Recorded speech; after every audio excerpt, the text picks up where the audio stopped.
2024 and welcome to NTV's comprehensive coverage of news making headlines on what is a new month and a new dawn in Kenya's presidency, as Professor Kithure Kindiki is sworn in as Kenya's Deputy President on this day.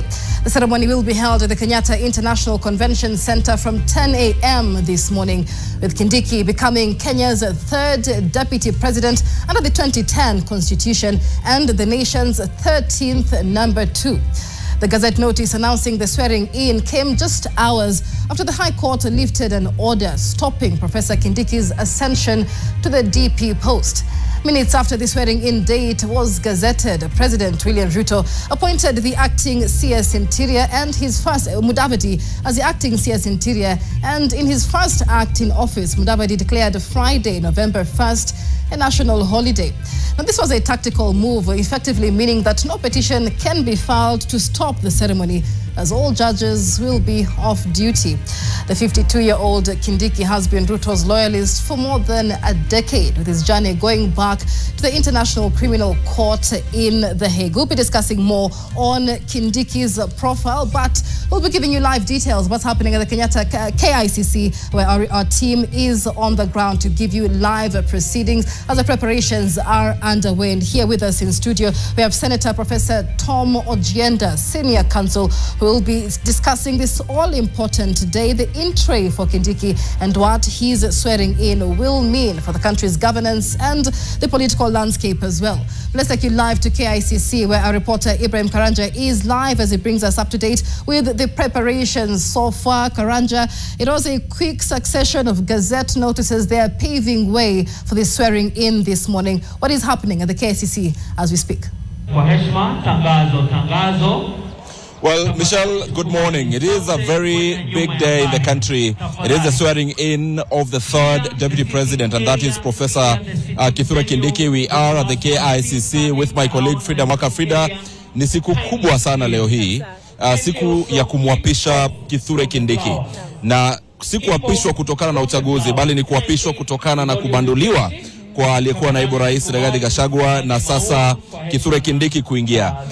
Tutarajie nini hapa KICC leo hii? Na bila shaka basi Mishangele pamoja na watazamaji wote wa NTV, kama alivyogusia mwenzangu Ibrahim Karanja, tarehe mosi hii mwezi Novemba mwaka 2024 ni tarehe ambayo itasalia katika ramani ya nchi yetu ya taifa. Na alivyouliza ni kwamba tutarajie nini? Tuko hapa katika jumba hili la mikutano ya kimataifa KICC, na kwa sasa kama unavyosikia kutoka nyuma ni kwamba tangazo limetolewa rasmi kwamba kila mtu atoke katika eneo hili ili waweze kufanya ukaguzi wa kiusalama kuhakikisha kwamba kila kitu kipo shwari. Lakini labda tu nimpatie mtazamaji taswira kamili, yani kipi ambacho tunatarajia kukiona hii leo, ama ni kipi ambacho kinaendelea kwa hivi sasa. Ni kuweka wazi na paruanja kwamba matayarishi yanaendelea. Kama mpiga picha wangu Chris anaweza kuonyesha tu nyuma, ni kwamba tayari Wakenya washaanza kumiminika hapa ndani. Baadhi ya viongozi pia wamejitosa katika ukumbi hii ili tayari kuanza shughuli hii mwendo wa saa 4. Kumbuka kwamba kikatiba inatarajiwa kukamilika mwendo wa saa 8, lakini duru ambazo tunazozipata hivi sasa ni kwamba hafla hii ni kama haitachukua muda sana, kutoka saa 4 hadi saa 6 tuseme itakuwa ni kama imekamilika. Lakini kwa sasa wanahabari wamejipanga vilivyo kama unavyoona, na pia vile vile tunaona kwamba Wakenya wanazidi kumiminika hapa mmoja baada ya mwingine. Wengine pia vile vile wakitii amri ya kwamba kila mtu atoke katika eneo hili ili hali ya usalama iweze kutekelezwa.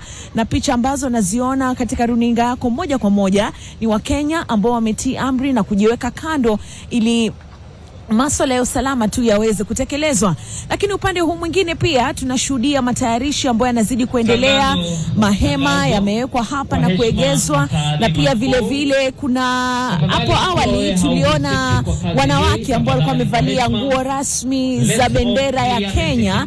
Tunatathmini labda tu hawa ni wale ambao watakuwa wanatumbuiza katika eneo hili, labda kuwe tuna burudani 1 2 3, na ni matayarisho tu ambayo yanaendelea. Na mwana mwenzangu Ibrahim Karanja anazidi kutafuta viongozi ambao wamejitosa hapa. Ibrahim, viongozi wanalipi la kusema? Well, Frida, you know this is a big thing for the country, but it also is very big for the county of Tharaka Nithi. And right now, I am joined by the Senator of Tharaka Nithi. Senator Tafadhali njoo hapa. In very brief words, how would you describe what it means, not only to the people of Tharaka Nithi, but also to the people of Kenya, that Professor Kithure Kindiki is being sworn in as the third deputy president? Thank you very much. Briefly, if I want to say something about Kithure Kindiki and Kenyans in general, Kenyans, we are very much advantaged as a country because we are going to witness a very humble leader, very humble leadership from Kithure Kindiki, who has exhibited a lot of leadership skills, even in his Ministry of Interior, where he has been working for the last 2 years. So with Kithure Kindiki, Kenyans will be very safe. Kenyans will be very safe. However, this was a very intense political process, and we have a region, or a section of the region where you come from, that is the Mount Kenya region, feeling disgruntled, especially stating that this was a seat that was on their side. Right now it has been taken away from them. And one of the greatest tasks that not only the good professor will have, but even yourselves as leaders from the mountain, is to make sure that the region remains intact. Perhaps how do you see this moving going forward? Kithure Kindiki is a unifying factor across the board, not only Mount Kenya, but across the country. We have known him to be somebody who is very approachable, somebody likable. And I think across the board, you can imagine last time when the ASX was looking for the deputy president, quite a number of members of parliament had picked Kithure Kindiki as the running mate then. And then, I don't know, some few things here and there happened. And then until the former deputy president took over. And you can see now there is a general consensus across the board that Kithure Kindiki is acceptable. So I think Kithure Kindiki is a unifying factor across the board, across the country, and the Kenyans are going to enjoy his leadership together with his executive president. Yes. Finally, what would you tell the country in terms of the different, various people with different political positions who may have different opinions about what this has happened or how this has happened, and the country surely needs to move forward. So what would you tell Kenyans? There's a political process, and a political process you expect to have people who are opposing and those who are agreeing. So I think this is something that is acceptable, something that they expected as a country. Kenya is a democratic country. People have their own views of how they are supposed to make to understand things. But I think, as I've just said, Kithure Kindiki is a unifying factor, and of course, everybody who is opposing Kithure Kindiki along the way is going to like him. And very lastly, what does this mean for Tharaka Nithi County? It's a big plus for us, considering that Tharaka Nithi has never produced. Actually, Kithure Kindiki has been the first cabinet secretary since independence, and now we have seen him being the very first deputy president of the Republic of Kenya. It's a big jump for Tharaka Nithi County, and we are saying thank you very much to the president of the Republic of Kenya, and for those of us who have been praying for Kithure Kindiki, we are very much impressed for him. Thank you. Thank you very much. That is Senator for Tharaka Nithi County speaking about the swearing in of Deputy President Designate Professor Kithure Kindiki. That will have happened by 10 a.m. It is a process that will be led by the judiciary, after which the president will be hosting leaders at State House. And we have already seen letters being sent to various government officials, invitation letters. Last night, from this particular spot, I spoke to Interior Principal Secretary Raymond Omolo, who stated that they expect about 10,000 Kenyans to be here. And right now, we will have to also vacate from this particular position because that is the direction being given by the security officers, even as they run the security checks from here.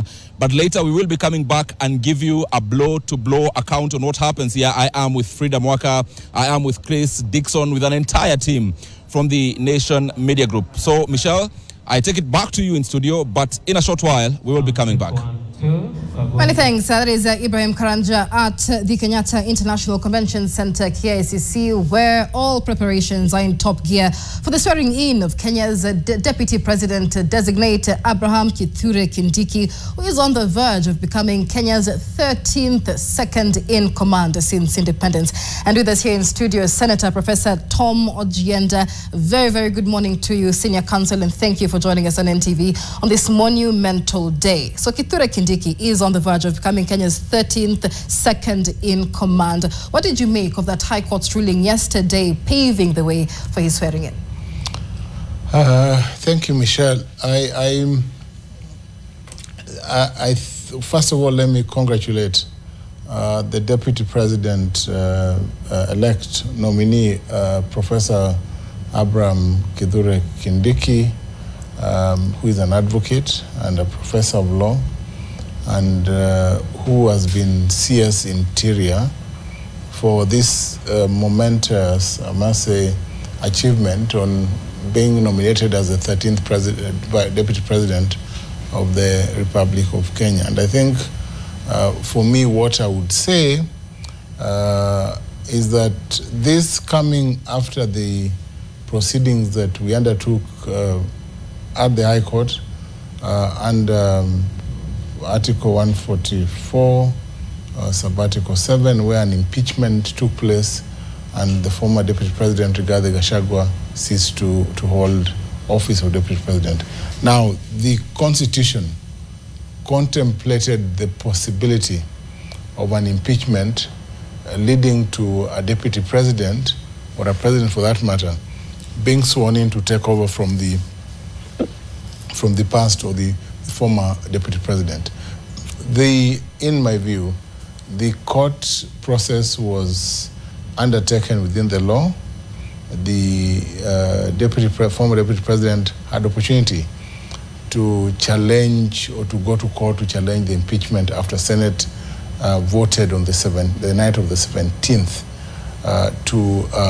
to remove him from office on a vote that saw 5 out of the 11 charges convict the Deputy President, and on that account, then that set pace for the former Deputy President going to court.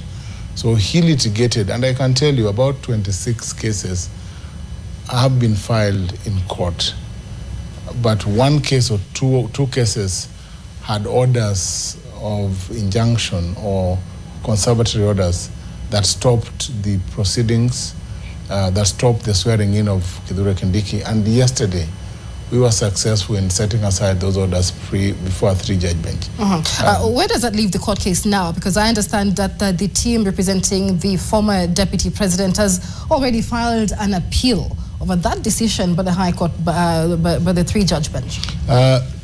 What the team representing the Deputy President did was, the former Deputy President did, was that they had challenged the empanelment or the powers of the Deputy Chief Justice to put together the 3-judge bench of Justice Mrima, Justice Eric Ogola, and Justice Freda Mugambi on the basis that Article 165(4) donates that power to the Chief Justice herself. However, we were able to surmount that, and the court dealt with that question, an interpretation that found support in previous decisions of the court. And I think it is on that basis that the court made that decision. Now, they are in the Court of Appeal to challenge that. We were in the Court of Appeal yesterday morning on an appeal that they have filed, and that appeal has been fixed for hearing on the 6th next month. So the litigation will continue.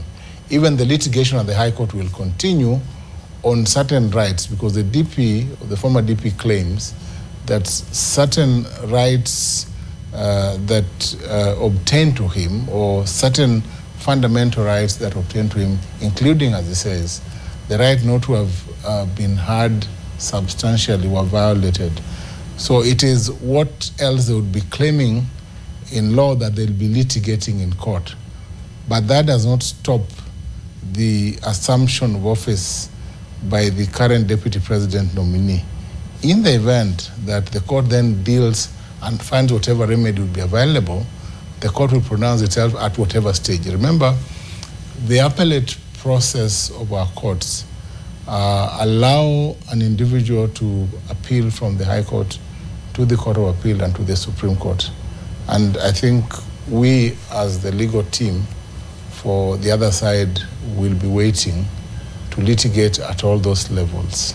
So we are ready, and we are in court, and we are live to all these petitions. It is legal work in progress that we shall deal with. But I can assure you that the swearing in today is not only timeless, but as the court said, within the governance structure at the apex, in this case, Deputy President or President, you cannot contemplate an interregnum there can be no vacuum. An interregnum is a vacuum. There can be no vacuum of power. You must have an individual occupying that. Remember, as the court found yesterday, the deputy president has specific functions. For instance, the deputy president chairs IBEC. The deputy president deputises the president under Article 132 of the Constitution, meaning all those functions have to be undertaken by the deputy president, making it very difficult for the president to function if he's away or if he has to travel. Nobody will take the reins of power if he's away. So all right. This position is a very crucial position. And we'll be discussing the end game then, even for the legal team of the former deputy president after the swearing in of Professor Kithure Kindiki. But Kithure Kindiki now is on the verge of being sworn in. The law says the swearing in must happen before, not before 10 a.m. and not later than 2 p.m. It must happen in public and in the presence of the Chief Justice or Deputy Chief Justice. So we're likely to see all that happening in the course of the day. But even as he comes into this office, there are many that say he's coming into a very prickly office with a rather high turnover. Many have called it a revolving door of deputy presidents. What, in your view, makes Kithure Kindiki the best suited for this job, especially at this time in Kenya's political story? I would not say, but generally, a man who reads and writes, like Professor Kithure Kindiki, will overly be qualified to understand his obligation. That is to say, he is a professor of law, but he's a humble person because a qualification to deputize the president comes a lot of skills. One is skills. The skills to deputize include understanding the role of that office. And to understand the role of that office, you must have sufficient knowledge to know what to do and what to avoid.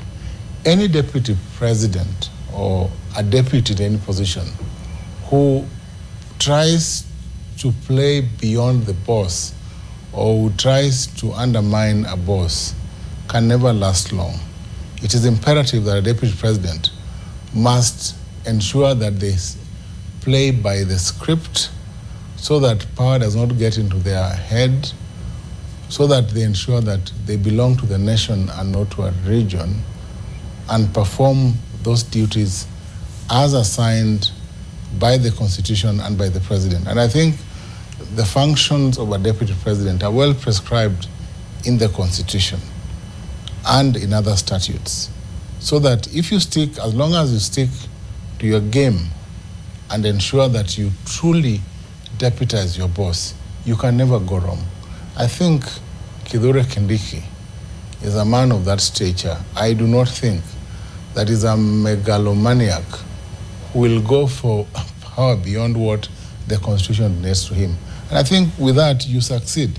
If you go into an office as a deputy and you want to assume the role of your boss, then obviously you will get run into whirlwinds and into deep waters. And that's on the political front. I think there's been an expectation usually that the deputy will essentially want to ascend and be number one. But there has been criticism on not really the person of Kithure Kindiki, but his tenure as Interior Cabinet Secretary. And we saw this even after his nomination, when we had human rights activists and civil society organizations coming out to fault him for his response to the Gen Z protests that took place earlier this year.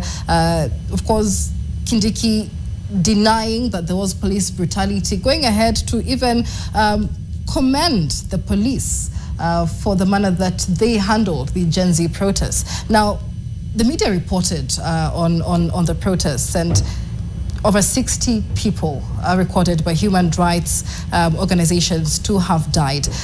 Does this, in your view, taint his reputation, especially with talk of state capture? With, we understand that the deputy president must deputize the president. The president has said there were no deaths, or not as many as recorded by human rights activists. What did you make of his handling of the situation? I think on the handling of the so-called Gen Z protests, let us go back to the role of a cabinet secretary first. a cabinet secretary's role is largely policy. Policy, then you have implementers. You have, for instance, the IG, the Inspector General of Police, with all department and policemen who bear individual responsibility under the Police Act, under the National Police Act, Cap 84. Then you have the other arms under the internal security docket who also undertake their functions. In all the ratings of cabinet secretaries in this country, Kithure Kindiki has always topped. He was the top performing cabinet secretary. Now, when the protests took place, and of course we know that the flip side is that we had a break-in into Parliament, we had a break-in into City Hall and destruction of even of the High Court as a sign of discontent of the Gen Z. A lot was said about how the police handled the protest then. But you cannot attribute, I know that there's the doctrine of what you call a respondent superior, where you go for the top-ranking individual. But in a sense, the minister cannot and should not take blame for certain actions that cannot directly be attributed to him at all.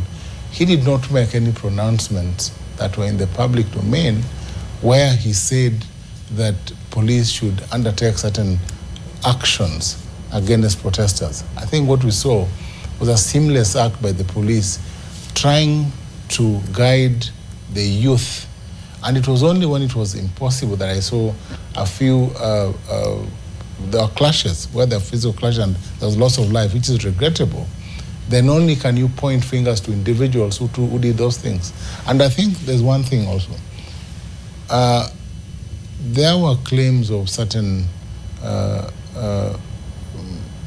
deaths that occurred in estates and other places. The figures, as you say, are conflicting. It is also not clear the cause or the individuals or the perpetrators then. But to then attribute all those ills to the minister when there were too many forces at play at the time, I think, in my view, is misleading. I do not think that Kithure Kindiki, the man I know, would have been blamed for all these things that occurred. But let me also say this, Michelle. I know the internal security docket is not an easy one. And I think he has performed to the best of his ability. Remember, he gazetted insecurity areas, trying to file militias in the north. He went to Shakahola, trying to demystify the murders there. We know the report was out. Church action took place. He has done things that were never done by the previous governments. He has at least fought insecurity to levels, you know, the militia in the north, he gazetted a number of sub-counties, sent forces into those counties, flushed out bandits in a way that has never been done by any other government. I think we must condemn him. We must commend him for doing things that have never been done to ensure that this country is safe for all of us. All right, and you know, part of the things he did, of course, as Interior CS, is champion for police reforms, and we'll be discussing that in light of the concerns and the handling of the Gen Z protests. But what in your view then would be the entree after his swearing in, perhaps by this afternoon, as it comes in? I think for me, the biggest task that Professor Kithure Kindiki, of course, besides coordinating activities of government as may be assigned by the president, I think he needs to unlock funds for counties. At IBEC, he coordinates devolved funding for counties. The Council of Governors, I think, works with him on that question. I think there was that push and pull over some 12 billion that was voted in by Senate, and I think there was the National Assembly voted less. We voted a 12 billion mark over there that I think he needs to resolve. That's number one. As a man who sat in the Senate, do you think he may have a better understanding as while chairing IBEC of how to better run counties? And Definitely. You know, You know, I always say that when you serve in Senate, then you understand the intricacies of the devolved system and the needs of counties. So Kithure Kindiki brings that skill, and as having served as a leader, a majority leader in Senate, he will have the skill because he understands the needs of counties. He will, I'm sure, unlock the problem we've had and create better possibilities for counties because he understands how the Council of Governors works, he understands how counties work, and he brings in that skill and experience. And besides, he's not abrasive. He's a gentleman. He's fairly soft, diplomatic, and understanding. And that's a departure from the previous Deputy President. Now, number two, which I think is important, I think it would be easy for Professor Abraham Kithure Kindiki to deputize His Excellency the President. Deputize in the sense that he is an individual who takes instructions, and he would come into the office of Deputy President without vested interests. Having come in after a past where we've had quote-unquote power struggle between the President and the Deputy President over a number of issues, I am sure Kithure Kindiki will bring that sanity and a peace of mind that His Excellency the President needs to run this country. Remember, we now have a broad-based system that incorporates the interests of various political interests, different shades of opinion, other political parties, including ODM and other parties that are in government like Maendeleo Chap.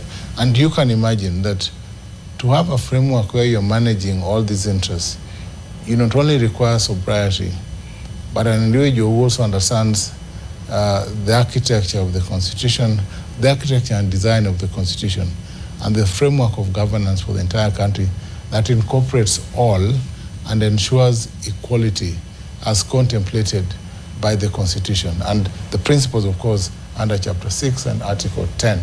And these are important questions, in my view, that Kithure Kindiki will be up to and must deal with as he comes into office. And of course, a lot of eyes on him, a lot of expectations on him as well, even from a very political angle. Let's talk about whether the speculation over whether he will be able to consolidate the mountain region, which has been said to have been divided in the wake of the entire impeachment saga. And his swearing in later today, of course, is a culmination of a very dramatic 3 or 4 weeks that the country has been treated to a very messy impeachment process. What are your thoughts on the debate over the mountain, his consolidation of the, the region, and how that will play out for us? I think the reality is that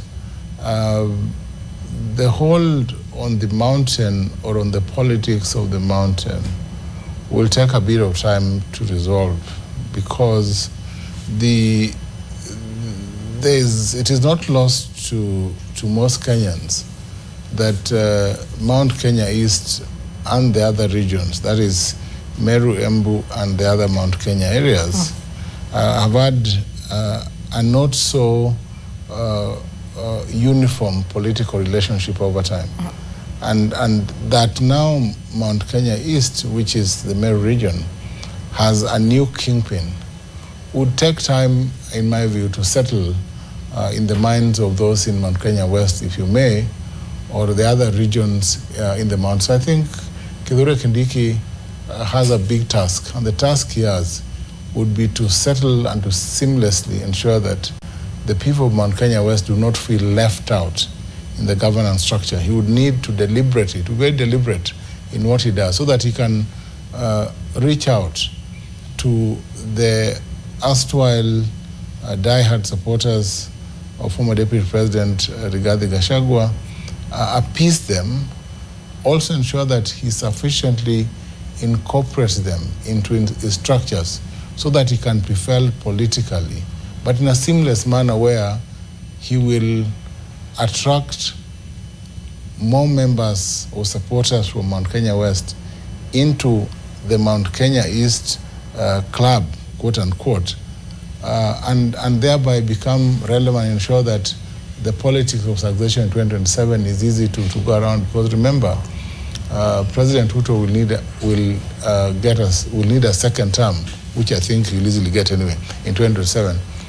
But he will need a sizable Mount Kenya vote in the event that a candidate from that region presents himself to run for president. Because remember, if President Ruto keeps the Western, the Nyanza, the Rift Valley, and parts of the Eastern vote, then it will be easy for him to easily sail in for a second term when we get 2027. And speaking of politics, we saw the impeached Deputy President Rigathi Gachagua sort of train his hands on Kithure Kindiki, saying that he was ineligible for the post because he was not a member of the UDA party 3 months prior to his nomination. Now, the swearing in is taking place later today.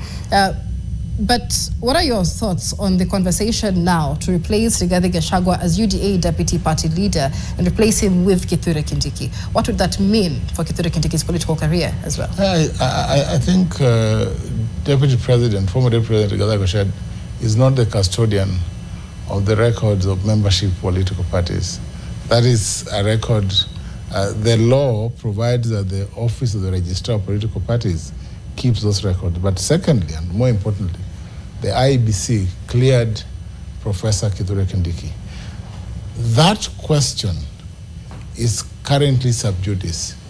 We are litigating over that matter at the High Court. It is live in the petitions filed, and I think shall be determined at the High Court and later the Court of Appeal and the Supreme Court. So I think it would be too speculative for any individual in this manner, petitioners, to claim that they are the custodians of records that you do not have until the Office of the Registrar of Political Parties deals with those questions, and until IBC, which has cleared Kithure Kindiki, deals with those questions. We cannot come to that conclusion. All right, of course, we will be taking a look at what happens within the political scene. But you know, as UDA moves to replace Rigathi Gachagua, again, we go back to the question of the end game, because as the swearing in happens today and the legal team of the former deputy president moves to court, you know, the Court of Appeal, maybe even the Supreme Court, what impact will the court's decision have after the swearing in, if at all it pronounces itself differently, on the impeachment case? I think court orders, we all know, must be obeyed. And if you don't obey a court order, there is contempt. I think whichever way the petition goes, the pronouncement that is important, and I said it before, is that there can be no interregnum in that space. But I also told you that the position of deputy president is an appendage to that of the president. Because, as I said, under Article 131 of the Constitution, you perform duties as assigned by the president in certain capacity. Of course, there are other duties that are independent. So it shows that, number one, litigation shall carry on. The courts can declare that the process was if the court follows the process. The only question is how the court will then fold the vote. Remember, the vote was overwhelming at the National Assembly 281, at Senate 53, out of the 67 senators voting in favor of the first motion of impeachment that sent the deputy president home. The courts, I'm sure, are reasonable. They will do the right thing. And if there are any violations are normally compensable by way of damages. If there's any right that was infringed, the court will stick to that right. And compliance is a way of the law. The court will also say how the orders will be complied with.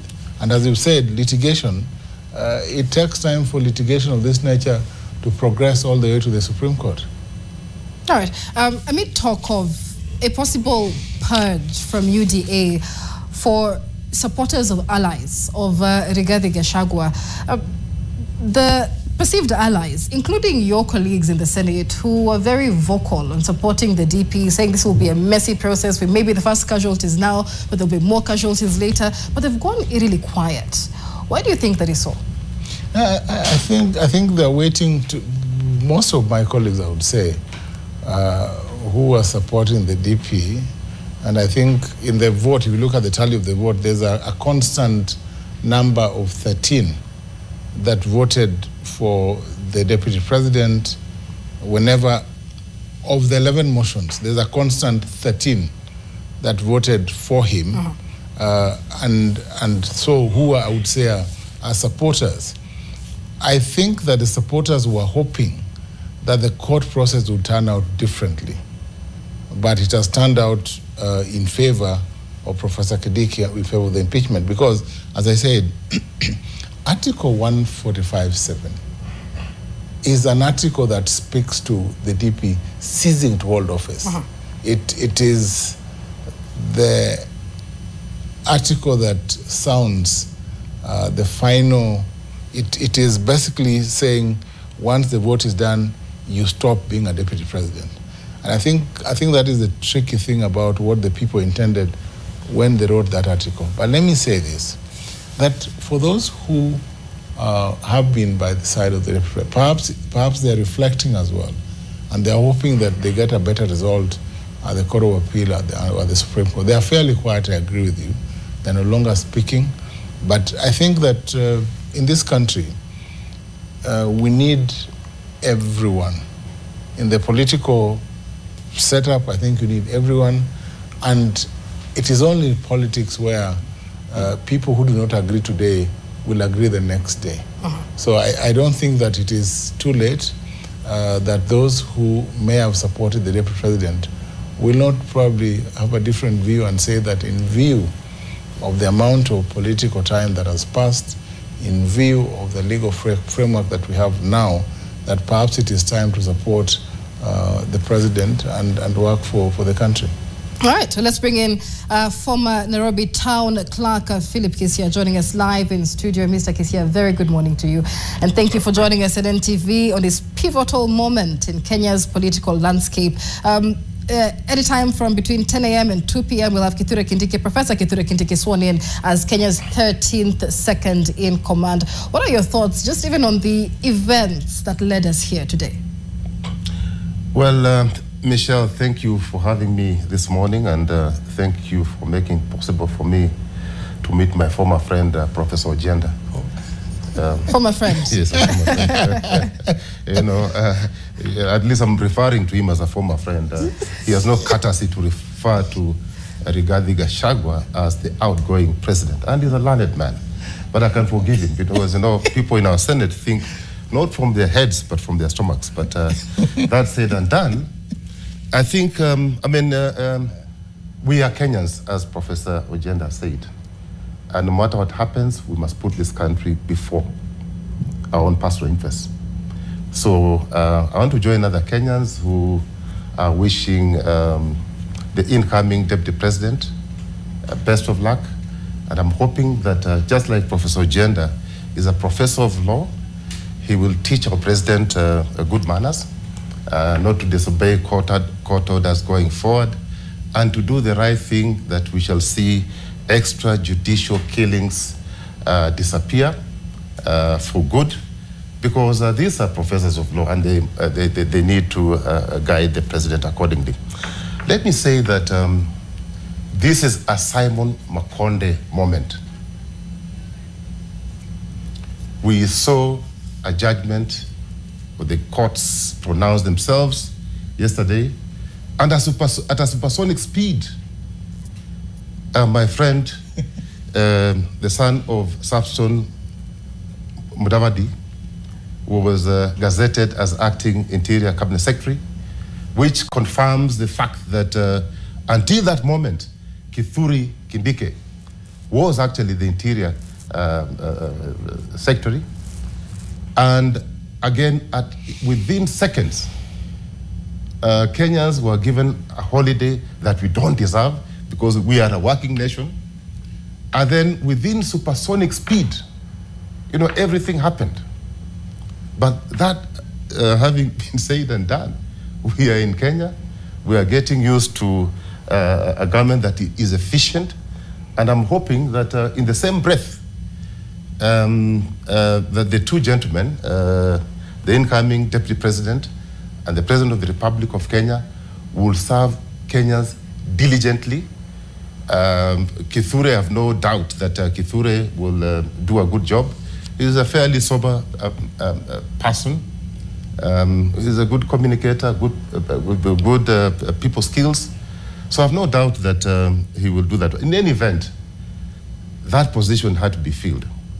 Whether by Tom Ojienda, I don't know why they didn't consider him, because we are in a bread-based government. I don't know why these people are not considered, but because they're also capable. But, well, we are here, and Kithure is there. I mean, it's an office that has to be occupied by one person. But you see, Michelle, there are things to worry about. A collapsing economy. Our youths have no jobs. They live on handouts from those in the Senate and in Parliament. They live on handouts. Okay? That is what needs to be cured. So these two gentlemen have a job to do. And we're expecting that in the same breath, in the same speed, that Kithure, when he assumes office today, he will start working for Kenyans.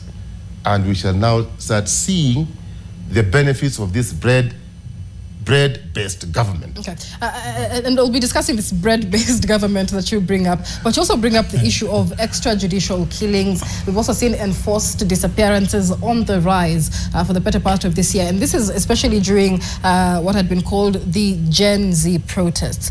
What do you make of the criticism towards Kithure Kindiki during his tenure as Interior CS and his handling of just these issues, extrajudicial killings and enforced disappearances? You know, if it was in a civilized society, civilized and aligned, honestly speaking, Kithure would not have passed the test. But we live in Kenya, where people who are promoted, elevated, given chances to serve in public office have a very poor record. That is known, it's a fact. Because whether it was him, Kithure, who did it, or somebody who did it on his behalf, the point is that Professor Kithure Kindiki was the CS in charge of Interior and National Coordination, whatever you call it. He oversaw, I think the underlining word is that he oversaw the disappearance and extrajudicial killings just in the last few months of 70 young Kenyans who, most of them, actually all of them, had a very bright future. We probably in the 70 have lost senators, members of parliament who should have replaced people like Professor Tom Ojienda, or even replaced in 2027, replaced my good friend Samoei Ruto. They have been killed and buried. And some of them have even disappeared. Well, Professor they have disappeared, Michelle. As we sit here, Michelle, we are alive to the fact that we've lost 70 lives. Is that a fact? Yes or no? It's a fact. Is it a fact that nobody has bothered to explain to us where this, how this 70, these are human beings. These are our children, Gen Z. We lost them through bullets, live bullets. They were not sick, Michelle. These children were not sick. We lost them, 70 lives lost. And we're here pretending that nothing has happened. Others have disappeared, Michelle. Completely disappeared. These are our children. These are not animals. Even if you keep a dog in your house and it takes off, you will go looking for it. I'm sure Dr. Ojienda keeps good dogs. And if one disappeared, he will be concerned. And even if he's not concerned, his own children will be concerned. These are lives we've lost. Very sad state of affairs. Ojenda, what are your thoughts on that, especially... No, Michelle, I had said this. I had said it, that attributing actions to the CS Interior is a complete misdirection. The CS, look at the roles of a cabinet secretary. Policy, then the truncation and the implementation then moves to specific individuals. Now, responsibility in questions involving, for instance, when you talk about perpetration of certain illegal activities, it is not, the CS is not sworn in to violate the law or to perpetrate illegalities. But where there's perpetration, because the CS acts through individuals, the individual policemen who do things, the individual officers who do things, you must attribute and follow up and assign the particular claim of, remember, when there's an insurrection or when there were protests, officers found themselves in scenarios where they were defending themselves against people also attacking them. It is that balance, delicate balance, that will lead to the question as to whether or not an officer is culpable. Culpability then comes into question. And there's a whole framework under the National Police Service framework and the Independent Police Oversight Authority that undertakes processes of individual responsibility, even of policemen who violate the law or who do not, within the guidelines of the force, do things that violate those structures, where, for instance, you senselessly shoot youth or shoot individuals. You'll be held liable. Michelle,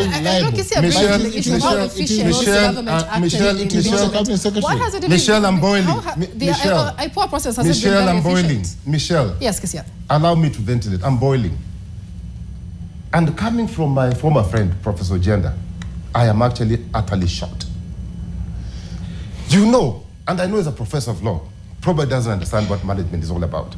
You see, in management, there's something called accountability. And you are in private sector. We normally say, who are we placing on the chopping board? It cannot be a cleaner. The person in this case we must place on the chopping board is the person who has the ultimate responsibility. The person who has the ultimate responsibility, Michelle, is the CS of Interior. Okay? We can speak a lot of English here, we can say many things, but ultimately, in a civilized society, we would have been asking whoever, even if it's Philip Kithure, that is given that responsibility of being in charge of security of property, security of human beings, of Kenyans, and we lose lives. The decent thing to do is to hold that person accountable, and if he refuses to be held accountable, the decent thing is to sack him, and if he's not sacked, then we must find other ways of getting that person out of office. And Professor said very well that, you see, wait a minute, let me finish. Okay. Professor says something, and I agree with him, that police are there to provide security to human beings, Kenyans, and to property. This youth, maybe Professor Ojenda is blind, but even if he's blind, he has heard. He has heard his people talking Kisumu. These youth, our children, and he has children. I know him, my former friend. They were holding flags, our national flags, waving national flags, and bottles of water. How on earth why would you use excessive force on children who are just waving flags and bottles of water? And you are using live bullets. Why couldn't they have used the rungus that the taxpayers pay for them to, why use excessive force? Michelle, I have nothing to add. I'm just sad. And I don't know what has, Prof, I don't know, you seem to have changed. I knew you as a good man. I knew you as a good man. Let's move on, Prof, I knew Prof as a good man. But Prof to tell us that these guys But children, just children, Gen Z and millennials, waving flags and holding balls of water, they were dangerous to anybody. Even as you respond to that, because he was Interior Cabinet Secretary. We're talking about efficiency. See how fast the entire impeachment happened, the gazettement of Kithure's swearing in happened. Why has it taken so long for the IPOA process to find the culpability? Can I just say this first? Michelle, we know what His Excellency the President did. As soon as the protest took place and lives were lost, what did he do? The IG, the former IG, resigned from office. He took responsibility for all those violations. We all know that. Kithure knows that. He resigned.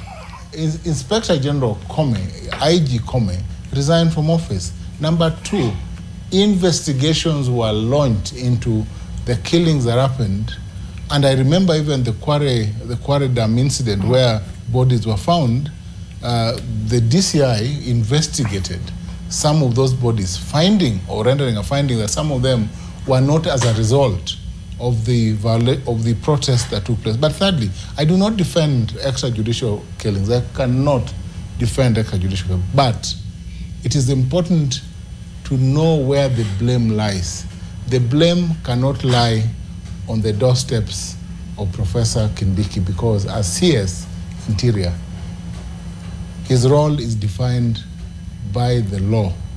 His role as a CS is policy implementation, giving guidance, and we know that from his desk what we have seen is efficiency through his PS, Raymond Mo. But let me say this, let me say further this. On the question of timeframes that you have alluded to or you have set out, the Presidential Assumption of Office Act, I think is Act number 21 of 2012, sets out a framework for the assumption of office, and you have pointed to Section 13 that swearing in must take place between 10 to 2 p.m. And that is the correct position. But with the speed you've talked about, I think government has always been blamed for inefficiency. Why are we complaining when there's efficiency? What is wrong with every action of government being done on the first day? I think we're asking why efficiency only comes in when it looks like it's in the interest of the government and not in the interest of the people. We should be happy that the government is acting on the first day, that Kindiki will be sworn on the first day. Why do you want to wait? We are so happy. The question, we are happy, Prof. In fact, we are elated. What we are asking the Kenya Kwanza government is to apply the same efficiency in other areas in the challenges that are facing this country. It's a broad-based government. And he's one of them.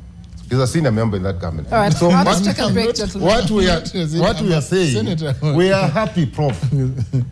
Kenyans are not complaining at the speed of the execution. What we are saying is that, for example, and Michelle was asking you, there have been deaths. You are talking about some report which was written. Where is that report? You've not seen it. We are Kenyans. Why has somebody, and you said very well that the CS of Interior is in charge of policy. So it's a policy that has been formulated to kill our children.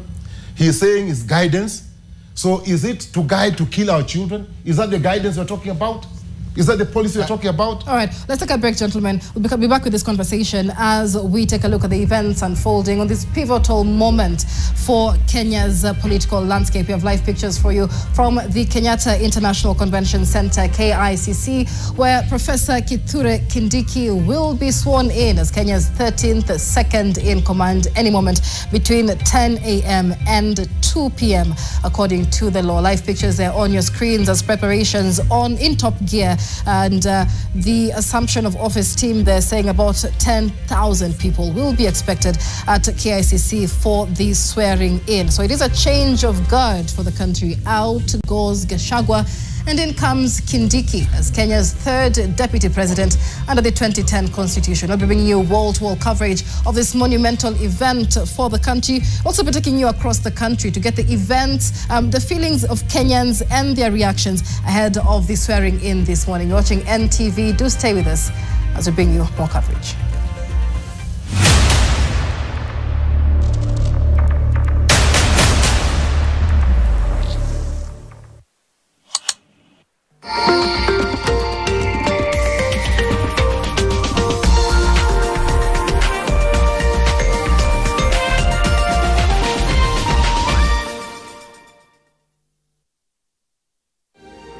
have back pain, I reach for 2 tablets of Panadol Extra for fast relief of strong pain, like headache, toothache, muscle pain, and I'm released from pain to be there for those who need me. Try Panadol Extra for fast and effective relief from strong pain. New Panadol Extra Soluble dissolves twice as fast versus standard paracetamol tablets.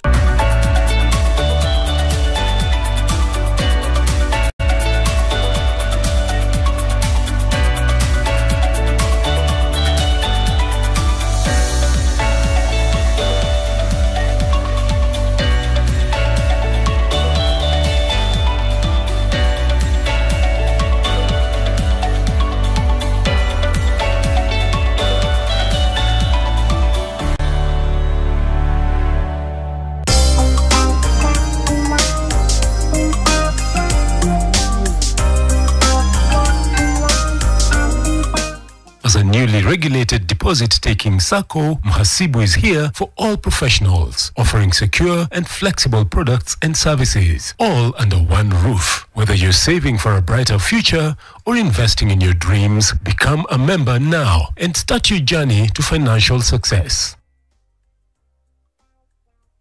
Get ready to have your mind blown. Hey, what's up, my good people? This is your girl, Avril.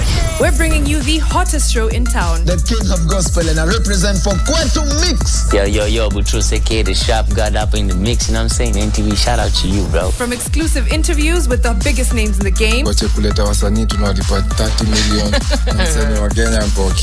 And snippets from your favorite live performances. Don't miss out on the fun. Tune into Quantum Mix every weekday from 5 to 6 p.m. only on NTV.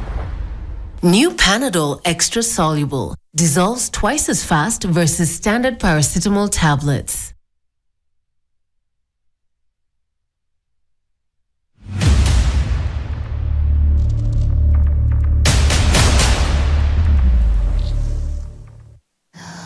Welcome back to NTV as we bring you wall-to-wall coverage of Kenya's pivotal moment as we swear in Professor Kithure Kindiki as Kenya's third deputy president under the 2010 constitution. Kindiki will be sworn in between 10 a.m. and 2 p.m. at KICC, where 10,000 people are expected to be in attendance. The constitution, they're stating that he must be sworn in public and in the presence of the Chief Justice, or in her absence, the Deputy Chief Justice. Well, let's take you live to KICC, where those preparations are ongoing. Our reporters there on the ground, led by Ibrahim Karanja, giving us a look at what's happening on the ground. Karanja, what else can you tell us so far?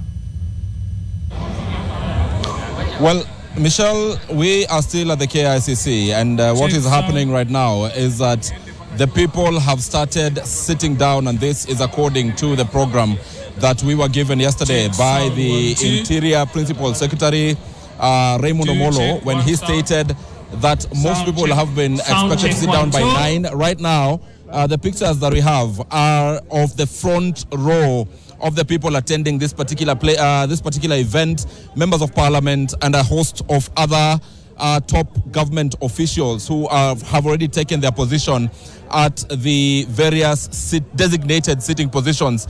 In a short while, Frida Mwaka will be speaking to the Secretary, State Functions, that is Michael Gitonga, and I want to hand over to Frida so that she gets to tell us what exactly will be happening. Frida, take it away. 5, 6, 7, 8. Ibrahim Karanja, labda tu moja kwa moja nizungumze na mfawidhi rasmi wa serikali Michael Gitonga, ambaye pia alikuwa mwanahabari. Lakini Michael, leo ni siku kubwa kabisa. Tunataka kujua haswa taratibu za siku ya leo itakuwa vipi? Taratibu naweza ongea kwa Kiingereza. So what we expect is that 10 o'clock is when we expect to start. And we'll start off with the Deputy President-elect being sworn in, and the judiciary are generally the ones who are going to do that. Then after that, we'll have a short session of entertainment. Then we'll have speeches. We're expecting speeches from His Excellency, the Prime Cabinet Secretary, by that time the Deputy President, then His Excellency, the President. Then we may have entertainment after that before then we break and see what the rest of the day has in store for us. Kuna fununu kwamba pia Rais ameanza wametoa mialiko ya hafla ya maankuli masaa ya mchana. Je, ni ukweli au la? Hiyo bado tunangojea tusikie taratibu yake, kwa sababu bado hatujapata official communication. Kwa hivyo tunangojea, lakini in the next 1 hour also tutakuwa na hiyo habari. Tutakuwa na hiyo habari. Nafahamu kwamba kuna siku kubwa, wacha sasa nikuachilie wewe endelee na shughuli zako. Na mtazamaji, huyo ni Michael Gitonga ambaye ametujuza mengi tu kuhusiana na taratibu za siku, lakini labda pia kama anaweza kusia mawili matatu ni kwamba Profesa Kithure Kindiki, duru zinaarifu kwamba anatarajiwa kutembea kutoka katika afisi yake ambayo ndio ilikuwa ni afisi yake ya Wizara ya Masuala ya Ndani, atembee aste aste kwa bashasha, akisema kwa heri tu kwa watu wote ambao walikuwa wanafanya kazi katika ile afisi, kutoka jumba la Harambee hadi kufika hapa katika jumba hili la mikutano la kimataifa KICC. Kwa hivyo tunamtarajia kwamba atatembea kwa miguu, afike hapa kwa aste aste tu na kwa bashasha zake. Na pia vile vile tunatarajia tu mengi kuhusiana na kikosi cha usalama ambacho kimeimarishwa kwa ajili yake, na hata lango ambalo wageni rasmi watakuwa wanaingia. Lakini kwa upande wa pili namwona mwenzangu Ibrahim Karanja, ni kama kuna mawili matatu ya kusema pamoja na viongozi. Ibrahim. Well, Frida, it is true what you have said about the program in terms of how Professor Kithure Kindiki will get here. That is the position. He will start at Harambee House and come all the way to KICC. But right now, I want to speak to some dignitaries who are here, and I will start with the governor of the county of Nandi. Governor, thank you very much for speaking to us live on NTV. What does this mean to you as a governor, and what do you think it means to the people of Kenya that we are swearing in a new deputy president, the third deputy president at mid-term, mid of the dispensation? First, I want to take this opportunity to congratulate my friend, my colleague, and also my teacher, Professor Kithure Kindiki, on his swearing in as the Deputy President of the Republic of Kenya. But secondly, I think this shows the maturity of Kenya's democracy, and that Kenya's institutions under the new constitutional dispensation has been tested. That we have had a deputy president, a process to impeach a deputy president has happened. It has gone all the way to court. The courts have made their position known, and after that we are now seeing the process of assumption of office of a new deputy president. So for me, this is a clear testimony of the resilience of Kenyan political and constitutional institutions in terms of ensuring that there is no crisis in a country. And this is also clear to message to every leader in Kenya that nobody is indispensable. We have seen impeachments of governors before. We have seen removal of office of certain constitutional offices. We had never gotten to the level of seeing an impeachment of a deputy president. I think this is a clear message to all of us that nobody is indispensable, and that the provisions of the Kenyan 2010 Constitution is alive and kicking, and that anybody can be held to account on account of the Kenyan Constitution. It is indeed true that this was a constitutional process, but we must also acknowledge the kind of political differences it may have caused amongst the people. And there appears to be a clear, assignment in terms of uniting the country again, moving forward. How do you think the country needs to move forward from now? There are, of course, supporters of the former deputy president who may feel disgruntled, but nonetheless, the country needs to move forward. I think at the center of the whole impeachment process was the question of the former deputy president's ability to bring Kenyans together. If there is an assignment that is well cut out for the new deputy president, is the same responsibility of bringing Kenyans together and ensuring that we are all able to move together as a country. And therefore, really, those who are disgruntled, those who are happy, the responsibility vested on the presidency, led by the president, but more particularly the new deputy president, is to reach out to every sector and every segment of society. Those who supported the former deputy president, those who support the incoming deputy president, people from different political formations, people from different ethnic backgrounds and regions are going to be brought together. So I think this is, at the center of what is happening today is the discussion about the need to bring together the Republic of Kenya and all people of Kenya. Thank you very much. Thank you very much. Governor Sang is the governor for Nandi County. Speaking about this, let me speak to the Member of Parliament for Dagoretti North, that is Beatrice Elachi. And Mheshimiwa, this is monumental. This we have never seen happen in the country, and here it is. We are all staring at it. How do you describe what is happening today? So first of all, thank you so much. And just to say, this is now what we call historic. This is how you test your constitution. And it means the 2010 constitution, it's a progressive, but we have now tested chapter 150, and we have seen that going forward, when you take a position in government, you should know it is a position to serve. It is a position not about politics. It's about when you take over government, serve every Kenyan. Our entertainment serve every Kenyan, knowing they pay tax, they are willing to see the services. The main dais. They won't even care who you are, but they would wish to just see those services. And today that is what Kenyans are yearning for. They don't care about Mheshimiwa, they don't care about the senator, they don't care about governor, they don't care about who. What they want is to just see services happening. And so for me, I want to respect today that constitution of 2010, that indeed it has good fruits, but it also has a lot of discipline. And going forward, we will discipline ourselves. And that's what we need to do. Let's speak about the man, Professor Kithure Kindiki, and how you know him. And perhaps what your greatest expectation of him is as he serves the country as the second in command. Well, for me, first of all, I want to congratulate my leader who was in Senate with me when I was away, Professor Kithure Kindiki. Congratulations. And I know you are a leader, one, very calm, two, you listen, three, you're one person who believes in integrity. And I am hoping you take to that office, that high office, integrity.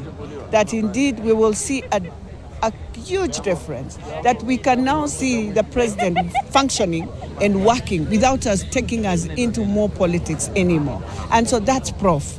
And I know even when he was in Interior, you could see a quiet guy but very actionable. I want to tell you, Prof, I know you'll remain as you are because that's your nature, that's your character. But remember now you're the Deputy President of the Republic of Kenya. Thank you very much. And therefore, you'll have to serve every corner of this country. Thank you. And may God bless you and give you wisdom. Thank you very much. The corners of the country that Mheshimiwa Beatrice Elachi is speaking about include the county of Wajir, which is the county that Mheshimiwa Adan Keinan comes from. He is the Member of Parliament for Eldas constituency. I was speaking to your colleague Beatrice Elachi, and she has insisted and emphasized on how Professor Kindiki is required to serve the entire country. Do you share the same vision? Do you think that this is a new dawn from what you, members of parliament, said were politics of division? First of all, I think you need to understand the presidency is a symbol of national unity. It's a house, a constitutional instrument that is supposed to bring unity, harmony, and peace and love. And therefore, once there is discord and disagreement in that house, the nation certainly shall be divided. That is why the framers of the current constitution have imagined that we'll have two individuals with the same chemistry, with the same understanding, with the same platform, will provide one as the president, the other one as a running mate. That is what the framers of the current constitution actually envisage, both in the letter and the spirit of the current constitution. So once this disagreement has emerged, there has to be one consideration. What will serve the national interest of the people of Kenya first and foremost? And that means that the presidency had to be protected. For the president to be protected, the rule of law must be upheld. That meant that the impeachment process has to go on, It went through the National Assembly as the first house. It went to the trial house as the Senate. Then ultimately, those who are disaffected went to the court. 1, 2. The court had made a decision. I am persuaded that Professor Kindiki will be a better substance, will be a better human being, will be a unifier, and the president will get a principled, able, qualified, loyal principal assistant who will help him in managing the affairs of the nation. And that is what every Kenyan is looking for. Is expecting. Thank you very much. Aden Kenan. Aden Kenan is a member of parliament for Eldas constituency. I want to speak to a very important player, and this is not only serves as the UDA Secretary General, but also as an Iyala member of parliament. And Senator Hassan Omar, you spoke about what will follow at the party once this entire process goes on. You sit at a very critical position as the Secretary General of the party. What does this mean to the ruling party? I mean, it means that we've made a very democratic and constitutional transition that has been validated by the process of the Constitution, both in terms of the impeachment of the former Deputy President and now the swearing in, which was, I think, given the green light by the court. So I think as far as we are concerned, it's significant for parties sometimes to align with their vision and their mission. I think we as a party had set ourselves to a very robust development agenda. We had wanted to lift ourselves out of the barbs of ethnicity, out of the sheer, divisive and ethnic form of politics. I think to a large extent now we are getting an opportunity to reset and recalibrate our politics, because there was a very toxic and very disruptive deputy to the president. Well, this is happening at a time when your party, the UDA party, is the ruling party, and indeed many would say then that you have led by showing example that tribalism, regionalism has no place in the country. However, many would ask, how was the atmosphere even in the party? Because it's something you've not spoken about even before this. It had to come from members of parliament to initiate. But how was the atmosphere at the party in terms of the leadership, and what do we expect also moving forward in terms of the leadership changes which you had hinted to previous days? I think we already have made the transition in the party. There is a former Secretary General who we also had felt that had not necessarily lived to the founding vision and mission of the party. And therefore, we have been able to stabilize the politics in the party and the administrative aspects. We are now in the process of rebuilding the popularity base of the party and doing a robust marketing of the agenda of the party, which is the plan, which is our manifesto, bullet by bullet. So I think to a large extent, this also completes the transition on the basis that we are now aligning the party, the leadership, and the government to one common sense of vision. That popularity that you are speaking about, even as I, in a short while, hand over to my colleague Margaret Kimathi, that popularity of the party that you are speaking about is one thing that right now Kenyans are really discussing. And I would speak about, for instance, the region where the former deputy president comes from, feeling disgruntled. You had some of his sentiments in church that his region will not speak. They know when to speak. That indicates that perhaps they may be working towards depopularizing the UDA party in the region. How do you intend to deal with this dissent, especially from the people who supported him and or members of the party? You know, the worst bit about this man is a toxic tribalist. His entire idea was to create division, malice, hatred within his region. I think what he has done is to lead a process where he is trying very hard to isolate the region from the rest of the country. But I can tell you without a doubt, Kindiki, if it is about Mount Kenya, Kindiki also comes from Mount Kenya. But it was not based only by the fact that Kindiki comes from Mount Kenya, but it was based on the fact that Kindiki has exhibited over his political career intellect, moderation, measured, he's quite measured, and he's been just a good human being. So I think what he's trying to do is to create a situation where he isolates the Mount Kenya region. And I can tell you the president is not going to isolate the Mount Kenya region. The party will not isolate the Mount Kenya region. And there are extremely well-meaning leaders like Kimani Ichung'wah and others who will make sure that the development agenda for the region, as we had committed ourselves to many years at the time of campaigns will still be delivered bullet by bullet. Thank you very much. Thank you very much. Hassan Omar is the Secretary General for the UDA party. Frida, we are required to hand over to Margaret Kimathi, but even as you hand over to Margaret, perhaps what else have you picked? And even as you hand over to Margaret instantly, because she has people from Nyeri, from where the former Deputy President Rigathi Gachagua comes from. Bila shaka sitazungumza mengi Ibrahim Karanja, kama tu vile nilivyokujuza mtazamaji ni kwamba Profesa Kithure Kindiki anatarajiwa kufika hapa mwendo wa saa 4 kamili, na bila shaka mtazamaji, kama tulivyogusia ni kwamba ni swala ambalo litaelekea hadi saa 8, lakini kama nilivyogusia cha muhimu zaidi ni kwamba anatarajiwa kutoka katika afisi yake ambayo alikuwa anashughulisha masuala ya Wizara ya Ndani na kutembea kutoka Harambee, hilo jumba la Harambee, na kufika papa hapa kwa miguu tu akiwasalimia Wakenya, kwa sababu wengi wamefurika katika eneo hili ili kuweza kumshabikia. Lakini kwa sasa mwelekezi ananijuza kwamba tuelekee katika kaunti ya Nyeri aliko mwanahabari wetu Margaret Kimathi. Margaret, hebu tuchoree taswira kamili. Nyeri wanasemaje kuhusiana na siku kuu ya leo? Clarity check.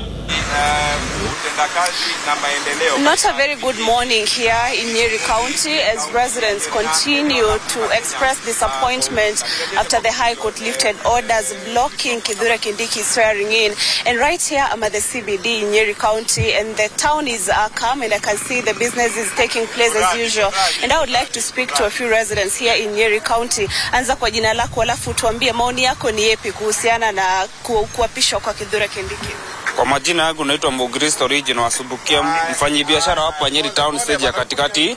Maoni yangu ni kwamba hii jambo limeamuru na koti, sisi hajatutembeleza hata kidogo, kwa sababu sisi tulichagua Bwana Ruto wakiwa na Bwana Rigathi. Sasa sisi tunarabua Rigathi kwa hata kuapishwa kwa Kindiki saa hii, hatuwezi kufuatilia hiyo jambo hata kidogo. Juu hajatutembeleza hata kidogo. Shukrani sana. Pengine tuzungumze na wewe, maoni yako ni yapi? Maoni yangu ni kusema tu Kindiki aapishwe, lakini hapa kwa mahakama angefanya vitu mzuri, tuone koti inaleta maamuzi poa. Naam, shukrani sana. Pengine tunaweza kuzungumza na wewe. Tuliona kana kwamba ulikuwa na imani sana na koti, na mlikuwa na imani kwamba mwana wenyu Rigathi Gachagua ataweza kuponea, lakini sasa ameweza kwenda nyumbani. Maoni yako ni ipi? Kwa wakati huu tumeamua venye koti imeshaamua, tumeshakubali. Hata kwa makao zetu hivyo haikuwa hivyo. So tumekubali na koti, tutamsupport, imerudi bado kwetu. Tutamshikilia venye nezaomba watu sisi tushikane, tuwe na umoja, tutamsupport tu. Yes, kama mmekuwa na betrayed na president kwa ile uhusiano mzuri ambao walikuwa nao na vile mliweza kuwapigia kura wakiwa wawili. Yes, tuwapigia kura wakiwa wawili. Yes, tumekuwa betrayed, lakini hata kama imerudi kwetu, tuamua venye koti imeshaamua, tumekubaliana naye. Lakini sisi central tutakutana, wakubwa wetu kutana, tujadiliane, tutamsupport, haina shida. Shukrani sana. Pengine tuweze kuzungumza na wewe, utupe maoni yako. Maoni yangu mimi ndo Mr. Njage. Okay, maoni yangu na mambo hii serikali kuachilia Rigathi hivi aende si vizuri, kwa sababu italeta internet difference between the Mount Kenya. Unaelewa, angeachilia Rigathi malize 5 term yake, Kindiki akuja baadaye kama term nyingine ya pili, but ni sawa sawa vile ameamua na koti yake, ni sawa sawa. Na pengine nyinyi kama wakazi wa hapa Nyeri na vile mliweza kupigia kura rais, you don't feel betrayed? Tuko betrayed. We are so much betrayed. The history ya Ruto ijanifurahisha kabisa. But what can I do? Nikula yangu itasema 2027. Shukrani sana. Pengine tuzungumze na wewe, utupe maoni yako. Kwa majina naitwa John Karanja, mkaaji wa hapa Nyeri. Kitu ningependa kusema, president amebetray watu wa Nyeri kabisa. The president is alone in this thing. We are not together with him kwa hii mambo ya Kindiki. Ni congratulate Kindiki kama DP is a personal friend and a childhood friend. Ile maombi alikuwa anaomba akiwa college, aendelee kuomba, abaki katika siasa. Asante. Naam, shukrani sana. Pengine utazungumza?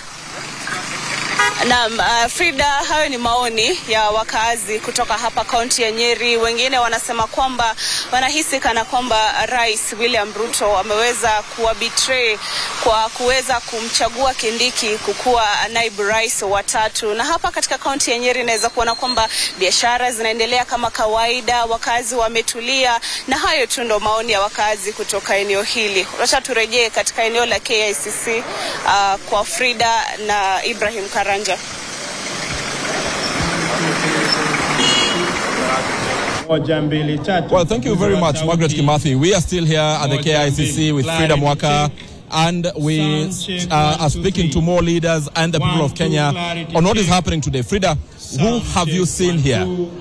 Clarity check, 1, 2, 3, 4. Sound check.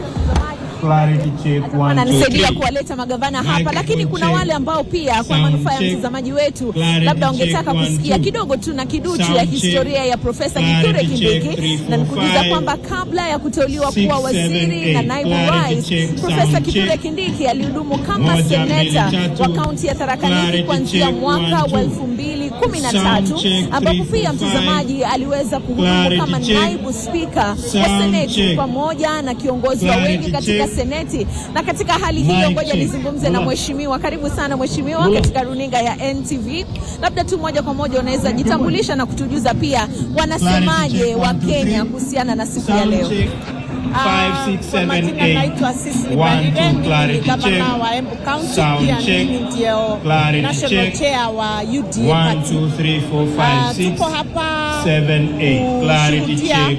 Swearing in ya the new deputy president Profesa Kithure Kindiki, ambaye amekuwa mwanasiasa hodari wa miaka mingi. Mimi nafurahi sana kwa sababu namjua vizuri kabisa. Ni mwanasiasa hodari, a very respectful man who handles everybody with a lot of respect. Na tunaona kwamba Mheshimiwa Rais amepata deputy ambaye ataweza kumsaidia kazi. Ni mtu ambaye anajua mipaka yake kikazi, na ni mtu ambaye akona a lot of respect to the president. So tuko na hakika atafanya kazi nzuri kama assistant wa president wetu. 1, 2, 3, 4, 5. Labda ungetujuza tu wana-Embu wanasemaje siku ya leo, yani mood iko vipi? We are very happy, very happy, because remember, in the history of Kenya, this is the first time a national seat of this level has come to the Mount Kenya East. So we are happy that finally it is even closer home than we thought, and that somebody actually thought that Mount Kenya East as a leader who can offer leadership at that level. So to the people of Embu, Tharaka Nithi and Meru, tushukuru Mungu kwamba kiti imekuja karibu nyumbani, na tutakuwa na deputy for once. Bendera inapitia huko kwetu, lakini tukumbuke pia ni deputy president wa Kenya mzima. Kwa hivyo tumushikilie, hata kifanyia Kenya kazi tujue ni wetu, lakini ni wa Kenya pia. So it is from Mount Kenya East to Kenya and to the world. Asante sana gavana, na asante sana kwa kuitikia mwito wetu. Mtazamaji, tukisalia tu katika hilo eneo la Mlima Kenya, ngoja nizungumze hapa pia na kiongozi mwingine. Jitambulishe rasmi katika runinga ya NTV na utujuze siku ya leo unajihisi vipi, na pia wananyeri kama sijakosea. Wanajihisi vipi? Asante, jina langu ni Kiroga Dhuku. Mimi ni MCA wa pale kutoka Udhaya, na vile vile mimi ni mwenyekiti wa MCAs wote wa chama ya UDA, na niko kwa neki ya chama yetu. Sasa chenye tunasema, manake huu mchakato wote mzima umefikia pahali umefikia, na ni kwa rais hajatoa hiki kiti katika eneo la Mlima Kenya. Kiti hiki kimeweza kurudi huko, na wale tunajua Mheshimiwa Profesa Kindiki, tunajua ni mtu mwadilifu sana, tunajua ni kiongozi shupavu, na mimi namjua moja kwa moja. Nimemjua kwa zaidi ya miaka 10. Katika wanasiasa wetu wote ambao tuko nao kwa wakati huu, yule mwanasiasa anakaribia sana kuwa kama Rais Moi Kibaki ni Profesa Kithure Kindiki.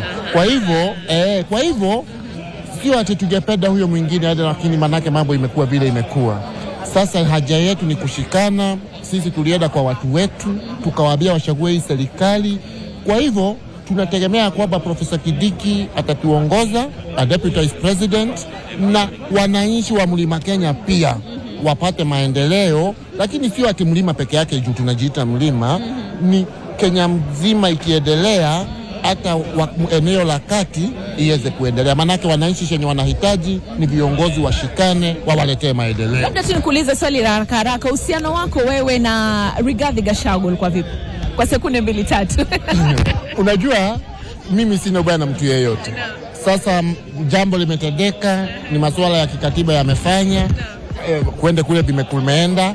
Kwa hivyo sasa letu ni kuomba tu Mwenyezi Mungu atusaidie, tushikane, tujenge nchi yetu, tumuombee Profesa Kindiki adeputize rais.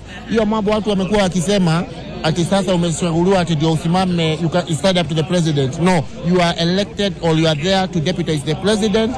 Msaidiane na sisi tutawaunga mkono, tutawasaidia, tuletee wananchi maendeleo. Asante sana mtazamaji. Sasa toke mlimani tuelekee hadi Baringo North ambapo tunakutana na mbunge. Karibu sana katika runinga ya NTV. Jitambulishe rasmi na utujuze tu wana Baringo wanalipi la kusema. Mimi naitwa Mheshimiwa Joseph Makilap, member of parliament Baringo North. Watu ya Baringo North na watu ya Baringo kwa ujumla wanajivunia Profesa Kindiki kama naibu wa rais wa Jamhuri ya Kenya. Kwa sababu gani? Sisi tulikuwa na matatizo ya ukosefu ya usalama. Mwenye alitusaidia na kututatulia shida hiyo mpaka sasa tuko na amani, tuna watoto wanaweza kwenda shule mpaka tumefungua mashule ni Profesa Kithure Kindiki. So tunaunga mkono na sisi wenyewe kama bunge la taifa ndio tulichagua yeye kwa niaba ya wananchi under Article 1. So sovereignty of the constitution is vested on the people. Kwa unasema sasa kwamba kuna imani kabisa Baringo masuala ya usalama hatutasikia atiati. Sasa huyu Profesa Kindiki ni mwenye atafanya kazi na rais wa Jamhuri ya Kenya peka kwa peka kumsaidia kwa sababu ya usalama na kazi ya serikali kwa ujumla. This is the best deputy for President William Ruto. Neno moja tu kwa Rigathi Gachagua. Kwa Rigathi Gachagua, yeye alimwaka mtama penye kuku wengi. So kwa hivyo huyo tunasema Mwenyezi Mungu amsaidie na ijulikane kwamba hii impeachment ambayo tulifanya, hatukufanya impeachment ya watu ya Mlima Kenya. Watu ya Mlima Kenya ni marafiki ya watu ya Bonde la Ufa na alisaidia William Ruto apate urais wa Jamhuri ya Kenya. So kwa hivyo hii ni makosa ya mtu mmoja katika taifa hili. Asante sana. Naam, asante sana mtazamaji. Hapa naona kwamba usalama kidogo ni kama tunaarifiwa tutoke katika eneo hili, lakini nataka kumrushia mwenzangu Ibrahim Karanja azungumze na gavana. Haya mtazamaji, hatuna la ziada. Karibu tu hapa Ibrahim. Ni kwamba tumearifiwa tutoke katika sehemu hii, lakini bila shaka tutakuletea yote wazi kukuonyesha ni kipi ambacho kinajiri. Ibrahim? Yes, Frida, that is in keeping with the security protocols. Yeah, we now have to move from where we are because this is an area that is being used by VIPs, and in the next few minutes the President of the Republic will be seated there, so it is understandable that we are required to leave. We will take a different position. So for now, Michelle, we will come back to you in studio, look for a better position, then come back and inform our viewers everything that is happening here. Even as we come back in studio, we also have our teams that are giving the live proceedings here with cameras at different angles, so they will all show you what is happening. Back to you. Many thanks, Ibrahim Karanja, Frida Mwaka, and the rest of the NTV team bringing us live coverage from the Kenyatta International Convention Center, KICC, where former Interior Cabinet Secretary Professor Kithure Kindiki is set to be sworn in as Kenya's Deputy President, replacing Rigathi Gachagua, who was impeached. Over 10,000 Kenyans are expected to be in attendance to witness this pivotal moment in Kenya's political landscape as Kithure Kindiki becomes the 13th second in command in Kenya's history since independence. And in studio with us, we have the former Nairobi Town Clerk, Philip Kithure, as we keep an eye on the events unfolding. Kithure, of course, many waiting for 10 a.m. where Professor Kithure Kindiki will walk from Harambee House to KICC for that swearing in. And we've seen, of course, many Kenyans lined up on the roads waiting to greet him, perhaps, give him some accolades. He will be also handing over that interior docket to Musalia Mudavadi on an acting capacity. But when you listen to the views of Kenyans as they await this swearing in, a few things stand out for me. You hear a lot of kiti imerudi kwetu, kiti imerudi Mlima, kiti imerudi Mount Kenya. What do you make of these sentiments, especially from elected political leaders, when the former deputy president was impeached for, among other issues, preaching tribal politics? You know, Michelle, there is no way you can sanitize a thief. A thief is a thief. So you don't expect a thief to make any decision that is informed. All the things that Rigathi Gachagua has been accused of, all those people who are currently in leadership are not saints. They are not clean. And we know them. And their records are in public. If you talk about corruption, if you talk about land grabbing, if you talk about embezzlement of public funds,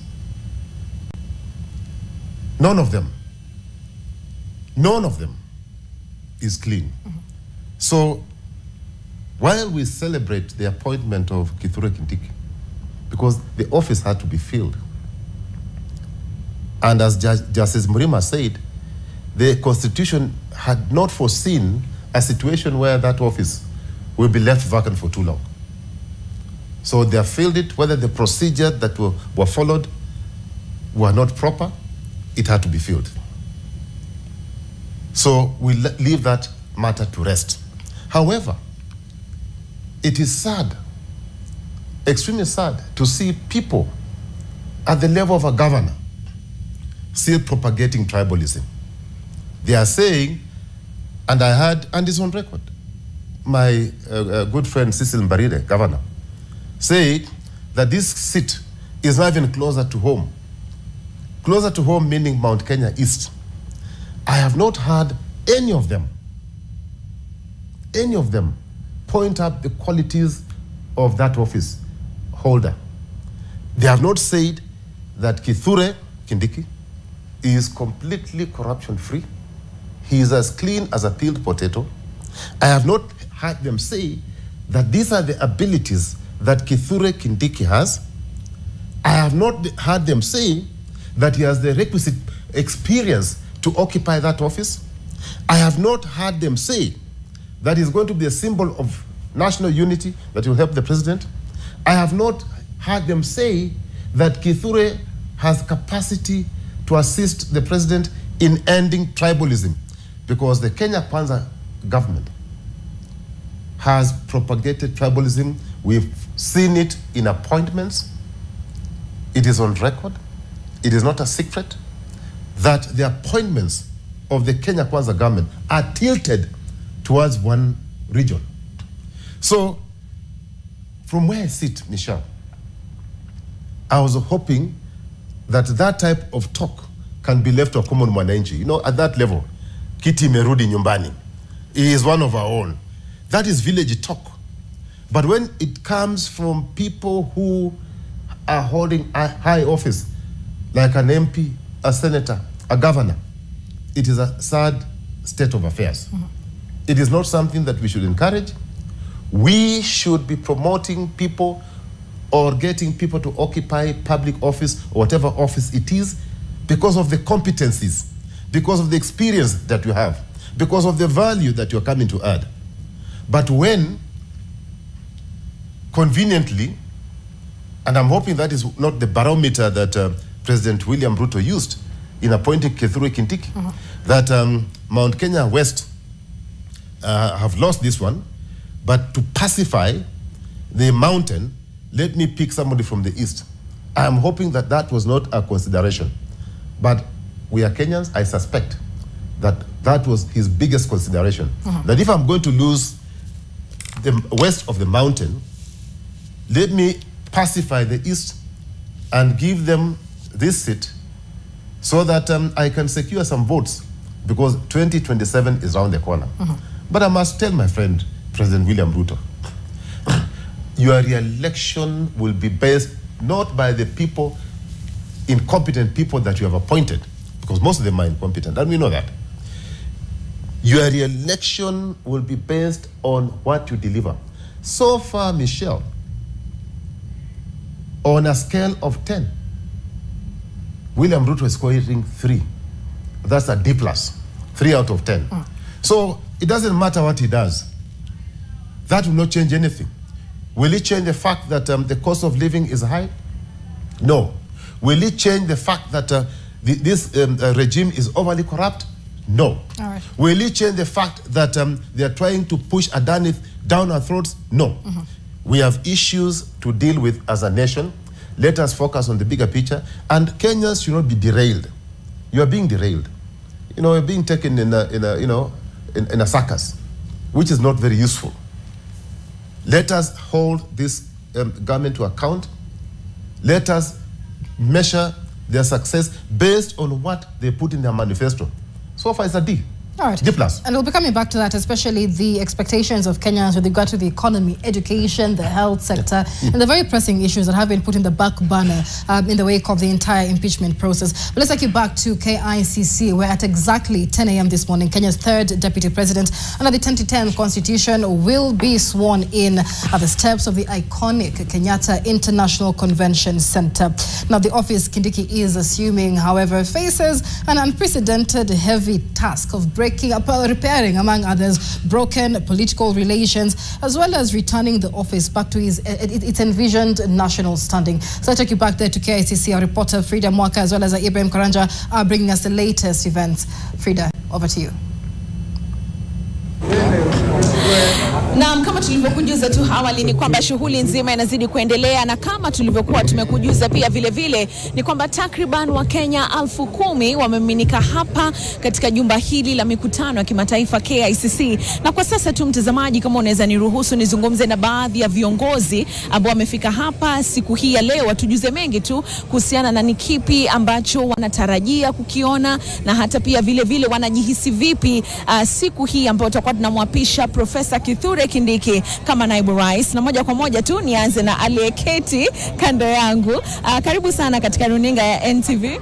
Jifahamishe na utuambie siku hii unatarajia nini? No, I'm a civil servant to see the deputy president coming in, but you can talk to the other leaders. Haya, naam. Wacha tu nizungumze na baadhi ya viongozi ambao wako hapa. Unaweza zungumza nasi labda utuambie kuhusiana na leo. Songea karibu tu na kusihi. Naam.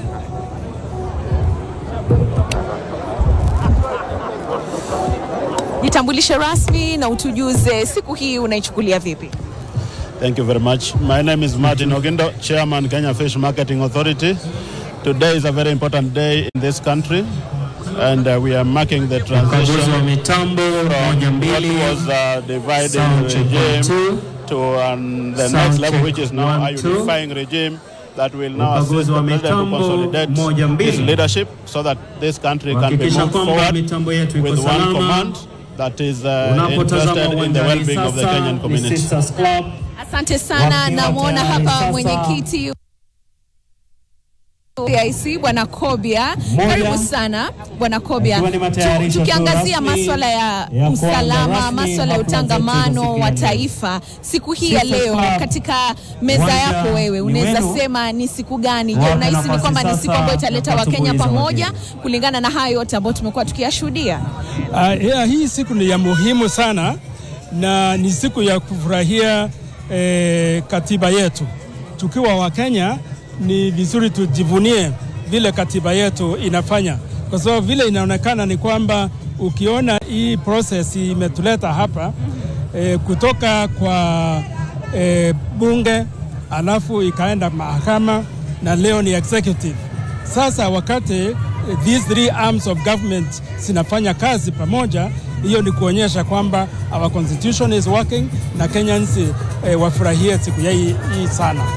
Tukiwa na utangamano, ninaona kwamba sasa vile mambo yalivyo ni kwamba Wakenya wamekuja pamoja, na kuna ile unity na peace, ile amani ile tumekuwa tukitarajia kama Wakenya. NCIC inazunguka katika maeneo tofauti humu nchini, katika kaunti zote 47 nchini. Labda unaweza sema mood iko vipi? Unajua vile mambo yalivyo sasa kwa sababu ya communications. County zote zikiwa nini 47 of them, mimi naona ya kwamba kila pahali kule nimeangalia watu wote wanafurahia siku hii ya leo, na sisi tungependa kuuliza kaunti zote siendelee kuwa na amani ya namna hii, na kutoka hapa sisi tuna ile tumeanzia tunaita transgenerational conversations. Generations zote za Kenya ziwe pamoja ili tuweze kufanya kazi pamoja tukiwa wa Kenya. Naam, asante sana, zidi kujirudisha. Kwa sasa mtazamaji, nataka kuzungumza na mbunge. Karibu sana katika ndio unaibeba vipi? Ndio. Ni sawa kabisa. There should never be a wide vacuum in the filling of the office of the Deputy President. Because if anything happens, now if anything were to happen, God forbid it's never happened to our President, we'll have a constitutional crisis. So this business of courts taking the longest of their times on such matters is very wrong. There are two catchwords which the judges very cleverly have pointed out: jurisdiction and non-justiciability. You don't take matters like that to courts. You get my point? But be that as it may, now we have come to the end of it, and I'm glad we didn't have any other dramas. But the courts should shy away from issues that are purely parliamentary and purely political. No, that's not an area for the courts to push in and out. We need a serious reforms, a surgical reform in our judiciary in this country. Judiciary is the weak link in the statecraft that we should have in this country. Thank you very much. Asante sana. Na mtazamaji, pia katika runinga yako ambacho unachokiona hivi sasa ni kwamba kuna burudani wanaendelea kuburudishwa tu kwa nyimbo za kitamaduni, na natumai kwamba ile ni jamii ya Wanubi ambao wamefika hapa. Lakini kwa sasa nataka pia nizungumze wa kike katika kaunti ya Nandi. Karibu sana katika runinga ya NTV. Tujuze mengi tu katika nafasi ya wanawake na masuala ya usalama, na pia siku hii ya leo wanasemaje wana Nandi? Asante sana. Kwa majina naitwa Cindy, na tuko na furaha siku ya leo kuweza kuhudhuria hafla ya uapishaji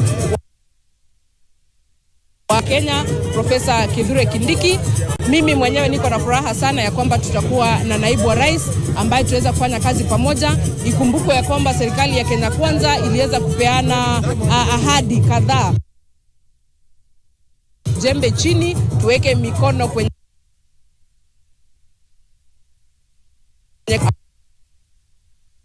ya kwamba we have a lot of confidence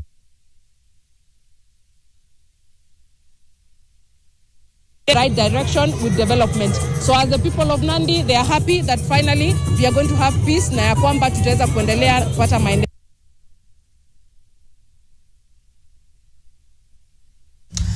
Live proceedings there from the Kenyatta International Convention Center, KICC, where Professor Kithure Kindiki is set to be sworn in any moment from 10 a.m. as the country's deputy president, replacing Rigathi Gachagua, who was impeached. Now, of course, Kindiki coming into this position at a time when public trust in the government is shaky. Many Kenyans feeling disillusioned by unfulfilled promises as well as corruption. We'll be discussing the impact of this and the in-tray for the incoming deputy president with the former Nairobi town clerk, Philip Kithure. Just before we get into that conversation, let's take you to Kisumu, where Judith Cherono is sampling the views of Kenyans ahead of the swearing in of Professor Kithure Kindiki. Judith, over to you. A very good morning to you, Michelle, in Nairobi. We're coming to you live from Oginga Odinga Street here at the lakeside city of Kisumu. And with me, I'm joined with residents here who want to give their views on the incoming deputy president of the Republic of Kenya. Sasa naomba ujongee hapa kwa NTV, ujitambulishe kwa majina kisha utoe maoni yako kwa kizungu kiweza.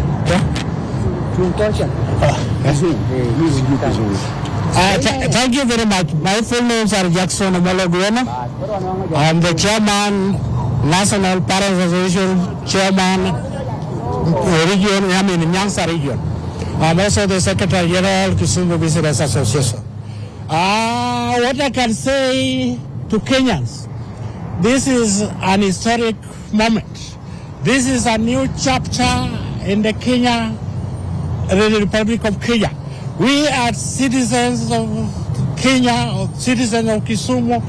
We are very happy for what has happened. And this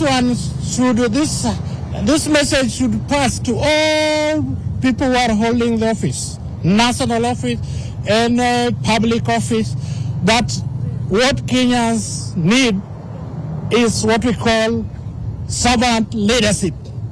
Servant leadership, not boss leadership. So what Kenyans are demanding for all those who are holding public office in future, because this is a new chapter. The swearing in of the new deputy president, Kindiki, Kenyans have welcomed it with cheers. We Kisumu citizens, we are very happy, and we are looking forward to see a new chapter, the way our government is being run. We need a new governance, what we call servant leadership, where the citizens are your bosses, you are not our bosses. So what we are demanding to see us today, after swearing in of the new deputy president, we want to see in all sector of governance what we call servant leadership. So we are very happy. This is an historic moment where the first deputy president has been, the previous deputy president actually has been impeached. It is an historic moment. Even in Africa, even in the world, it has never happened. This one means our constitution, 2010 constitution, actually it has started to work. What we are saying, chapter 6, which talks about integrity, must be implemented to the latter. This one means they have started implementing chapter 6, which have never been implemented. So we are saying we are happy with our constitution, 2010 constitution. Actually, it has given us a new chapter. We are very happy. And this is actually, this is what we call democracy. We are seeing democracy in Kenya. We are very happy. Thank you. Thank you very much, sir, for your views. Now, naomba ujitambulishe kwa majina kisha utoe maoni yako. Kwa majina naitwa John Wino Biero. Mimi kama mkazi wa Kisumu niko na furaha sana kwa sababu malumbano ya kisiasa ni kama imeisha kidogo ya impeachment, ambapo koti ilishafanya uamuzi yake jana, na nafikiri sasa serikali itaendeshwa vizuri, na tuna furaha sana ya kwamba Mr. Kindiki anaenda kuchukua ushukani leo, na tunaambia Bwana Rigathi Gachagua akae tu polepole, aende tu kwake, anyamaze polepole, atulie, awache kuvurugana na serikali, kwa sababu yeye pia alikuwa mtu wa milima, na mtu wa milima ndiye ameingia hapo. Sasa sioni malumbano yoyote. Mimi ile kitu naweza ambia Bwana Rigathi Gachagua ya kwamba hiyo apili anataka kutuma sijui nini, hizo ni kupoteza wakati. Maji imemwagika, wacha ikuwe hivyo. Bwana Rigathi Gachagua angekuwa mtu mjanja, angeresign mapema, ambapo hii tunamwambia yeye mambo yake ya kisiasa imeisha, na fanye biashara yake ile alikuwa akifanya kitambo ya kuuza mbuzi, aendelee nayo. Awachane na serikali, alishindwa kuendesha serikali, anaendesha serikali na ukabila, anasema watu wangu, na yeye ni deputy president all of Kenya. Sasa ile kitu tunaweza mwambia, akae mpole, aenda alale kwake, alale usingizi nono. Hiyo tu. Asante sana. You as a youth person of this Republic of Kenya, how do you see all this unfolding and what is your take? You can start by introducing yourself. Kwa majina naitwa Wycliffe Olagotieno, JNZ Kisumu. Ningependa kusema ya kwamba yaliyopita sio ndwele. Ya Gachagua ni yaliyopita. Sasa hivi tunaona Kindiki, lakini sisi kama JNZ tunaona kama huu Kindiki ni product yetu. Ni sisi tumefanya hii hayo yote yanafanyika. Sasa kwa Kindiki mwenyewe, leo utangia katika ofisi, tungependa kusema hivi, umeona yale Gachagua amefanya nchi yetu, amepewa miaka 2 ameshindwa. Amekuwa akipiga kelele anatukana na watu, sisi wa Kenya hata tunaogopa. Kindiki, usifanye wa Kenya waogope serikali yako na Ruto. Fanya wa Kenya wawe marafiki. Tuone kama Kenya ni sisi wetu wote. Lakini Kenya ufanye sana. Tumeona umefanya mingi kwa ulinzi ambaye tunasema ni correct. Ulifanya mema hadi tunaona wale bandits hawako sahi. Ile nguvu ulikuwa nayo kwa waziri wa ulinzi, tunakuomba hiyo nguvu ulete huku kwa naibu wa rais. Saidia William Ruto kwa hizi miaka 3 ambaye 2020 tukifika tuone kwamba mmefanya kitu, tuwaregeshe kwa ofisi ama tuwatoe. Asante sana kwa kuelewa. Thank you very much for your views. You can also introduce yourself and tell us your views here. Thank you. I'm called Ben Kojwang or Wodarosi ukipenda. I only have an advice to the incoming deputy president that Kenya is for everyone, and when you get to that office, take that seat not for personal but for the Republic of Kenya. And for the Rigathi Gachagua mwenye ameenda, iko hivyo, kazi ni unapata kazi unapoteza. So alipata kazi amepoteza, that's not the end of life. Let him just akuwe tu mtu focused na endelee na maisha yake. Asante. Thank you very much for your views. Sir, karibu sana kwa runinga ya NTV. Naomba jitambulishe kisha utoe maoni yako. Kwa majina naitwa Julius Liambo kutoka Kisumu.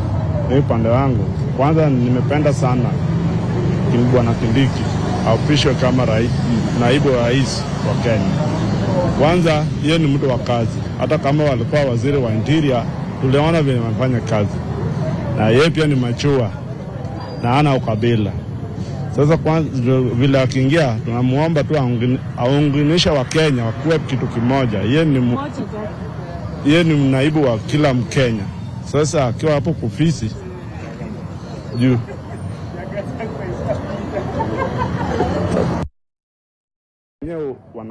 watu wa Kenya kazi. Ya mwisho na wafanya kwa rais kwa serikali jumla. Sasa hivi miaka 3 ama 2 hatujaona kitu ambao UDA wameshafanya. Tumebaki na miaka 3.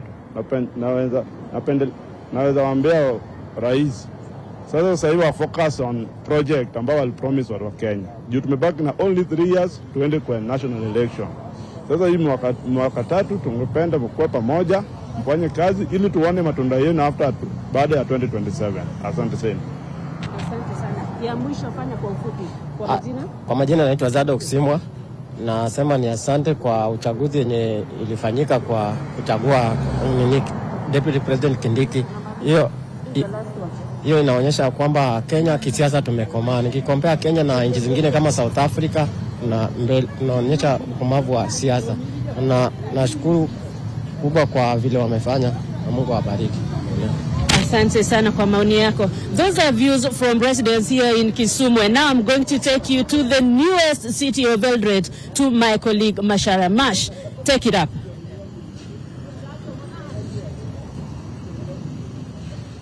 All right, I'll be taking you back to Eldoret in the course of this live broadcast. That is Judith Chorono, live for us from Kisumu, as residents give their views ahead of the swearing-in of Professor Kithure Kindiki. And with us here in studio is former Nairobi Town Clerk Philip Kithure. Philip, anticipation is building now ahead of the swearing-in of Kithure Kindiki. But like I mentioned earlier, he comes into this office at a time when public trust in the government is dwindling. There's been a lot of disillusionment with the issues like the economy, education, the health sector altogether. What are you expecting, even as it comes into the DP seat, would be the entry of Kithure Kindiki?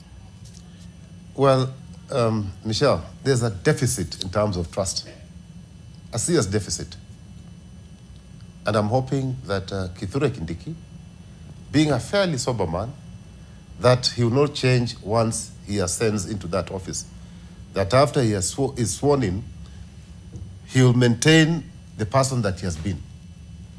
Because Kenyans seem to have some hope in the appointment of Kithure Kindiki. We think and we hope that he will assist the president in dealing with the challenges that this country is facing. Number one on the list is to unify this country. This country is so broken. This country is feeling so hopeless. This country is in tatters because the administration started on a wrong footing. So we are hoping that this administration will have some good manners going forward and embrace every Kenyan, embrace every community, and make Kenyans feel like Kenyans. Right now, Kenyans, most of Kenyans don't feel part of this government. The other thing that, and I'm happy that the president considered Professor Kithure Kindiki being a professor of law. I am hoping that Kithure Kindiki will advise my friend and president that some of the things that he's trying to push through the throats of Kenyans are not only painful, are not only harmful, but they're illegal. And even if we were to do things, the president should be advised that things must be done in accordance with the law. We have a constitution. Things like Adani, he's so hell-bent on pushing them through. You wonder why. In fact, people are asking, okay, what is the alternative? We have so many alternatives. Opening up that space to other people to come and compete for it so that we have the best player. But who told President William Ruto that Kenyans have no capacity to raise money? We're just asking for 300 billion for the airport to be paid over 30 years. We are asking for 95 billion for Kentraco. Who told President Ruto that if he floated an infrastructure bond, that Kenyans cannot come?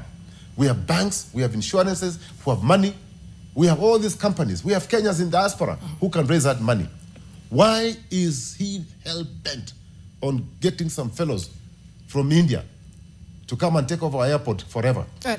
The other thing that... still on that, yes. Kithure, because we've seen the politics surrounding the impeachment of the deputy president, and much of that was insubordination. That the president said this, and the deputy president went and said that. Now, we've seen the president take a stand on Adani. He has supported Adani. He says Adani is actually in Kenya for the benefit of Kenya. Do you expect the incoming deputy president to, even as a professor of law and a lawyer himself, to insubordinate the president in that way? Insubordination should not be encouraged, Michelle. But you should not lose your head when you're getting into the office. At least carry your head when you're getting into that office. Advise the president that he cannot operate outside the law. He cannot do things that are not constitutional. So I'm not saying that he should behave the way the outgoing deputy president behaved, but he must be very clear.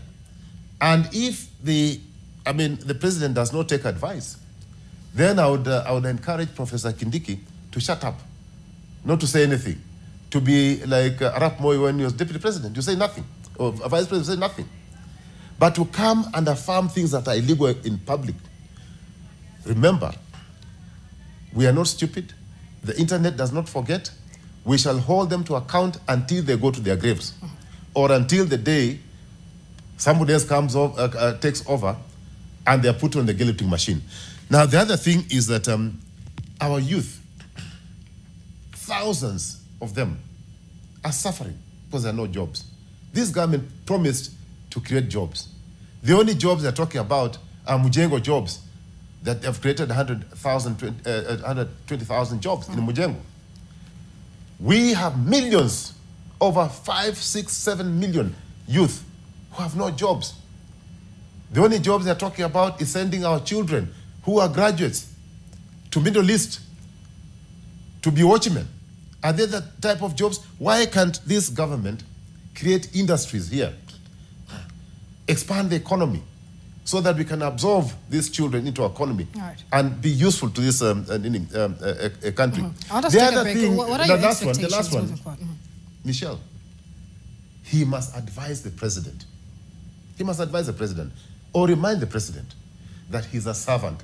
He's not the boss of the electorate. He is not our boss. He is our servant. And what people are saying is that they are being overtaxed, that they are going through immense pain. And if they are not feeling it, because they feed on taxpayer money, they go to hospital, best treatment on taxpayer money, they are doing to officers on taxpayer money, We even clothe them taxpayer money. We do everything for them taxpayer money. We are reminding them that Kenyans are really going through serious pain. And that pain needs to be cured. There's emotional pain, there's physical pain, there's pain all over Kenya. That must be taken care of. Because if they don't, if they think that 25th of June cannot repeat itself, it will come in double dose. All right, that's a good point to end it. That is Philip Kithure. He's a former Nairobi town clerk. Philip Kithure, thank you so much for your time here on NTV. Our coverage continues here as we bring you world coverage ahead of the swearing in of Professor Kithure Kindiki, who any moment from now is expected to arrive at Harambee House, where he will hand over the interior docket to the acting interior CS Musalia Mudavadi before walking or heading on foot to KICC at the venue of his swearing in. We took a break here on NTV. Much more coming up after the break. Do stay with us.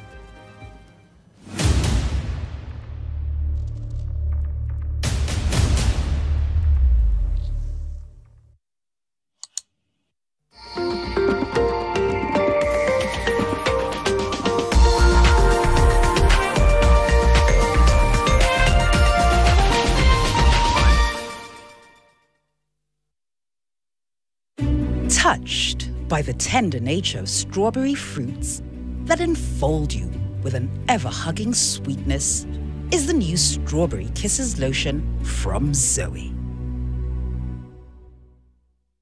Nairobi, are you ready? Changamka Shopping Festival returns to Kenya's capital for the 7th year. This year, the festival is scheduled for 5th to 9th November 2024 at the KICC Nairobi and is themed celebrating the growth and ingenuity of the local manufacturing sector. Here's another unique opportunity to see, try and buy various products at affordable prices expertly made in Kenya. This edition will be hosted alongside the Kenya Industrialization Conference in partnership with the Ministry of Investments, Trade and Industry. Entry is free. Hashtag Changamka Fest 2024. Hashtag KIC 2024. See you there. Even though I never really became your legitimate daughter-in-law, but you've been every bit of a mother to me. What's that? I thought our celebration's over. Not quite yet. Oh.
This week on Churchill Show. Give it up for Churchill!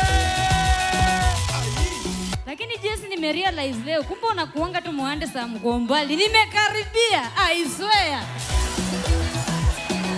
Tunashinda tunaomba Yesu mmoja. Mombasa Yesu ni wengi. 40 Jesus. Faith is like Wi-Fi. Powerful but invisible. And God says with this you can be connected for free. Alikuandalia picha kama vile the Kakamega D.O. The mountain mogul. The villager. Na sasa the mountain as foreigner. I really appreciate your support because without you we cannot be us. Mbona huwa tunajenga nyumba na Mungu alijenga dunia ikiwa nje?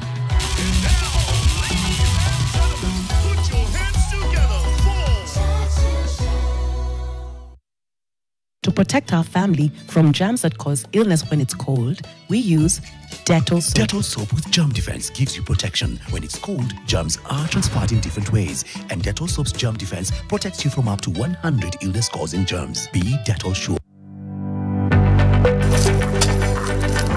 We are not yet food and nutrition secure in the sense that we are not able to feed the population comfortably. When you have limited land, we tend now to open up forest, and these deforestations plus other practices have resulted to what we are now calling climate change. Wakulima wengi kwa kukosa ufahamu hawafanyi udadisi wa mchanga before waanze upanzi. We are making the soil this area and this stuff, it is as if we are improving the soil health. Where did you come from? Hamlet. So this is where the magic happens. This is for you kids. Taste the magic with our festive cakes from DPL Festive Bakery. Delight with every bite. He will come and save you. He will come and save you. Say to the weary one, your God will surely come. He will come and save. There is nothing that God has to give that is giving to us some other way. It's through Christ. It's through Christ. Have you given your life to Christ? Have you yielded to Him? Have you accepted Him as Lord and Savior of your life? Friends, that's where we begin. No wall you won't kick down, lie you won't tear down, coming after me. Reach your audience instantly and make a lasting impression with Nation Sema. Affordable bulk SMS at 0.3 Kenya shillings. Own sender ID for 10,000 Kenya shillings plus 10,000 free messages. To sign up, please call 0728434979 or email us on mkibunja@ke.nationmedia.com.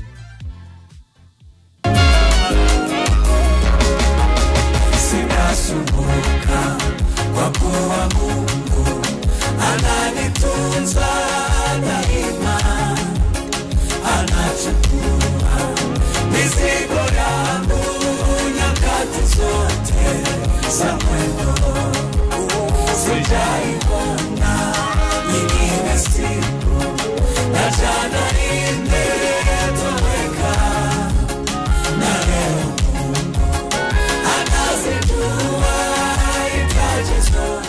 Skiza na Nation.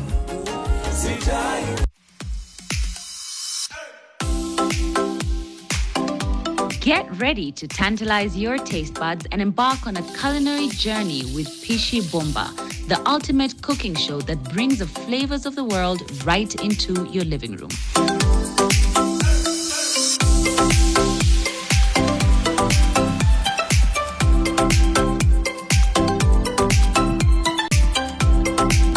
Tune in this Sunday at 6:30 p.m. with me, Claire Karatu, for a mouth-watering adventure. Pishi Bomba. Cook, eat, enjoy. Are you ready?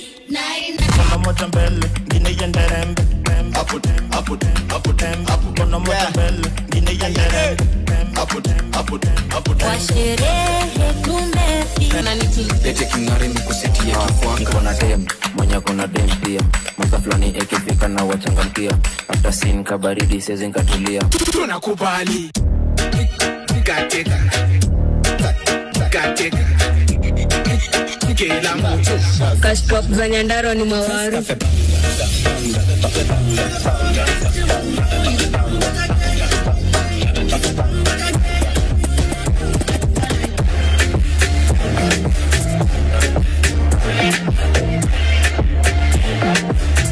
Only on NTV.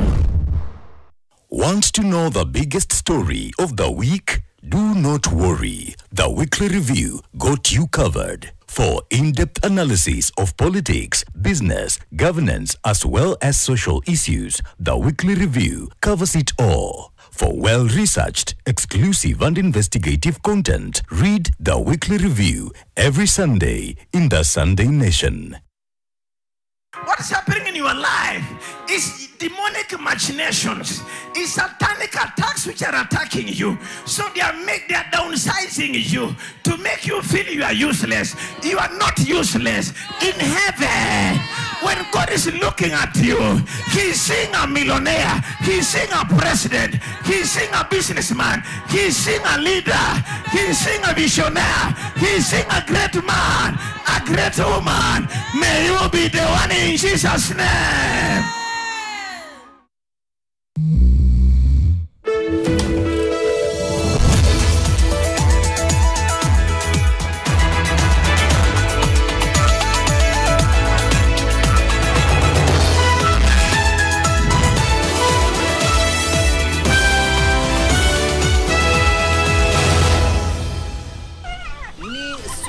Ambalo limetatiza mafisi wengi.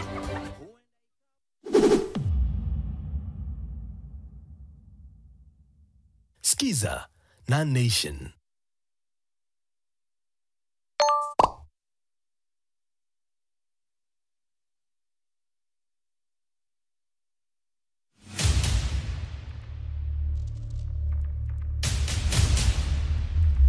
Thank you for staying with us on NTV as we bring you live coverage of this pivotal moment in Kenya's political landscape, the change of guard within the deputy presidency, as Professor Kithure Kindiki is set to be sworn in as Kenya's 13th second in command, replacing Rigathi Gachagua, who was impeached after a bruising political battle. Security has been beefed up in most parts of Nairobi ahead of that transition of power, as we bring you comprehensive live coverage from the Kenyatta International Convention Center, KICC, where all the action is set to take place. Our reporters Frida Mwaka and Ibrahim Karanja are live there as we take a look at the live action and also talking to Kenyans from different walks of life. Over 10,000 of them expected at KICC to witness the swearing in of Kithure Kindiki. We're also on standby in Mombasa. Kevin Mutai will be bringing us the views of Kenyans from Mombasa before and after the swearing in as Kithure Kindiki enters the deputy presidency at a time when Kenyans are disillusioned with, among others, the state of the economy and the state of education,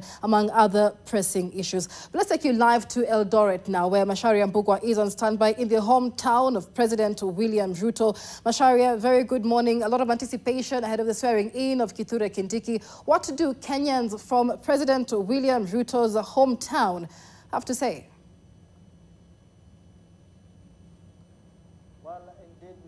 Right from the heart of Eldoret, the big event of swearing in of the new deputy president, that is Professor Kithure Kindiki. Just from yesterday, the court's ruling ruled in favor of him being sworn in today with the Gazette notice. And you'll allow me switch my language. Nitazungumza kwa Kiswahili kwa niaba ya wakazi wa hapa kunielewa, na nitaanza tu kwa kuzungumza na labda atuambie hii jana mahakama ya juu mahakama kuu iliweza kupitisha kwamba naibu rais mteule Kithure Kindiki aweze kuapishwa. So nataka nikuulize hii leo, je, unadhani hii ilikuwa haki si haki? Kwanza kwa majina naitwa Felix Puret. Mimi ni mkazi wa Eldoret. Kulingana na mahakama jana, mahakama imefuatilia ile matukio ilikuwa imetokezea kutoka kwa parliament na ikaenda kwa Senate, kumaanisha kwamba ilikuwa tu imebaki mahakama peke yake ndio wakati hiyo kesi. Kwa vile ilikuwa imeletwa kutoka parliament na ikafika Senate, na kulingana na kulingana na ile katiba ya Kenya, ile ratiba yenye nafuatiliwa ili kuimpeach ama kutolewa kwa rais, kwa naibu wa rais ama rais, wamefuatilia vizuri, na mahakama wameonelea kwamba watoe hiyo lift hiyo conservatory order ili Kindiki aapishwe. Naona wamefanya vizuri.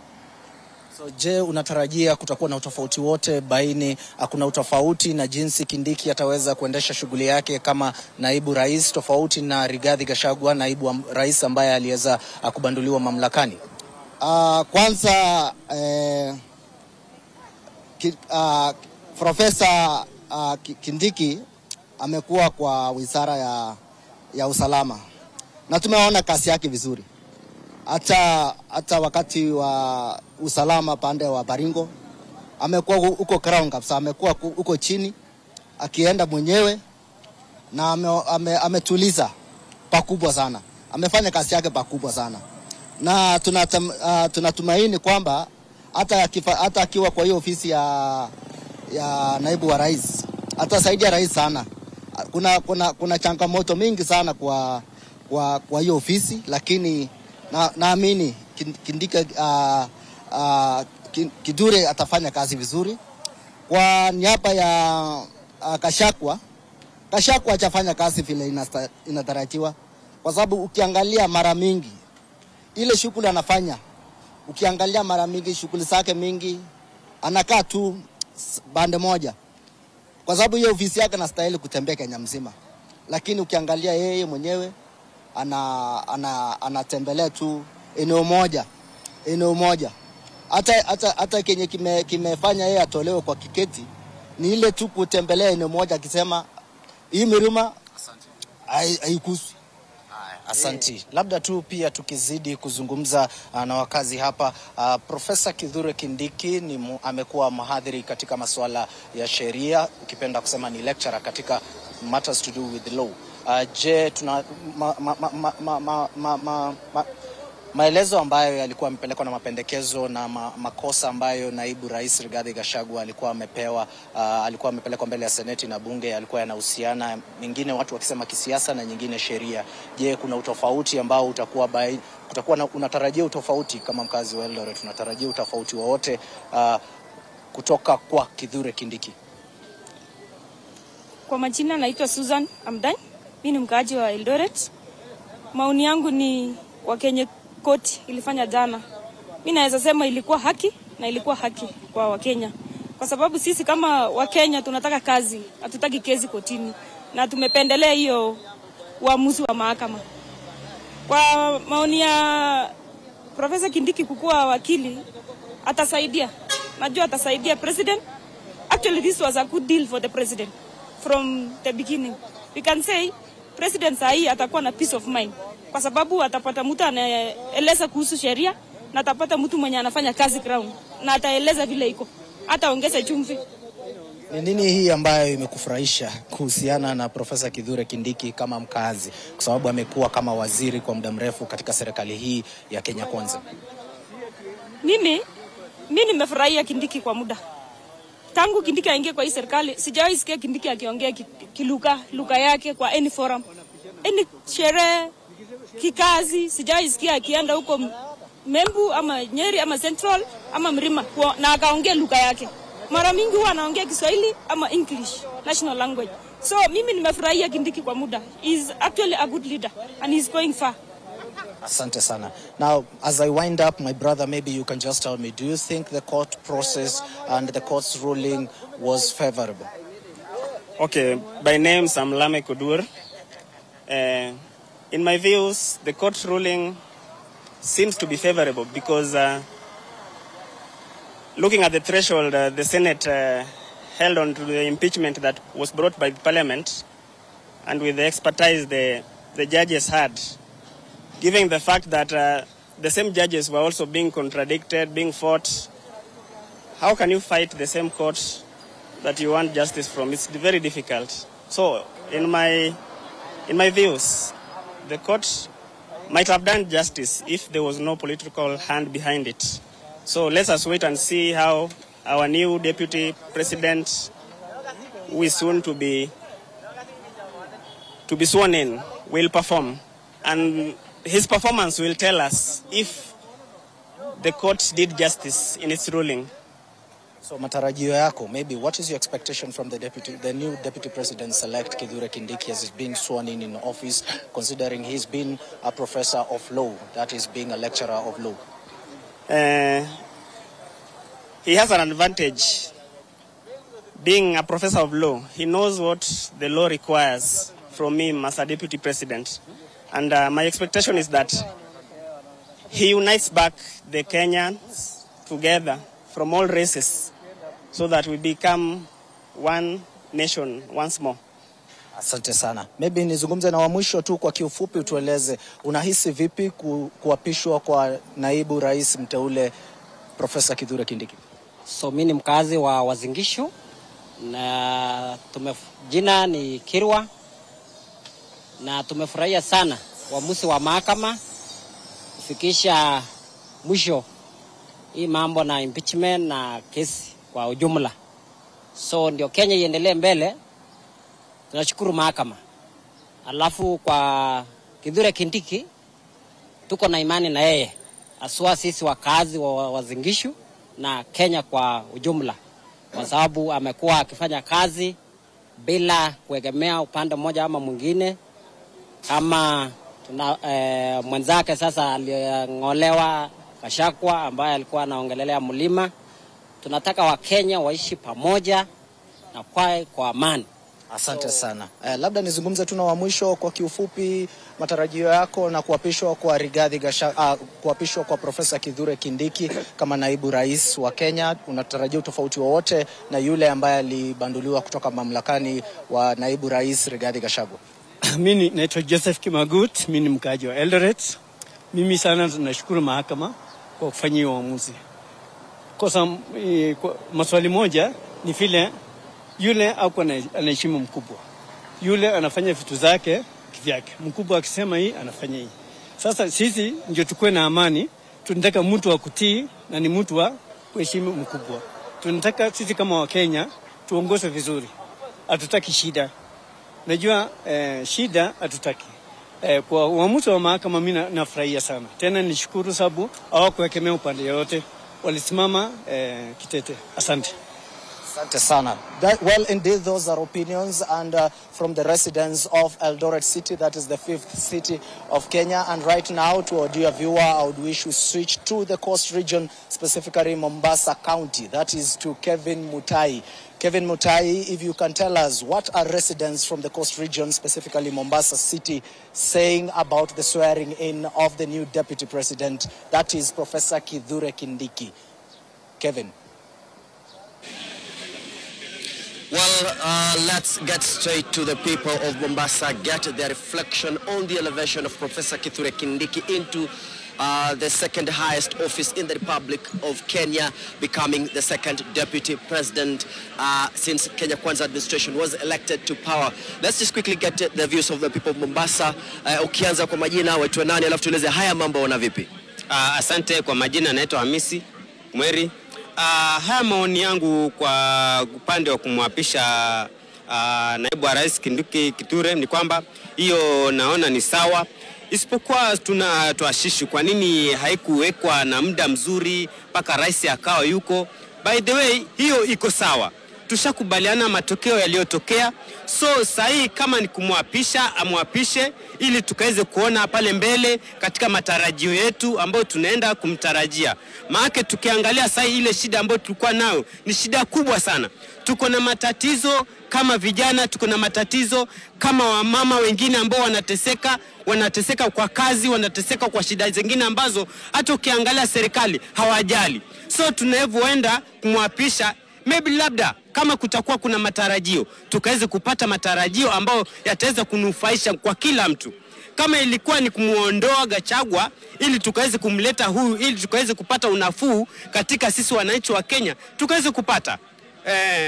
Na pengine watarajia nini kusikia kutoka kwake Rais William Ruto? William Ruto maybe kile kitu chenye ambacho natarajia ni kwamba kwa vile alimkubali kwamba huyu naibu wa rais wake mpya aende na yeye, ni kitu ambacho natarajia kuweze kuwa na mabadiliko, kuweze kuwa na ile changes za serikali, tukaweze kuona yale mafanikio ambayo yeye ameyapanga, tukaweze kuona maendeleo ambayo yale ambao kuna miradi ilikuwa imekwama ikaweze kuendelea. Hiyo ndio matarajio kwake. Ukiweza kwa majina tupe maoni yako. Kwa maoni yangu, kwa majina mwanzo naitwa Chelsea. Kwa maoni yangu tunafurahi vile tumepata naibu wa rais. Tunatazamia mambo yatakuwa mazuri. Na wasijiangalie wao kama wao. Sisi wananchi huku nani ndo tunaumia sana. Watuangalie kama mayuthi, watuangalie kama mavijana. Hiyo ndo maoni yangu. Pengine watarajia nini kutoka kwake Profesa Kithure Kindiki kama naibu wa rais? Tunatazamia mambo yatakuwa mazuri. Na tunatazamia pia tutaona mambo yanaweza kubadilika yakawa mazuri, hata sisi vijana tukafurahia kazi zikatoka, tukaona mafanikio yetu vile tutaona. Asante. Kama mkazi wa Mombasa wana vipi? Mimi naitwa Rogers Ouma. Mimi kama mkaaji wa Mombasa nimeridhika kwa kuchukuliwa Kithure Kindiki kwa hii deputy president. Hata hii kiti ilikuwa ni yake, but ilimponyokea. Imemrudia na najua yeye ni mfanyakazi. Afanye kazi, asibague mtu yoyote katika Kenya. Afanye kazi kwa Wakenya wote equally. Ndio venye tunampenda. Tushamuona matendo yake kidogo na zidi kuwa venye yako. Kwa sasa hivi tunatarajia wale wa Kenya wenye hawakumpigia Kenya kwanza kura wakapate maendeleo kutoka kwa naibu rais. Na naibu wa rais aangalie kama watu wa Nyanza wenye huwa sana na wa Western wanasumbuka wakati wa mafuriko. Waangalie kozi hiyo kitu iko kwa doketi yake. Atoe pesa ifanye kazi venye inafaa. Kozi hiyo ni usuru ya mwana Kenya mwenye anaathirika. Tena tukitoka hapo angalie mabarabara zenye zilikuwa zimedivatiwa kuenda kwa watu wengine because kwa ubinafsi, ziende kwa wananchi wa kawaida. Na pengine tupate maoni yako pia ikizingatiwa kwamba Profesa Kithure Kindiki ameweza kumwachia Musalia Mudavadi ile wizara ambayo alikuwa anafanya katika wizara ya usalama wa kitaifa. Musalia Mudavadi ataweza kushikilia kwa muda. Je, pengine unaona pengine nani anafaa kuweza kupewa nafasi hiyo?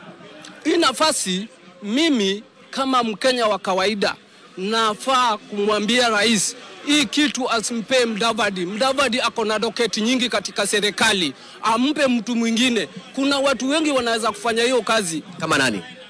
Mimi naona mtu kama Junet Mohamed ni mtu anaweza kufanya hiyo kazi kwa ubunifu zaidi kulingana na venye ako. Hiyo ndio maoni yangu. Je, pengine ukiona uhusiano wake Rais William Ruto na Profesa Kithure Kindiki utakuwa na maana gani na manufaa gani kwa taifa la Kenya, hasa wa Kenya wenyewe? Kwanza kitu tunahitaji sisi kama wa Kenya ni umoja. Tunahitaji mtu a unifying figure akuwe katika ile docket. Unifying figure kumaanisha awe ni naibu rais wa nchi yote. Asiwe naibu rais wa eneo fulani, kwa vile tuliona na naibu rais ambaye ameondolewa mamlakani sasa hivi. Na kitu ambao tunatarajia sisi wa Kenya ni kama kweli Gachagua alikuwa kuna kivili alikuwa anazuia Rais Ruto kudeliver kwa wananchi. Tuanze kuona leo wakati Kindiki atakapomaliza kuapishwa, leo hii tuone kazi ikifanyika kwa wananchi. Maana kuna mambo mingi inaendelea, kuna maneno ya SHIF, kuna hii ya SHA. Watu wengi sana wanaathirika mahospitalini. Maana saa hizi lazima urudi tena mfukoni ili uweze kutibiwa. Wakati ile NHIF, sisi maskini, sisi wananchi wa chini ambao tuliahidiwa mengi sana na rais wetu, tunazidi kuumia zaidi na hizi vitu ambazo zimeletwa saa hizi. Kwa hiyo matarajio yangu kama kijana wa hii nchi, kwanza ni muombe rais, maana hawezi kusema ajui. Kuna vijana wengi sana wamepotezwa. Wengi tunawapata wamekufa, ama wengi wanarudi wakiwa wamenyanyaswa sana hadi wanashindwa kuongea. Wiki iliyopita tulimwona Boniface Mwangi akishikwa mbele ya watoto wake, ambao si haki kwa Mkenya wa kawaida. Hiyo wiki iliyopita hiyo, kuna dada yetu mmoja ambaye hadi wa leo hatujui yuko wapi, ambaye alikuwa kwa hiyo docket, ni saizi ambaye ameteuliwa kuwa naibu rais wa nchi. tunaomba rais, maana alituahidi in his government hakutakuwa na extrajudicial killings, hakutakuwa na hizi abductions ambazo tulikuwa tunaona serikali ya rais aliyekuwa Uhuru Muigai Kenyatta, watu walikuwa wanaokotwa katika River Yala huko. Saizi Ruto ameingia, zile ahadi zake ni kama ameziweka nyuma zote. Tuliona June wakati wa zile maandamano ya Gen Z, vijana kweli tulijitokeza kutetea haki za wananchi, kupinga hii finance bill ambao tena leo inapitishwa kwa mlango ya nyuma, inarudi kuumiza mwananchi. Kwa hiyo mimi kuchagulia kwa Kindiki, mimi kama mwananchi wa kawaida, mimi kama hasla wa hii nchi, haina manufaa yote kwangu. Ile ni kuongeza mtu ambaye alikuwa na cheo, kumuongeza kazi zaidi. Sisi wananchi wa kawaida tunaendelea kudhulumika, tunaendelea kunyanyasika zaidi nchi hii yetu. Hatuna nchi nyingine. Tungependa, mimi binafsi ningependa kumwomba rais hivi, angalie maslahi ya wananchi wake. Wananchi wake hawana furaha kabisa na nchi yake na vile anavyoiendesha. Kwa amana amechukua kila mtu akaweka pale ndani. Hatuna mtetezi tena sisi kama wananchi wa kawaida. Kwa Kindiki, kazi ambayo atakuwa amepewa afanye na deliver kwa wananchi. Asifanye kazi kwa kumwangalia rais. Afanye kazi na ile oath ambayo atachukua. Oath ambayo anachukua leo ni kufanyia kazi wa Kenya, sio kumfanyia kazi rais wetu. Na si kwamba tunamchukia. Sisi wa Kenya tunataka maendeleo, zile barabara, zile kazi ambazo alituahidi vijana. Leo hii hapa majengo hapa, hata hapa mali tumekaa hapa, kuna vijana wengi sana walitoka nyumbani kuja kutafuta kazi hapa. Wengi wanarudi bila riziki. Ni kwa sababu there is no enabling environment ya mabiashara kufanya kazi. Leo hii mabiashara zinafungwa hapa. Hizi biashara zinapofungwa, sisi kama vijana ambao wanafanya kwa hizo makampuni, kwa hizo maduka, sisi ndo tunakosa kazi. Tunaelekea wapi kama nchi? Kama kweli hii uchaguzi wa Kindiki utaleta faida alivyofanya na kabineti yake, ingawa tunaona faida lakini ni kidogo, ni finyu. Unapata? Kama hii italeta manufaa kwetu wananchi ni bora, lakini kama itaendeleza sera zake Ruto mwenyewe na si sera za wananchi, basi itakuwa ni haja kufanya jambo lolote. Ombi letu sisi wa Kenya, mimi kama Mkenya, najua mimi nazungumzia, kila mtu ana maoni yake. Maoni yangu na ombi langu kwa rais wetu, ile manifesto alituuzia, ile manifesto ya bottom up ya kuinua mtu ambaye yuko chini amlete juu.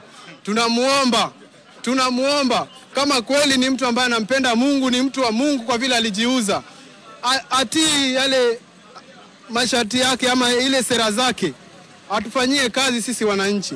Saizi kusema kweli Ruto akona less than 2 years kufanyia wananchi kazi, ndio turudi debe tena. Akona huu mwaka ambao umeisha na akona next year half of it. Past hapo itakuwa ni siasa. Na siasa hii ndio maana Gachagua ameondolewa leo. Sababu ya kuanzisha siasa na kazi inaendelea. So tunaomba rais, please, Kenyans want service delivery. Whatever you promised, please make sure, see to it that umeitekeleza na sisi wa Kenya tumenufaika. Mambo ya Adani, tunaomba, what we want with Adani, si ati tumtaki ama nini. Sisi, kila Mkenya anataka ile airport itengenezwe, iwe vizuri, iwe katika world standard. Sisi wote tunataka stima ikuwe affordable. Sisi wote tunataka health sector ikuwe affordable. Hizi vitu tatu zote tumeona zimepeanwa kwa mtu mmoja ambaye ni Adani ama kampuni ambazo zinahusika na yeye. What we want with this tendering process, all we want is transparency. Tunataka tujue kama kweli ni yeye, akuwe ni yeye, lakini asikuwe ni sura na anasukumwa pale mbele na huku nyuma kuna sura behind it. Kuna mtu ambaye amepora pesa za Wakenya na anatumia muhindi kutunyanyasa zaidi. Leo hii Wakenya ambao wanafanya pale airport, they are not sure of their employment. Hawako sure kesho huyu jamaa akichukua usukani watakuwa na kazi ama watakosa kazi. Hii SHA na SHIF, sisi kama wananchi tumeona tayari saa hizi dialysis patients wanaumia. Maana lazima ulipe cash. So ombi letu kwa rais, tafadhali tuangalie sisi wananchi wa chini ambao walikuchagua. Sisi vijana ambao walikupigia debe. Sawa, asante. Pengine ukiona Kindiki atakuwa naibu wa rais wa pili katika serikali ya Kenya Kwanza, wahisi vipi na sura gani hasa kwa taifa la Kenya? Kwa maoni yangu mimi naitwa Basi Mwandango, ni mkazi wa Mombasa hapa. Kwa picha kwa Kindiki, kimimi binafsi hakunisaidii kitu. Ningependa sana kwanza rais mwenyewe aangalie maswali ya kugunganisha wa Kenya. Maana Kindiki kama ni sheria haijafuatwa. Majaji ni wanafiki, wabunge ni wanafiki, seneta ni wanafiki, rais mwenyewe ni mnafiki. Maana ndio wanagonganisha wananchi wa Kenya. Tuambiane ukweli, tusiogope. Sisi sote ni wa Kenya, tuambiane ukweli. Tuambiane ukweli, tusiwe ukua upande huu. Wengine wako hapa kupigia vyama vingine siasa. Hawako kwenye agenda hapa. Lakini kwa picha kwa Kindiki, ningependa sana kama kuna haki itandike. Kindiki apelekwe bungeni afanywe msasa. Katika ile wizara iliyokuwa mbeleni ina tuluma nyingi, waliopotea, waliouawa, mpaka sasa hawajulikani. Yeye ni mhusika mkubwa. Yeye na Koome wanahusika sana pakubwa katika watu waliopotea. Wale waliokuwa wapinzani mbele yetu tulikuwa tukipinga agenda fulani, wameingia serikalini, wamegeuka, wana support zile agenda ambazo walikuwa kipinga. Na hiyo si haki. Hiyo ni mkono wa rais. Rais ameshika bunge, ameshika wabunge. Hatuna ukweli wa Kenya. Judiciary ameingilia. Koti sasa imekuwa haina uwezo. Wanasikiza vile wanavyoelekezwa. Order from above. Unanielewa? Mama Koome amezuiwa, hana la kufanya. Asante. Majaji hawana kufanya, ni wanafiki wajaji, wabunge ni wanafiki, senator. Thank you very much. Coming to you live from the Harambee House. These are live photos of Professor Abraham Kithure Kindiki making his way to his office, which is now the Ministry of Interior, or has been the Ministry of Interior, where the particular ministry sits at the office of the President. That is where he has been reporting from the time he was appointed Cabinet Secretary for the Ministry of Interior, or Internal Security and Coordination of National Government. Now, the man, Professor Abraham Kithure Kindiki, will cross over to this other side of Harambee Annex. So what you're seeing right now is the man just driving into Harambee House, which initially, or has been his office for the last 2 years or so.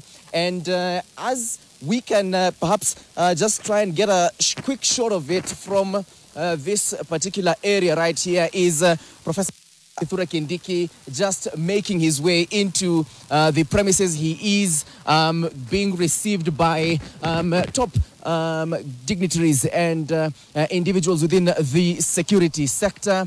It is a monumental day. That is Principal Secretary Internal Security, Dr. Raymond Omolo. I can also see Rhoda from within the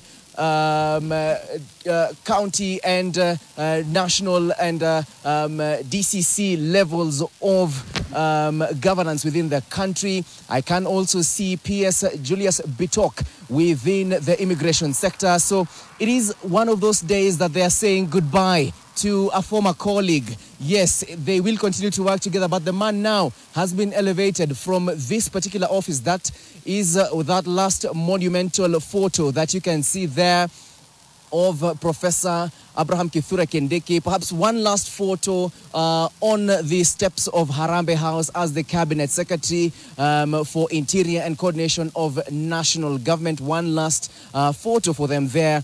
And then he moves and he crosses over the Harambee Avenue to this particular area that is Harambee Annex. We have also been told that he will be walking. He will be walking into the Kenyatta International Conference Center, KICC, just for this particular swearing in. What you can see there is him walking side by side with PS within the correctional services. There is also PS for internal security, his direct colleague, PS Dr. Raymond Omolo, beg your pardon, PS Julius Bitok. They're just making their way now to KICC. We had been told that he will just walk. He will not have to use vehicles or any form of motoring to get to the KICC. And there you have it. Professor Abraham Kithure Kindiki is now walking from the backside of Harambee Avenue and Harambee House into KICC. So it is one of those particular momentous and monumental days. Just coming to you from the Harambee Avenue. The road itself has been cleared of any heavy traffic, and especially at the time that the good Professor Abraham Kithure Kindiki was making his way here. We had gotten that information that he was going to walk to this particular area and just make his way into KICC, where the function is continuing to go on. It has been there. We have seen different levels of leadership within the government, from members of parliament, from the Senate, from governors, from the leadership within the UDA party. We have also spotted a few members of parliament from within the opposition party, whom majority of actually did vote for this motion to have Professor Abraham Kithure Kindiki now assume office as Deputy President of the Republic of Kenya. Of course, he is set to make his form of assumption of office speech, as well as take his oath. Beg your pardon, a lot of movement here. So we are just handling in from this particular side of Harambee Avenue. It is one of those monumental occasions that you expect to see that Professor Abraham Kithure Kindiki will make his way from this house that is to my right, where he has been sitting for 2 years now as the Cabinet Secretary for Interior and Coordination of National Government, and now he will cross over to Harambee Avenue and now enter this next house at Harambee Annex. So as for now, perhaps just to hand it over to my colleague in within KICC, Ibrahim Karanja. Ibrahim, what do you have for us? Well, Mushiri, that's our last walk from Harambee House that we are seeing Professor Kithure Kindiki take right now will be ending up here at the KICC, where he is set to take his oath of office as the country's third deputy president. The podium is already set. If Chris can zoom in to the pictures as to where the judiciary will be running this particular process. Remember, it is a process purely run by the judiciary, oath-taking, that will be, of course, done by the registrar of the judiciary and witnessed by the Chief Justice, Martha Koome. After this, they will be heading to State House, where the president will be hosting top government officials and other dignitaries. But right now, I am still on this end where members of parliament are sitting and several other top officers in the country's security organ. Talk about the National Police Service and the different security agencies. There are commissioners of the National Police Service Commission. There are members of parliament who I will quickly try to speak to very, very briefly. And I'll start with Belgut, member of parliament, that is Nelson Koech Mhesh. This is a long journey. Even after parliament finished with this process, if you can please stand and face the camera. Even after parliament concluded this process, we saw the constitution tested to its limit, with the former deputy president seeking redress in courts, and now here we are. How do you describe this, even as we count minutes before Professor Kithure Kindiki comes to become the third deputy president? First, let me start by saying that it's a beautiful morning. It's extremely exciting. The crowds are very excited to be here. It's a new chapter in the history of this country, that through a process of impeachment, through a democratic process entrenched in the Constitution, we find ourselves here today. It's been a journey, it's not easy, but every part of the process has exercised its authority relevant to the impeachment, and that is why we're here today this morning. It's very exciting. Me as Member of Parliament of Belgut, that vote has counted for something, and this is a new era in this country. It serves notice to all those who are used to balkanization, people who are used to campaign on the basis of their tribes, people who want to bunch country into groups of tribes and communities. We want a nation that is one. We are one people as Kenya. We want a united country, and that is why we are here today. It serves a warning not just to the former deputy president. It serves a warning to all of us as elected representatives of the people, that we serve at the behest of the people of this country. And when we do not serve at the behest of the people of this country, the democratic process takes its place, and that is why we are here today. Thank you very much. That is Belgut, Member of Parliament Nelson Koech, speaking to us about what is happening. There is also the Garissa Township Member of Parliament who is here with us. Just stand from where you sit, Mhesh, and what does this mean to you as a Member of Parliament to see this happening at a time when you members of parliament have exercised their constitutional mandate, even the courts have exercised this. Sitting as a parliamentarian at this time, how does it feel like? Of course, this is a very big day for all of us as members of parliament and as a country as a whole. As you said, this is an unprecedented thing that happened in the country. So we are happy, and we have exercised our mandate as members of parliament, and we were waiting for the court also too, just to give the former deputy president a hearing so that he can also be heard on the part of issues he had. So we are happy, and we need Kenya to move forward. We have been having the last few months as something like a stagnation in the country.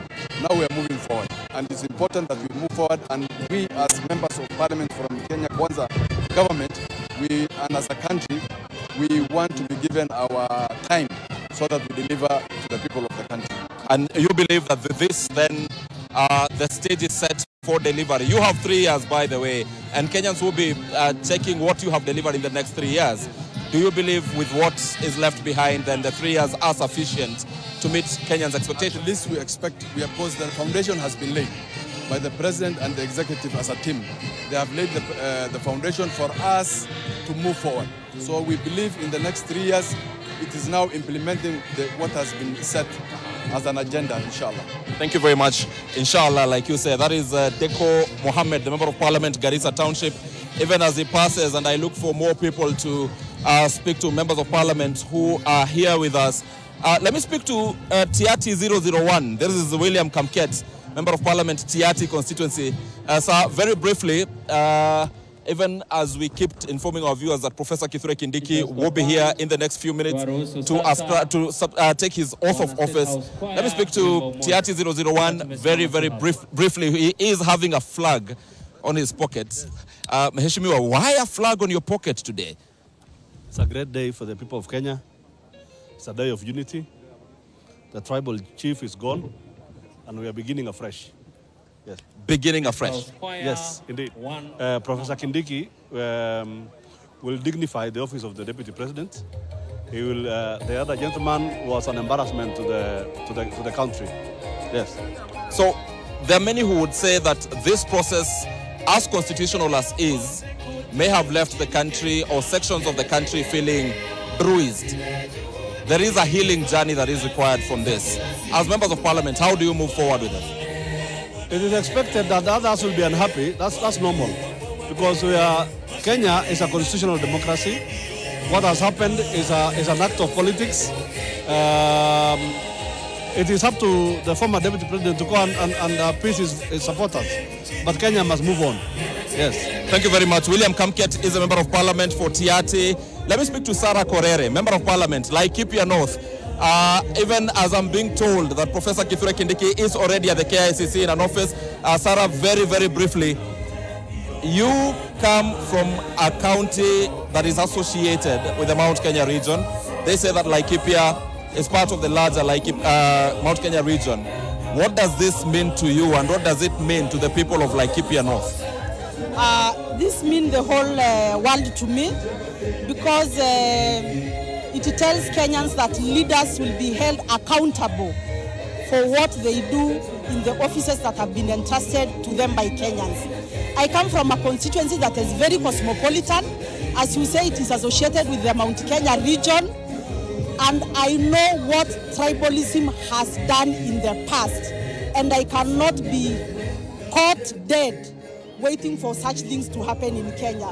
So to me, I say, as Parliament, we impeached one person, Rigathi Gachagua. We impeached a tribalist, and we impeached tribalism. So as Kamket said, the tribal chief is gone, and I plead with all Kenyans that let us use this opportunity to foster the unity and peace among all Kenyans. Thank you very much. Sarah Korere, Member of Parliament, Laikipia North. Even as Chris tells me that we need to hand over as well, I'll do a last brief comment from the Senator of Bomet, and that is Hilary Sigei. He is also the chairperson of the Justice, Legal and Human Rights Committee of the Senate. Senator, very briefly, because we also have to hand over to the other sides. For the people of Bomet, and even as you give it a bigger view for the people of the country, What do you think this means to them? Thank you. First of all, it means the democracy in Kenya has matured and that we are opening a new page in terms of governance, in terms of leadership, in terms of bringing the people of Kenya together as one people. It's a great day, and it has confirmed that the systems of governance in the country, starting all the way from the National Assembly to the Senate and Judiciary, have spoken in one accord, and they've said it's time to open a new page, to move on and build a united Kenya. We look forward to a greater Kenya. I have a question that I have to ask you. As the chairperson of the Justice, Legal Affairs and Human Rights Committee in the Senate, many Kenyans are saying that the speed at which this entire process went is alarming, that they have not seen such speed in what they call Mwananchi-centered agenda. How do you respond to this? I mean, looking at what happened last evening, 4 Record Gazette notices in very few minutes. How do you respond to this, especially chairing the critical Justice Committee in the Senate? Thank you. One of the things that I must comment about the governance and the administrative structure of the government is that there is efficiency. That one we cannot lie. Number 2, the law, the constitution that guides the whole of this process do not have a limited timeline.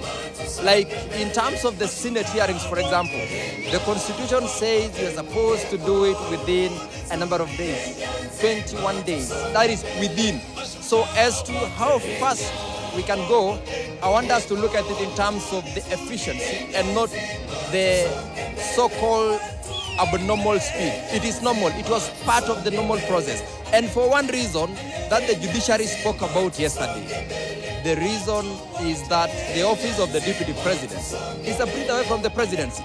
We can never allow it to be vacant for unreasonably long period of time. That is one of the reasons why we were pushing in the National Assembly. The Senate and the judiciary has done the same thing, confirming that it's a very critical position because in the absence of the president, the deputy president is the person running the country.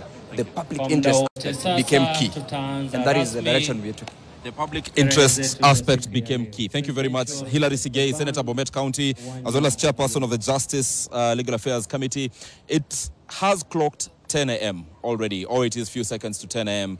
And that is what the Constitution envisages as the perfect time between now and 2 p.m. for the Deputy President designate, Professor Abraham Kithure Kindiki, to take his oath of office. And in the next few minutes, he will be walking from the KICC building to take his position. We shall also see that entourage by the head of state, President William Ruto, coming in here, and Professor Kithure Kindiki will take his oath of office, after which he officially becomes the 3rd Deputy President. Like Mushiri said, he moves his office from Harambee House at the Ministry of Interior to right opposite to Harambee Annex, where he will sit as the country's 2nd in command. He will also experience some bit of changes in terms of even the security around him, because from this point, he will be under the protection of the presidential escort unit. That is the unit that will be responsible for his security, and everything that he will be doing from this point moves on or completely changes from that of a mere cabinet secretary to that of a deputy president. Such significant changes happening, and according to the people I've spoken to, they are exuding confidence that indeed this is a new dawn for the country, that this means the country.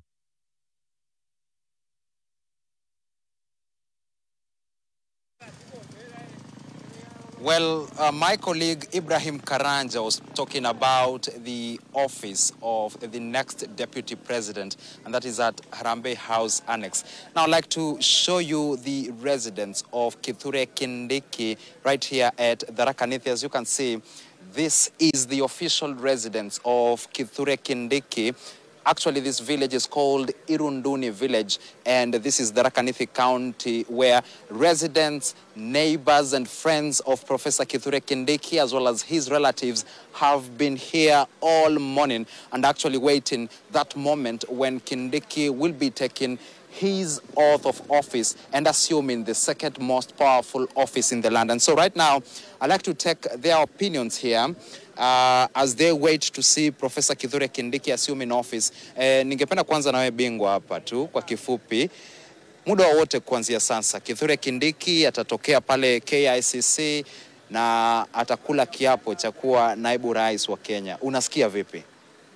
Mimi nasikia poa, akisakuliwa kuwa naibu rais, hata sisi kwetu tumekuwa. We have been waiting for him for so many days. Lakini akiapishwa leo, tutafurahia sisi wote, wa Kenya pia. Asante sana. Ningependa kuchukua maoni zaidi. Karibia hapa, yeyote atakayetaka tukuzungumza unaweza karibia. Tuambie jina lako na unasikia vipi sasa hatimaye Kindiki anakula kiapo cha kuwa naibu wa rais wa Kenya. Mimi nasikia vizuri sana kwa sababu mimi ni naibu yake kabisa hapa nyumbani. Saa hii ndiko karibu na nyumba yake hapa. Na mimi nasikia mzuri sana akiwa vice president wetu wa Kenya. Sisi tunafuraha sana kwa sababu sisi ni wenzake hapa area hii. Tunasikia mkubwa akija kwetu, tunasikia mzuri sana. Asanteni. Mimi naitwa Josephat Muteria Kibara kutoka Irunduni. Asante sana Josephat kutoka Irunduni. Rafiki yangu hapa, unaitwa nani na unasikiaje sasa? Mimi naitwa Silas. Nitakushikia. Sawa. Naitwa Silas Muliongi Dado kutoka hapa Irunduni. Tunafurahi, tuko pamoja na tunafurahi, kila kitu iko sawa na tunongoja tu tumalize hiyo stole, mambo ikuwe mzuri, hata hii area yetu ipande, si mnaona bila kuko tukae watu wazuri. Asante sana. Karibia hapa. Unaitwa nani na unasikiaje wewe mwenyewe? Mimi naitwa Grace Gaki kutoka Irunduni. Mimi niko na furaha kubwa sana kwa sababu ya president wetu Ruto kutupea mkubwa, hata sisi tuinuke. Tunaomba hiyo serikali Mungu ibariki na endelee kutukumbuka. Nimeshukuru. Asante sana. Karibia, naona umeshika pia Professor Kithure Kindiki, Deputy President 2024 President. Unaona kwamba kutoka kuwa naibu rais, unafikiri kwamba atasonga mbele? Ya, atakuwa rais mwaka wa 2032. Ya. Na unasikiaje sasa muda wote katika the next 1 hour 2 hours atakuwa akichukua ofisi na usukani rasmi? Okay, mimi nimefurahia, na si mimi pekee nimefurahia, almost every agency amefurahia. Inaonyesha kwamba this country mambo na tribalism tumefight tribalism. Asante sana. Karibia ndugu, unaitwa nani? Unasikiaje kwanza? Na ungeweza kuambia nini rais pamoja na naibu rais wa Kenya? Haya, mimi naitwa Francis Mutegi. Huyu ni babangu na ninafurahi sana sababu hata hapa Irunduni atatufanyia kitu mzuri, hata bagua kama Gachagua. Atatuwekea maji, hata atufanyie kila kitu, atafanya kitu mzuri. Asante sana. Labda naona huko kwa simu, kabla wewe tuzungumze, asante sana kwa kukaribia. Kindiki ndio huyo, anakuwa naibu wa rais. Unafikiri kwamba taifa litakuwa kwa mikono mizuri Kindiki akiwa pale kwenye usukani na Rais William Ruto? Mimi kwa majina ninaitwa Sekao Kome kutoka Njoguni, Tharaka. Ninafurahi sana kwa mheshimiwa Kindiki kuapishwa kama naibu wa rais. Ninatumaini katika eneo letu ya Tharaka hatuna mambo mengi, lakini tutaendelea kuwa tumepalana na tasia kaunti zingine.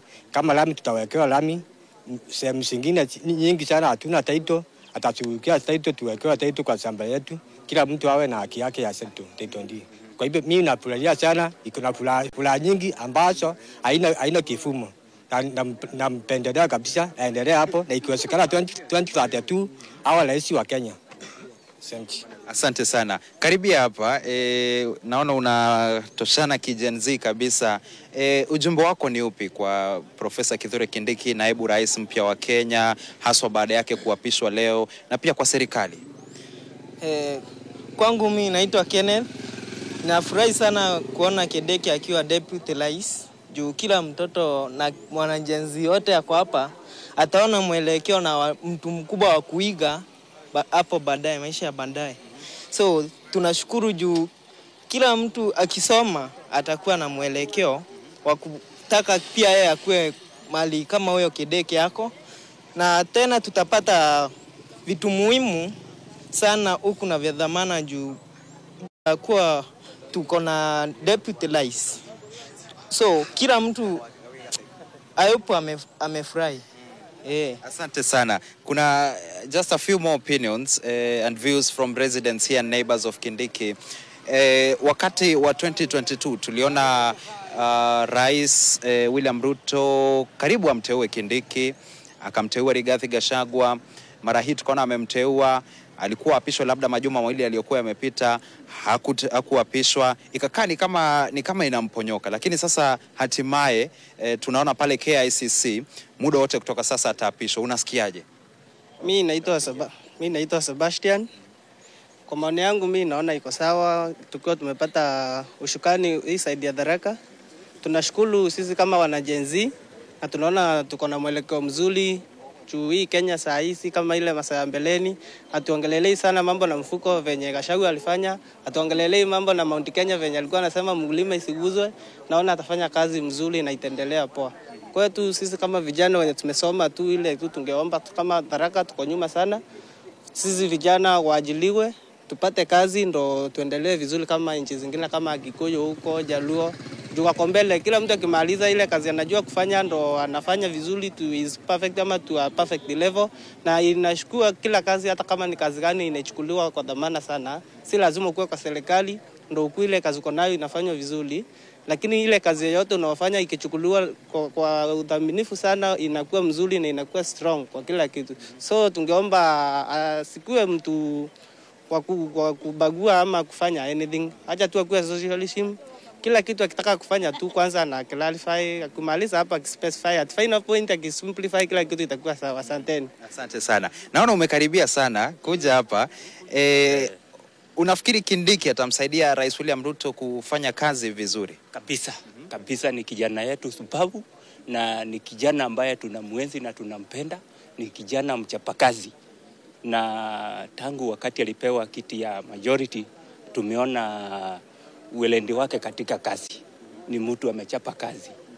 Lakini tunaomba hii nafasi kwa sababu sasa imekuja na hii barabara tumekuwa tukipigwa na vumbi.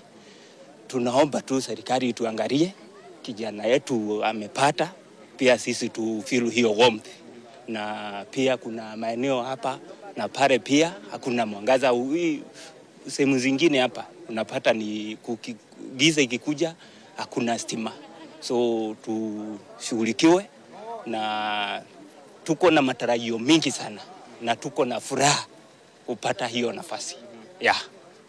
There are tens of residents here, and I would like to even to speak to others who haven't had an opportunity to get closer. Tuko na mzee hapa, labda ukigeuka hivi kidogo tunaweza ongea.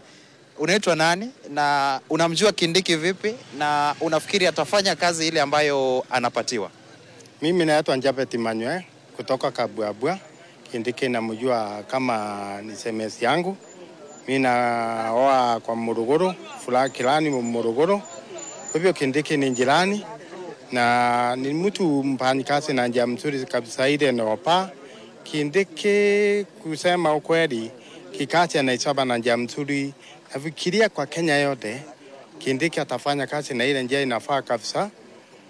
Juu ana usimamizi yoyote ile atafanyia wana Kenya wote kijumla kazi. Juu yeye ni mfanyakazi kabisa, abagui mtu yoyote ule. Kwa hivyo Kindiki atafanya kazi, watachiendeana na rais wetu Ruto na njia ile ya ufaa kabisa ya kindandani kabisa. Kenya yote atafanyia kazi na njia mzuri. Asante. Asante sana. Well, we'll continue to speak to more residents here and neighbors of Kithure Kindiki. But as you have heard from them, they are saying that this is a man that they have known for years, and they know he will do even a better job than his predecessor, impeached Deputy President Rigathi Gachagua. And they've also said that Kindiki will be a role model to even the young people in this society, as someone whom they will look up to, even as they learn and as they go to school, knowing that indeed they have a bright future. And so from Irunduni village, and actually from the residents of the incoming Deputy President, back to you in studio, Michelle Ngele. This is Tharaka Nithi County.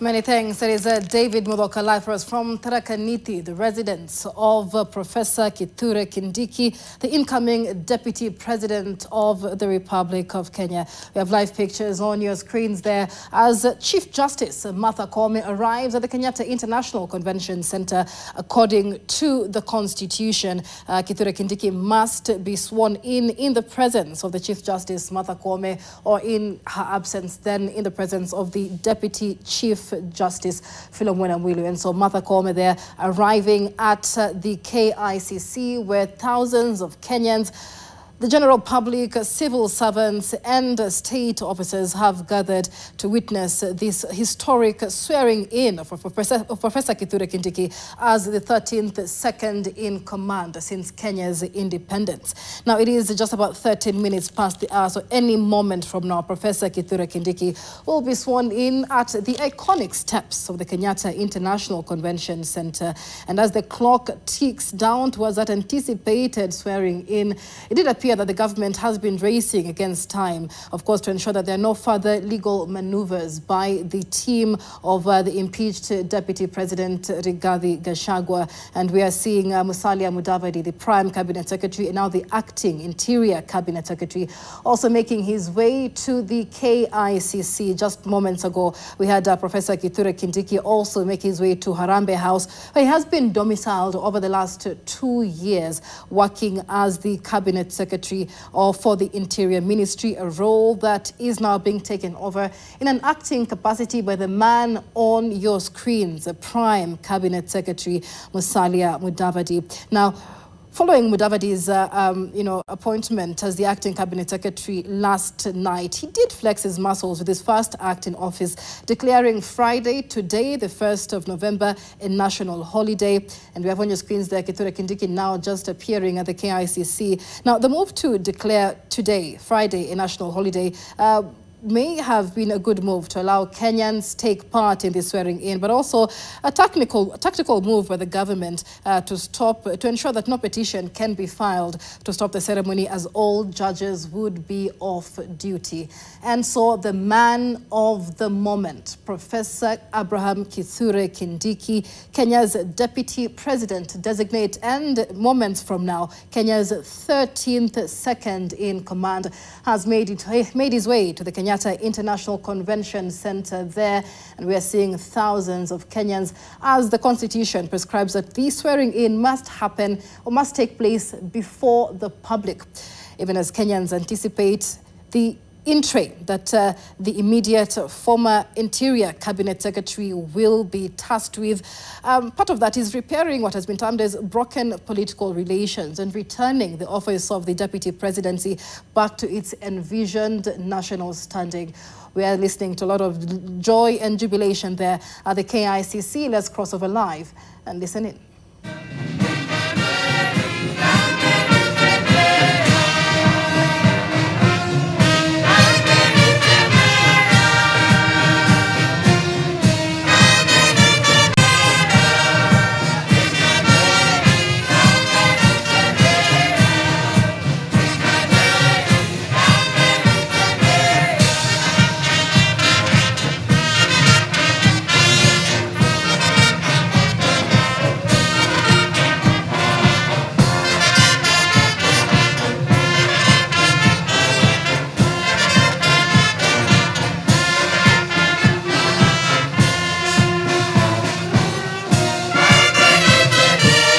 Ametenda, tuimbe Emmanuel ame. Basi ndio huyo tunamwona Deputy President Designate Professor Kithure Kindiki wakiwa moja kwa moja na Dr. Joyce Gateria Kithure wamefika siku njema leo.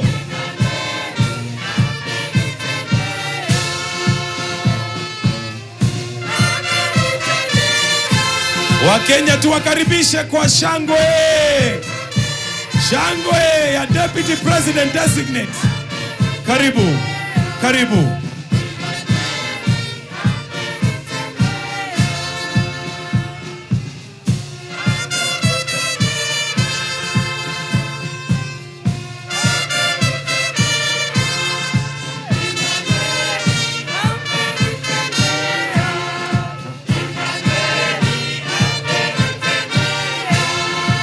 Wale ambao tuko na viti tunaweza tukaketi.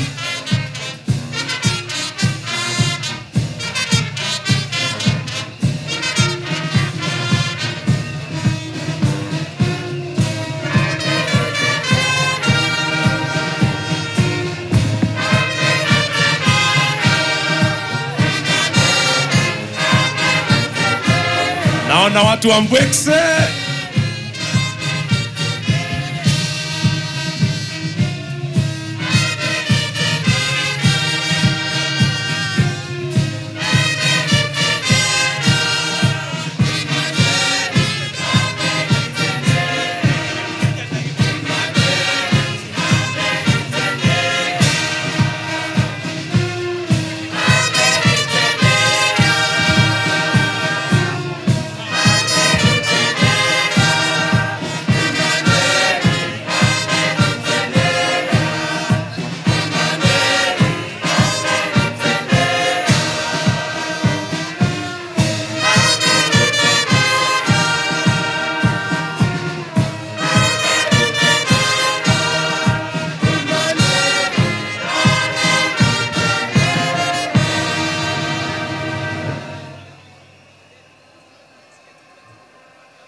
Naomba wimbo Mimi ni Mkenya Daima.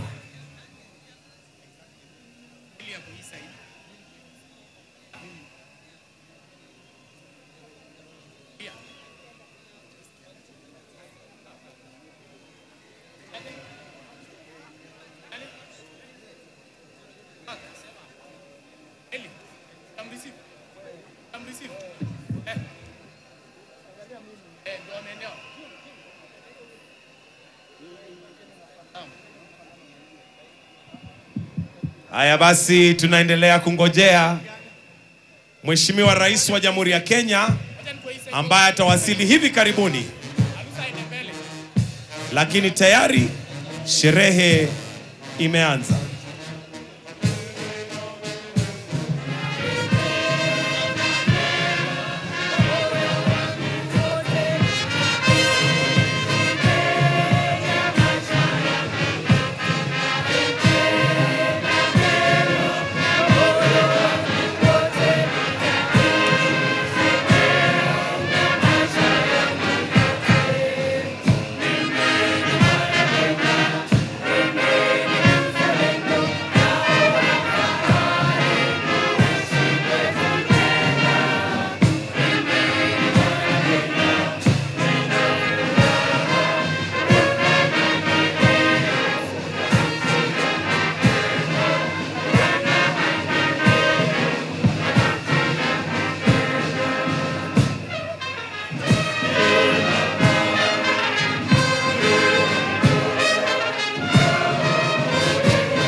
naona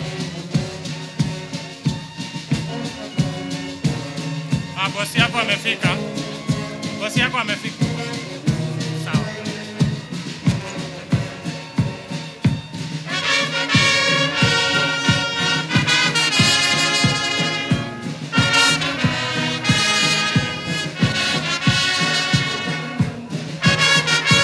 naomba sote tusimame kumkaribisha Mheshimiwa Rais wa Jamhuri ya Kenya, Daktari William Samoei Ruto.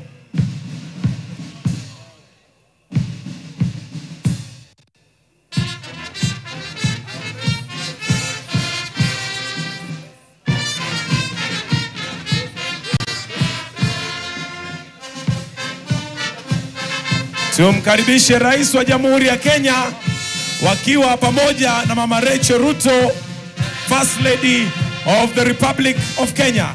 Karibu sana Mheshimiwa Rais.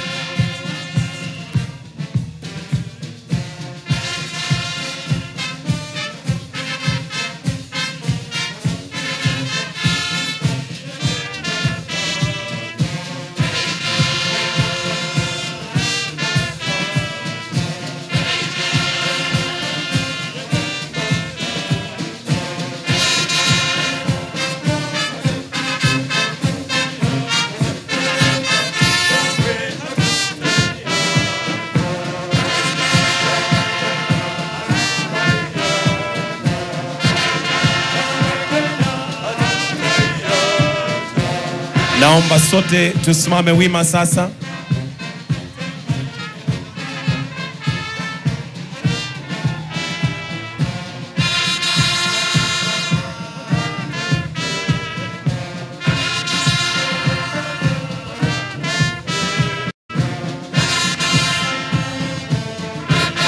Karibu sana Mheshimiwa Rais wa Jamhuri ya Kenya. Let us all now be at a standstill. We are going to start with the Kenyan National Anthem, followed by the East African Anthem. The Kenyan National Anthem.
With your permission, Your Excellency, I request to remain standing.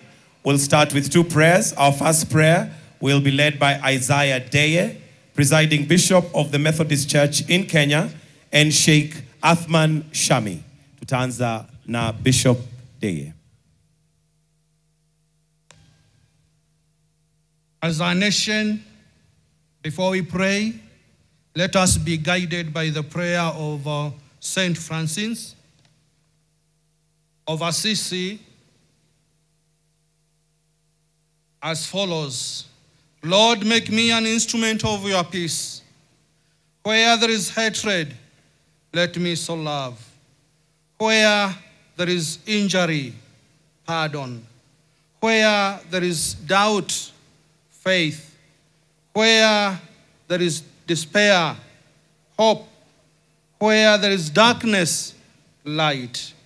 And where there is sadness, joy. O divine Master, grant that I may not so much seek to be consoled, but to console, as to console. To be understood as to understand.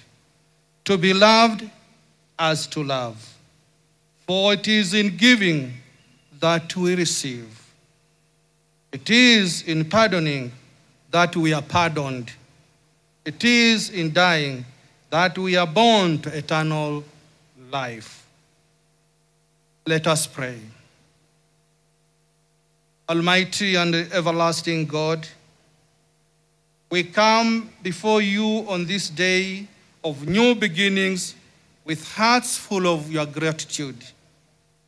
As we inaugurate our new Deputy President, Professor Kithure Kindiki, we seek your guidance, protection, and blessings over him and our beloved nation.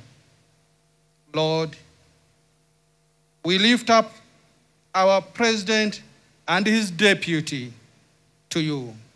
Grant them your wisdom, knowledge, understanding, courage, and a heart of a servant to lead Kenya with justice and compassion.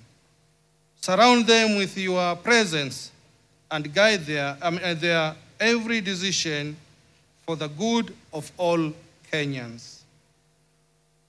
Lord God, we also bring before you their families to continue supporting them throughout this journey. May they be strengthened, protected, and be filled with your peace. Let their homes be places of comfort and rest, where love and unity prevail. We thank you. We pray for the cabinet and all who will serve alongside our leaders. May they act with integrity and wisdom, committed to the welfare of our people. Give them hearts to serve selflessly, work together in unity for the progress of Kenya. Lord, we pray that you continue to bless Kenya with peace and prosperity. May our leaders inspire unity and love among our people and help build a nation rooted in justice, truth, and respect for all. We pray for every Kenyan to experience your blessings of peace and opportunities in this land that we love, that we call Kenya. Lord, in this new chapter, may your hand guide us and keep us. May Kenya shine as a beacon of hope and progress under your care.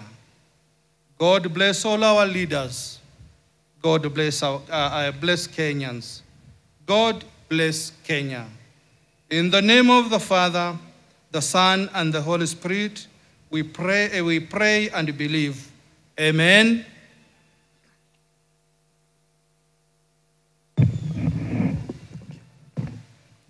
Bismillah, alhamdulillah, salatu wassalamu ala rasulillah sallallahu alayhi wa sallam. In the name of Allah, the most gracious, the most merciful, all gratitude and thanks to Allah subhanahu wa ta'ala. We ask Allah subhanahu wa ta'ala to bless our beloved president. We ask Allah subhanahu wa ta'ala to bless our deputy president designate. We ask Allah subhanahu wa ta'ala to give them the energy to succeed in their endeavors. We ask Allah subhanahu wa ta'ala to rain on them these bounties, mercy, and blessings. We ask Allah subhanahu wa ta'ala to continue to protect our president and our deputy president designate and ease their affairs. Moreover, may Allah bless this country, nourish it with his blessings and fill it with peace. We also ask Allah subhanahu wa ta'ala to bless everyone who took part in the success of this event. We ask Allah subhanahu wa ta'ala to bless our beloved country and our able leaders. Finally, we send salutations to the Prophet Muhammad sallallahu alayhi wa sallam. May Allah accept our prayers. Amin. Naomba tuweze kuketi tafadhali. Your Excellency Dr. William Samoei Ruto, President of the Republic of Kenya and Commander-in-Chief of the Kenya Defense Forces, Your Excellency Mama Rachel Ruto, First Lady of this great nation, Your Excellency Honorable Professor Abraham Kithure Kindiki, Deputy President Designate, Your Excellency Dr. Joyce Gateria Kithure, Spouse to the Deputy President Designate, Your Excellency Honorable Musalia Mudavadi, the Prime Cabinet Secretary, Honorable Moses Wetangula, Speaker of the National Assembly, Honorable Amason Kingi, Speaker of the Senate, the Honorable Chief Justice and President of the Supreme Court, the Chief Justice Martha Koome, the Chief of Defense Forces, Honorable the Attorney General, Cabinet Secretaries, Principal Secretaries, Honorable Governors, Your Excellencies, Ambassadors, High Commissioners, and members of the Diplomatic Corps, members of Parliament, wananchi wote walio hapa na wale wanatazama kutoka runinga na mahali popote walipo. Your Excellency, sir, with your permission, allow me to now invite the Head of Public Service, Honorable Felix Koskei, to proceed with the program. Tumpigie makofi tafadhali akija. Honorable Felix Koskei, karibu.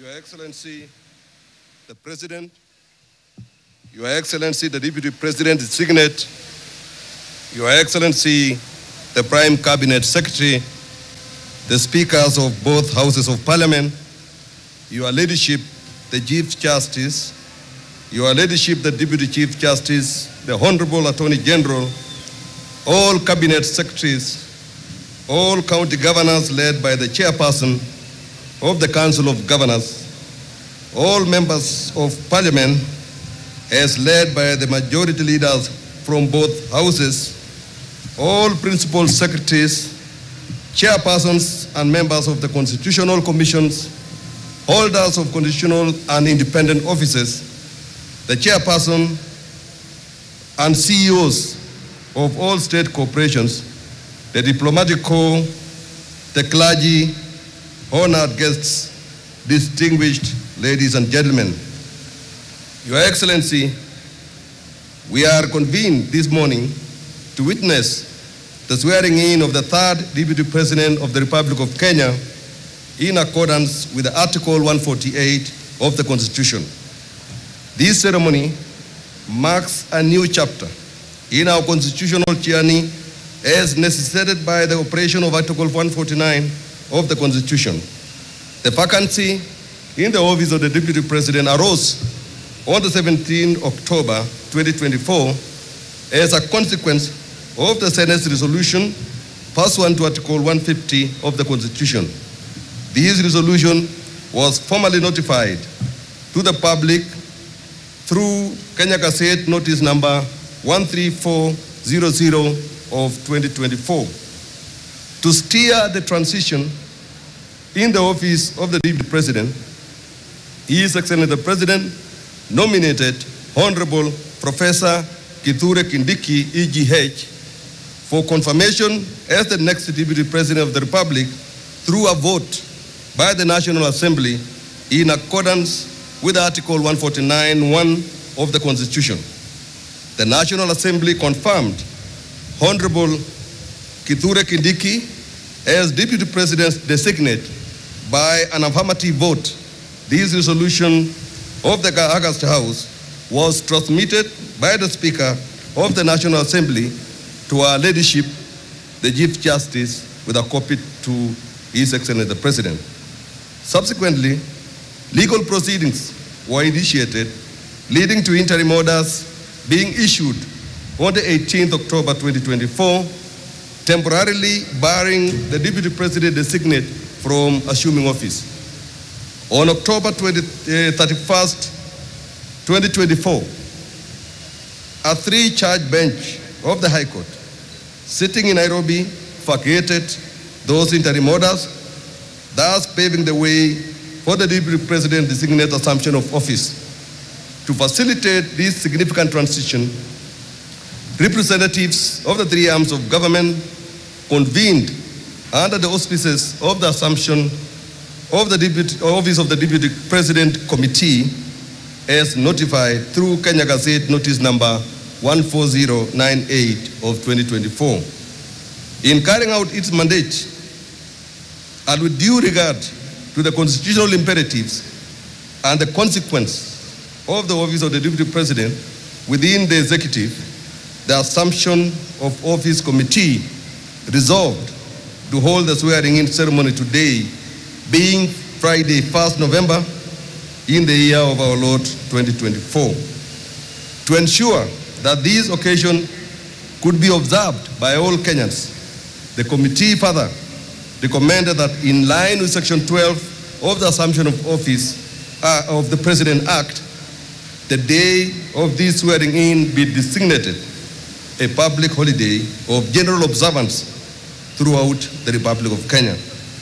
Your Excellency, sir, with the constitutional prerequisites for the assumption of the office of the Deputy President having been fully discharged by the legislature and the executive, we note that Article 148(4) of the Constitution that obligates that, and I quote, the swearing in of the Deputy President-elect shall be before the Chief Justice, or in the absence of the Chief Justice, the Deputy Chief Justice, and in public. Now, therefore, as the convener of the Assumption of Office of the Deputy President Committee, and with the gracious presence of our Ladyship, the Chief Justice, it is now my humble duty to commit the remainder of this program to the judiciary. With your Excellency's kind permission, sir, may I now invite the judiciary to lead us into the next phase of these day's proceedings. Your Excellency, sir, distinguished ladies and gentlemen, you are all kindly requested to rise up on your feet for the observance of the official judiciary protocols and formal commencement of the judiciary part of the swearing-in ceremony. I thank you, Your Excellency.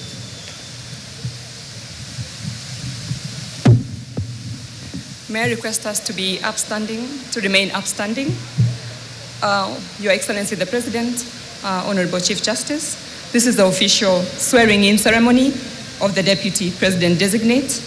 To commence the swearing-in proceedings, I request that the judiciary mace be placed on its position. The mace is being placed on its position by Honorable Sharon Mwayuli, Principal Magistrate in the judiciary. Placing the mace on its position signals that the proceedings have officially commenced.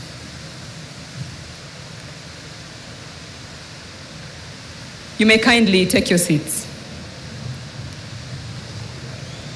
I now invite Honorable Winfrida Boyani Mokaya, the Chief Registrar of the Judiciary, to take her position at the swearing-in arena and to administer the oath of allegiance and the oath of due execution of office of the Deputy President. Welcome, Honorable Chief Registrar.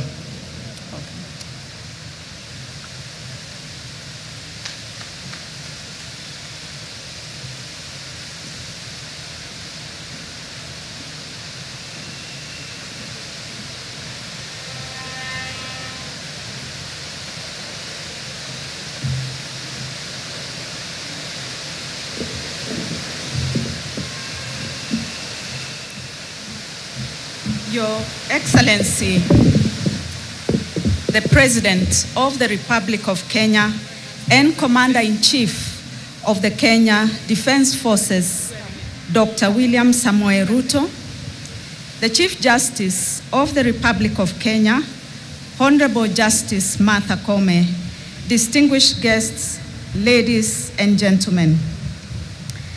Before commencing the proceedings, may I request the Honorable Chief Justice to take her position in the arena.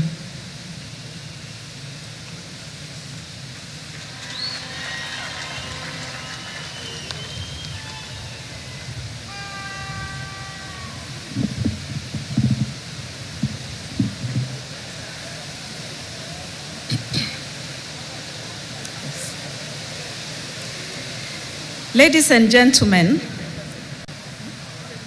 Article 149(1) of the Constitution of Kenya provides that where a vacancy arises in the office of the Deputy President, the President shall nominate a person to fill the vacancy within 14 days of the vacancy arising, and the National Assembly shall vote on the nomination within 60 days.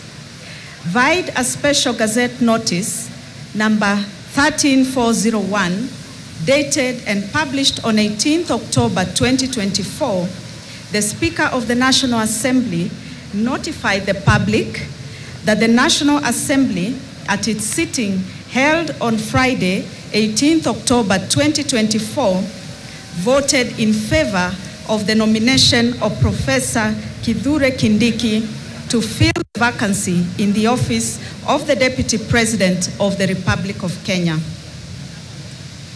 Article 74 of the Constitution provides that before assuming a state office, acting in a state office, or performing any functions of a state office, a person shall take and subscribe the oath of affirmation of office in the manner and form prescribed by the third schedule to the Constitution or under an Act of Parliament. Further, Article 148(5) requires that a Deputy President assumes office by taking and subscribing to the oath or affirmation of allegiance and the oath or affirmation for the execution of the functions of the office as prescribed in the third schedule to the Constitution. The oaths prescribed in the third schedule to the Constitution are to be taken by the Deputy President before the Chief Justice.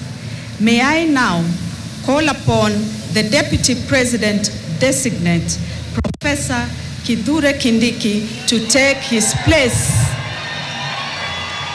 and take the prescribed oaths.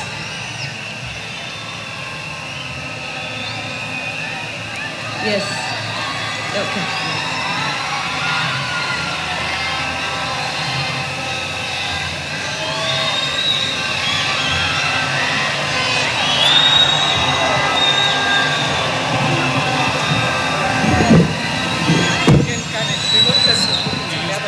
Okay.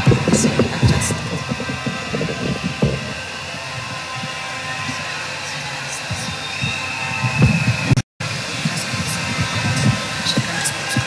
Yes.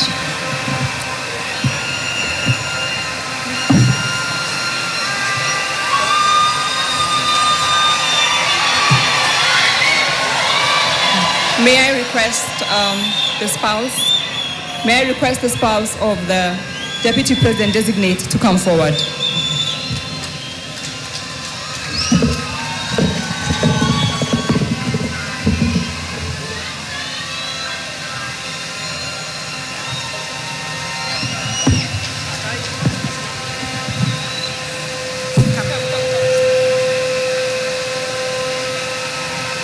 You will hold the Constitution.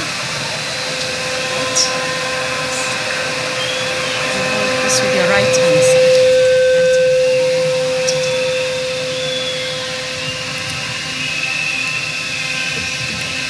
Mr.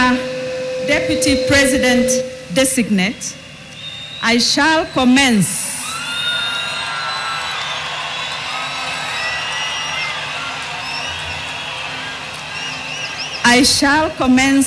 with the administration of the first oath, which is the oath of allegiance of the Deputy President. Kindly repeat after me. I, Kithure Kindiki,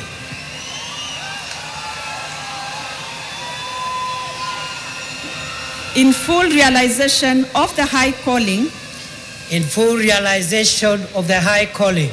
I assume as Deputy President of the Republic of Kenya. I assume as Deputy President of the Republic of Kenya.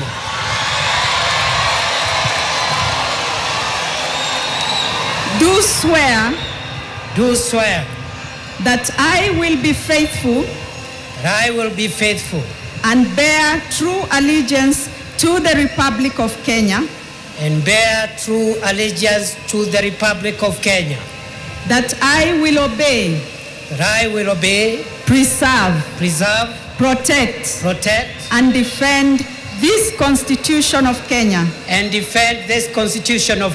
as by law established, and all other laws of the Republic, and that I will protect, and uphold the sovereignty, integrity, and dignity of the people of Kenya. So help me God.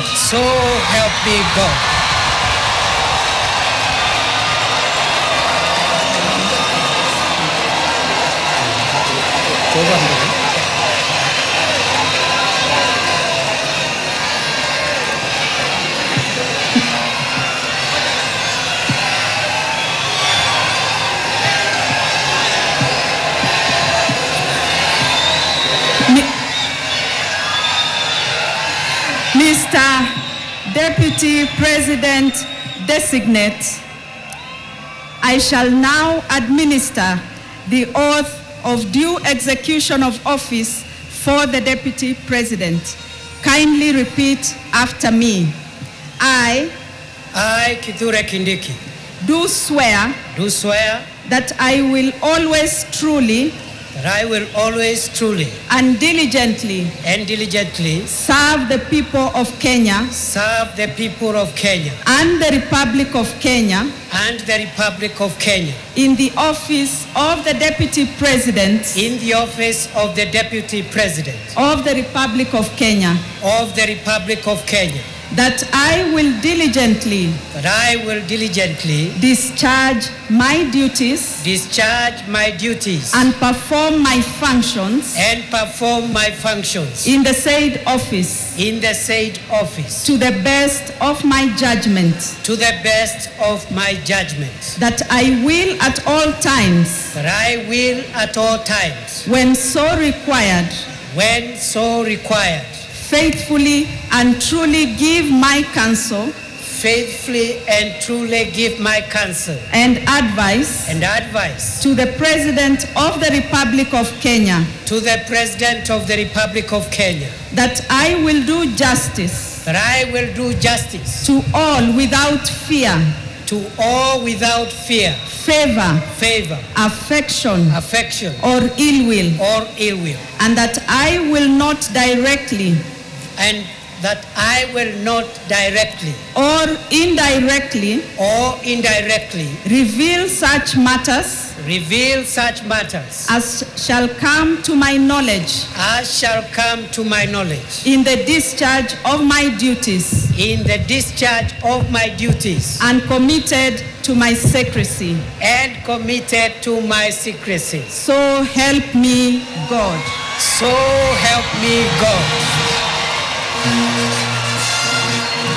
Having taken the oath of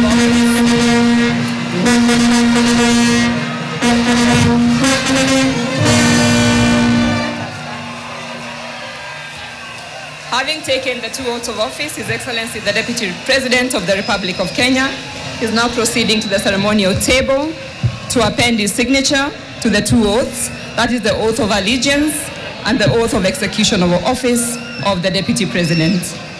The Deputy President will be guided on signing the two oaths by the Attorney General. His Excellency the Deputy President will be signing 3 copies of each oath. The first set of oaths will be retained by His Excellency the Deputy President as a solemn reminder of the commitment he has made here today. The second set will be handed over to the head of public service for custody. And the third set will be retained by the judiciary. The oath of allegiance, ladies and gentlemen, is an oath that His Excellency the Deputy President will be faithful and will bear true allegiance to the Republic of Kenya, and that he will also protect and defend the Constitution of Kenya. The second oath, His Excellency the Deputy President has committed to execute his duties diligently and perform his functions according to the law.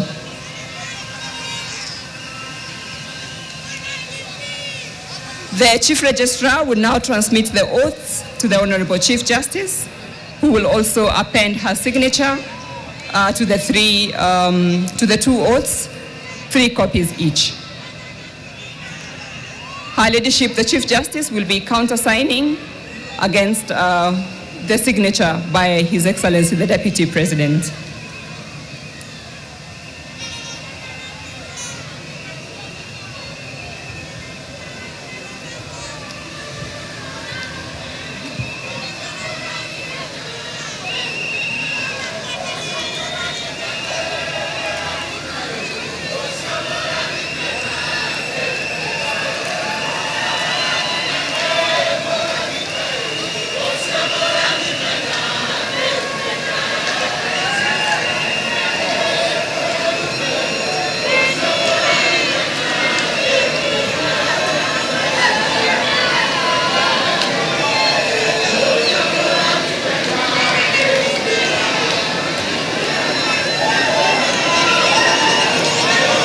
Once the Chief Justice has appended her signature, the seal of the Chief Justice will be affixed on each of the oaths by the court officials.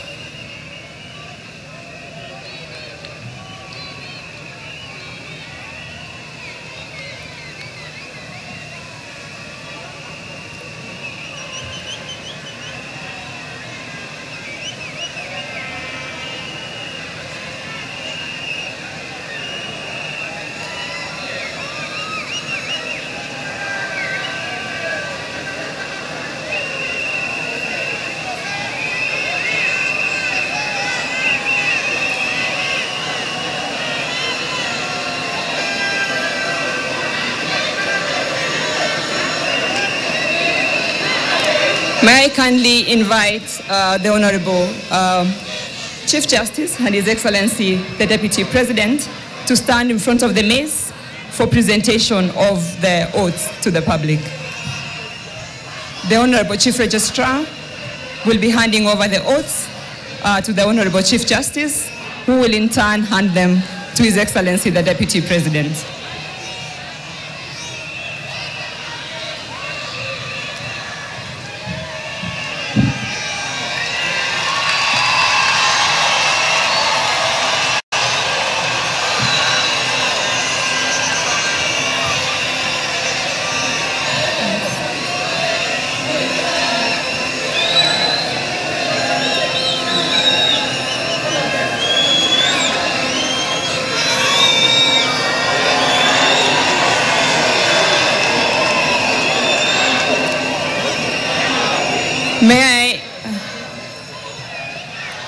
May I ask His Excellency the Deputy President and Her Ladyship the Chief Justice to take their seats as they hand over the oaths to the Honorable Attorney General.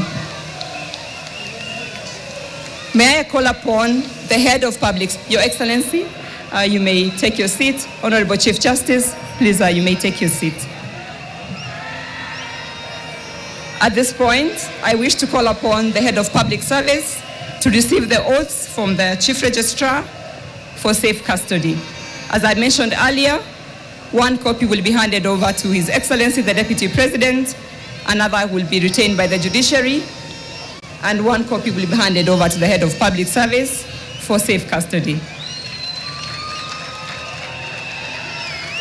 Thank you. But there's another. That's all. They're both there, yes. At this point,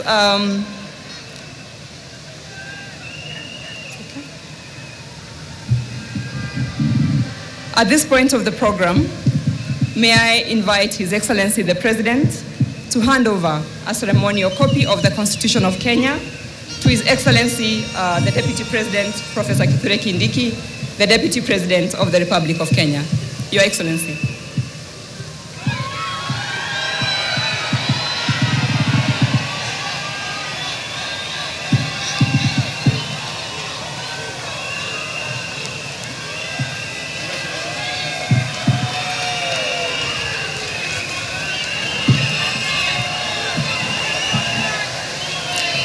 His Excellency, the President, is handing over the Constitution to His Excellency, the Deputy President.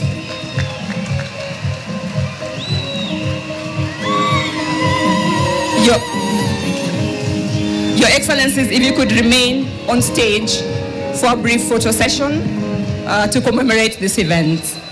The first photo will feature His Excellency, the President, and His Excellency, the Deputy President of the Republic of Kenya.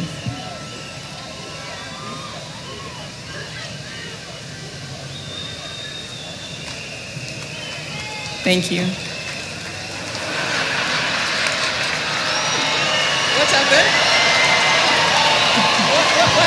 What is to this thing? May I invite, thank you. May I now invite Her Ladyship, the Chief Justice, to join in the second photo.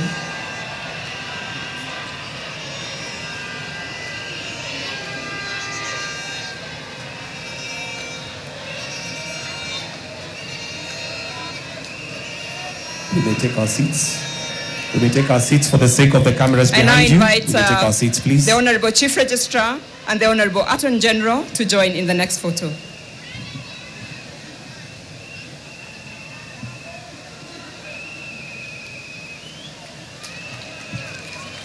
All right. For the second last photo, I kindly request Her Excellency, the spouse of the Deputy President, Dr. Joyce Kithure, and Her Excellency, the First Lady, Rachel Ruto, to join in the fourth photo, with the request that the Honorable Chief Justice remains in this photo. Thank you.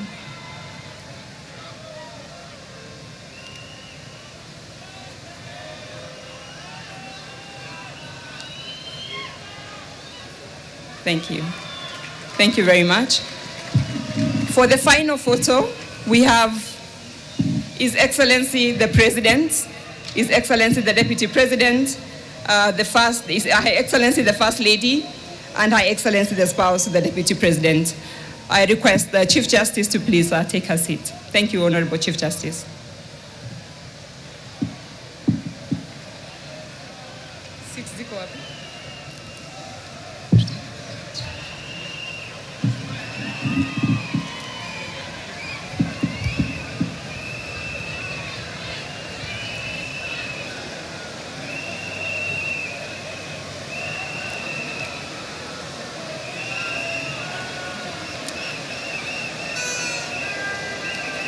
Thank you, Your Excellencies. You may now resume your seats. I also request the Honorable Chief Justice, the Honorable Chief Registrar, and the Honorable Attorney General to also resume their seats.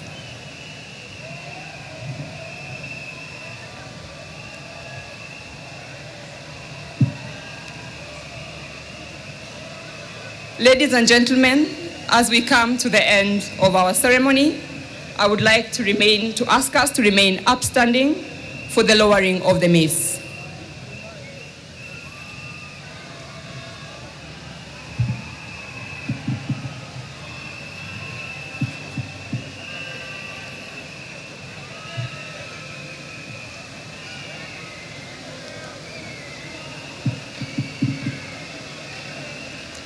This marks the end of the swearing-in segment of the program.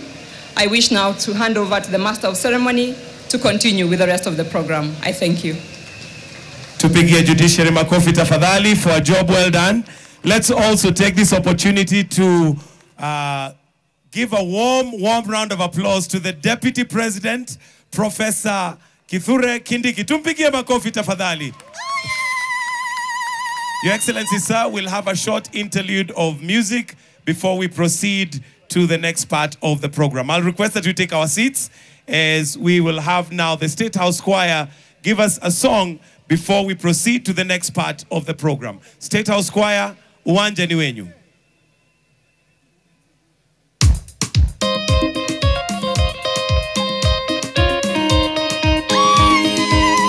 uko na bendera, sisi ni wa Kenya daima. Ndio huo wimbo.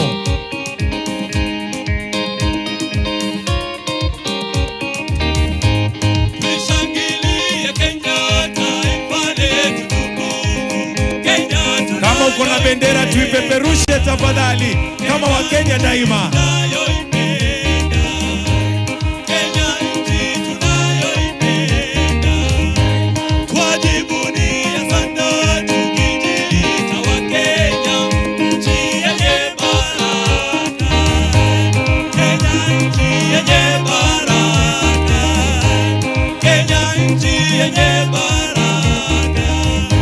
Tusimame, tushangilie. As patriots of this country, this is a song we can all participate. Mimi ni Mkenya daima. Kamwe Kenya hatutaiacha. Kamwe Kenya hatutaiacha. Anayependa Kenya ni yule mwenye kutenda haki kwa watu wote. Mtu mwenye kutenda haki. Mtu mwenye kutenda haki. Na ukipenda Kenya ujitengane na mambo yenye kuvunja amani. Hatutaki matata Kenya. Hatutaki matata Kenya. Wenzangu, Kenya kipenzi chetu, hatutaiacha milele. Wenzangu, Kenya kipenzi chetu, hatutaiacha milele. Kenya kipenzi chetu, nchi yenye upendo, hatutaacha Kenya daima na milele. Kenya kipenzi chetu, hatutaiacha milele. Wenzangu, Kenya kipenzi chetu, hatutaiacha milele. Na tumeapa sote wananchi wa Kenya kutumikia Kenya daima na milele. Kenya kipenzi chetu, hatutaiacha milele daima. Kenya kipenzi chetu, hatutaiacha milele daima. Tuishangilie Kenya, taifa letu tukufu, Kenya tunayoipenda, Kenya nchi tunayoipenda daima. Tuwashangilie tafadhali. Asanteni sana State House Choir kwa huo wimbo. Naomba tuweze kuketi. Mheshimiwa Rais, sasa naomba unikubalie nimwalike His Excellency the Prime Cabinet Secretary Honorable Musalia Mudavadi to make his remarks. Tumpigie makofi tafadhali akija katika jukwaa.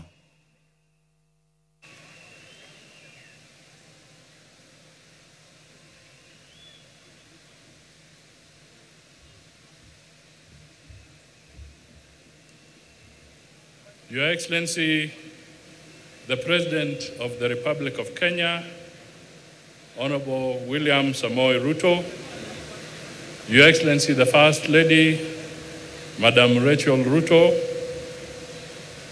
Your Excellency, the Deputy President of the Republic of Kenya, Professor Kindiki Kithure, Your Excellency, Madam Joyce Kithure,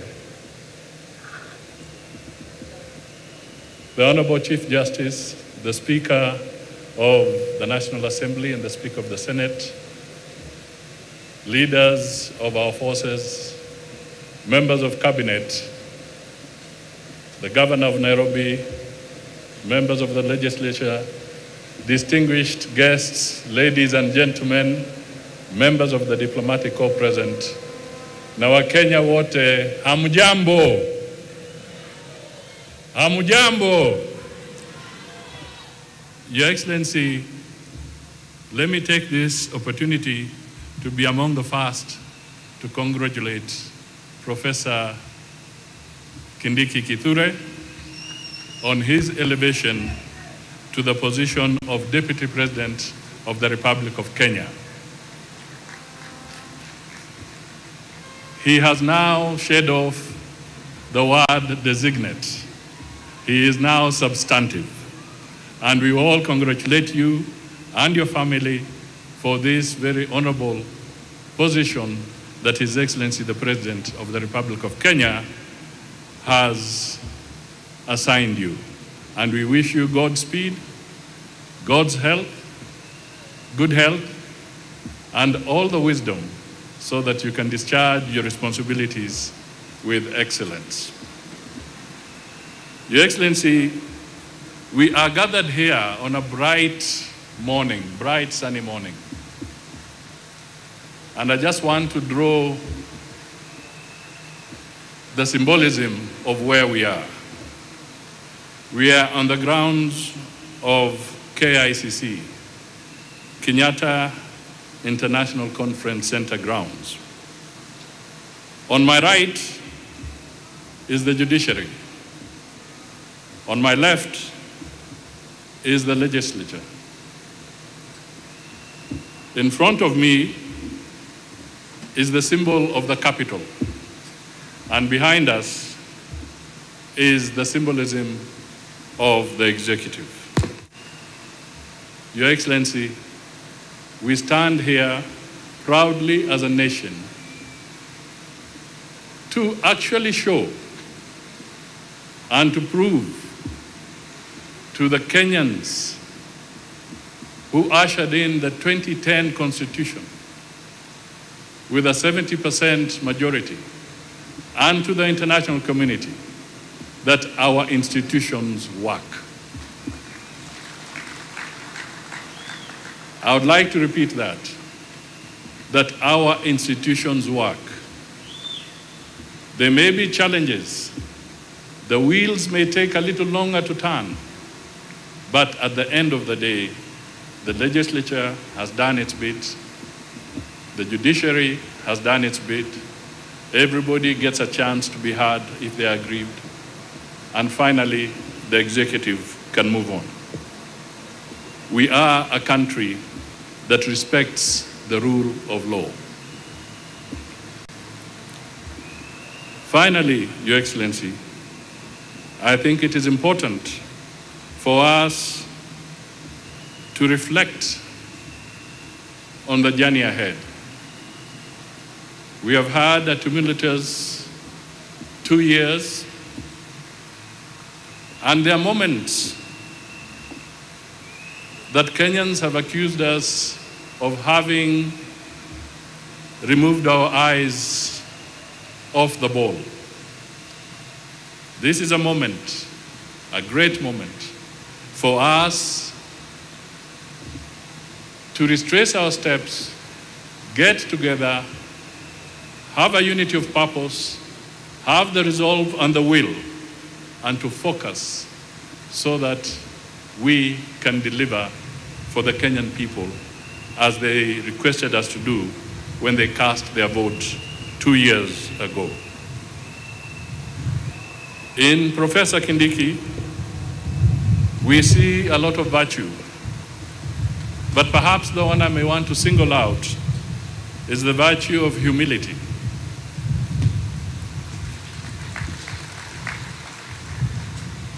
And simplicity. He does not walk around with airs around him.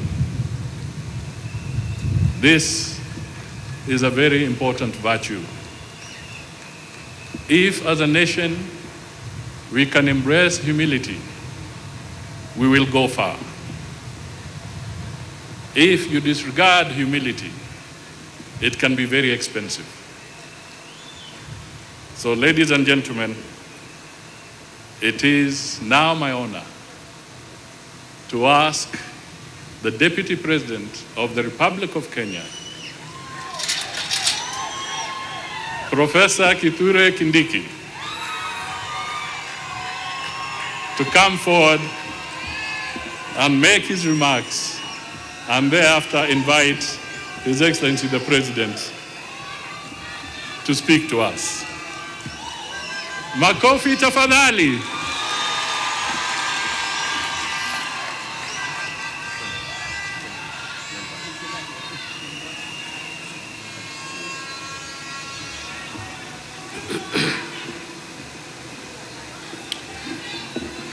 Your Excellency, President William Ruto,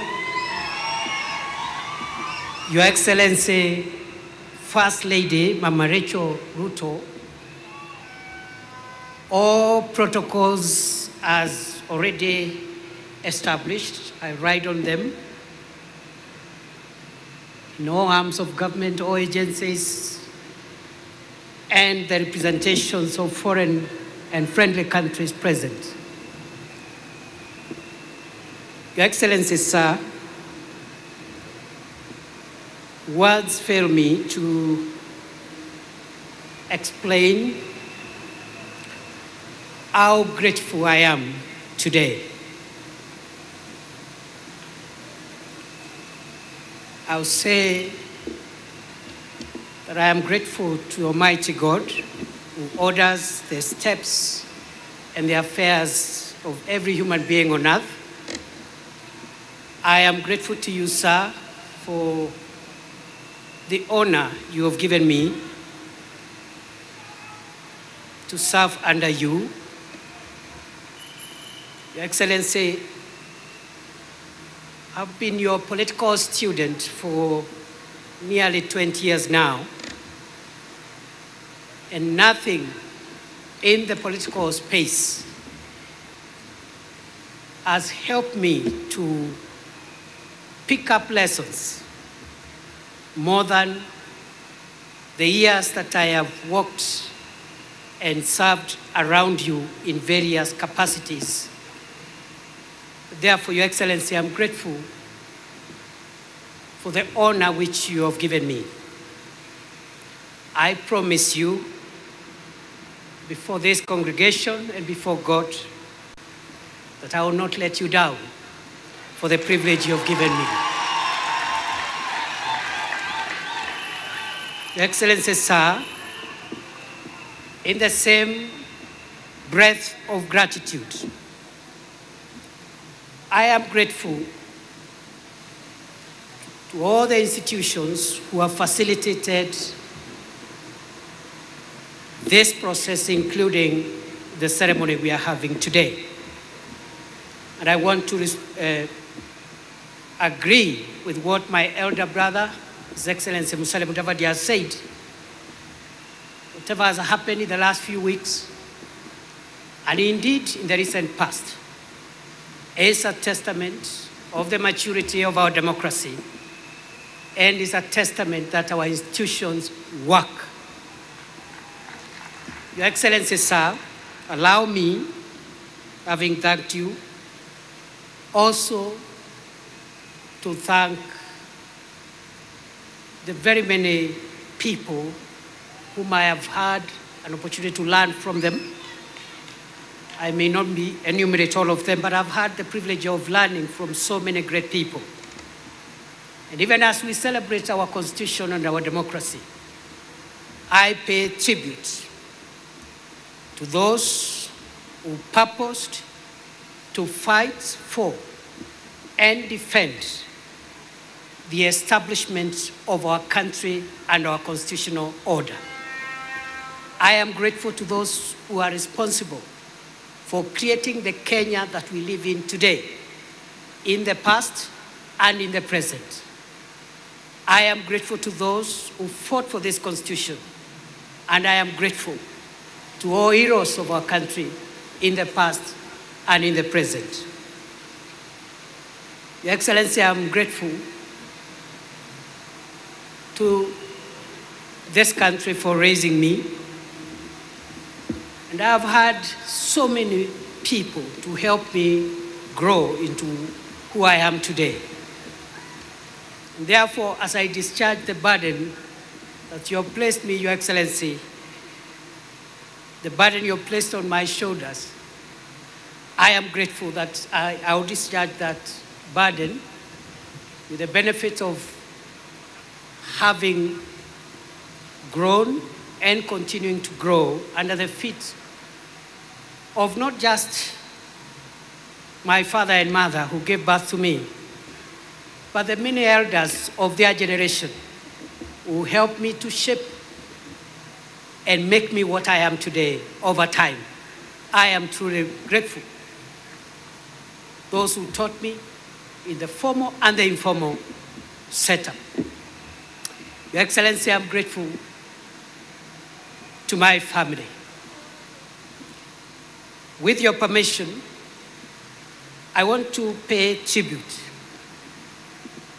to 4 people who have made huge sacrifices, especially in the 14 years, 15 years or so I have been in politics.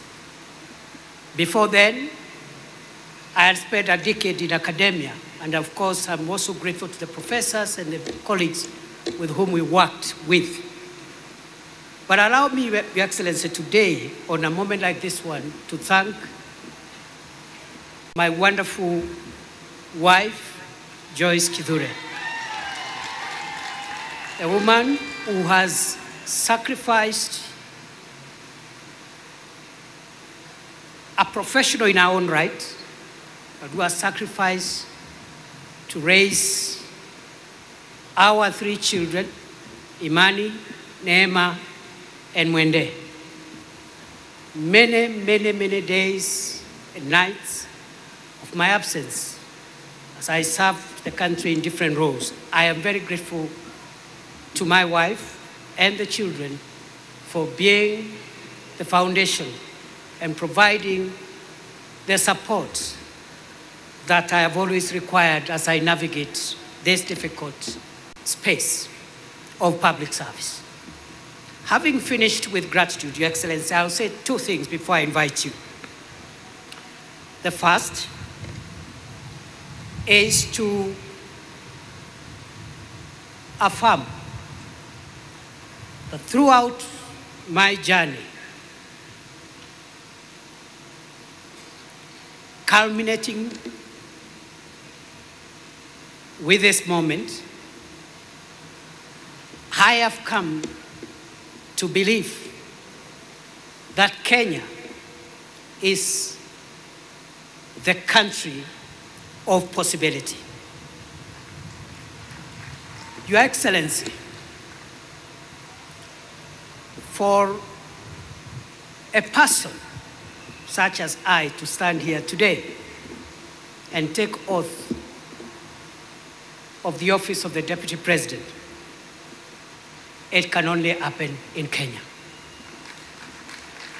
Your Excellency, I was born 52 years ago in one of the remotest parts of Kenya. But because Kenya is the land and the homeland of possibilities, today, I, perhaps the most unlikely person, is standing here today because Kenya has made it possible for anybody to become anything in this country. I don't take it for granted. And therefore, Your Excellency, as you lead us into the transformation of our country in the years ahead, I want to commit to support and assist you, together with the other colleagues in government, to realize a Kenya that has even greater opportunities, a more inclusive Kenya, a more democratic Kenya, and a more transformed Kenya. Your Excellency, I'm grateful because of the opportunity that Kenya provides for anyone to aspire to be anything. And therefore, there is no reason going forward why any person from anywhere, from whatever community, creed, religion, should not aspire to become anything in our country, because I am a testament that Kenya is the homeland of possibilities. Finally, Your Excellency, I have reflected on the words of the oath of office I've taken, both the oath of allegiance and also the oath for due execution of the functions of the office of the Deputy President. And in that regard, I want to commit to you as I end my remarks, I want to commit to you before this congregation and before the Almighty God, who is acknowledged in the Constitution, that I will serve under you and provide you with the assistance and support you require to take this country to the next level. I commit, I will be loyal and faithful. I will try the best of my ability to work hard together with the other colleagues to lighten the burden that you carry on your shoulders, Your Excellency. And therefore, I think for me, today is, if I may say so, a day when I have received the highest honor yet of my life. And I don't take that for granted. I want to pray that God will give me wisdom to do what I must.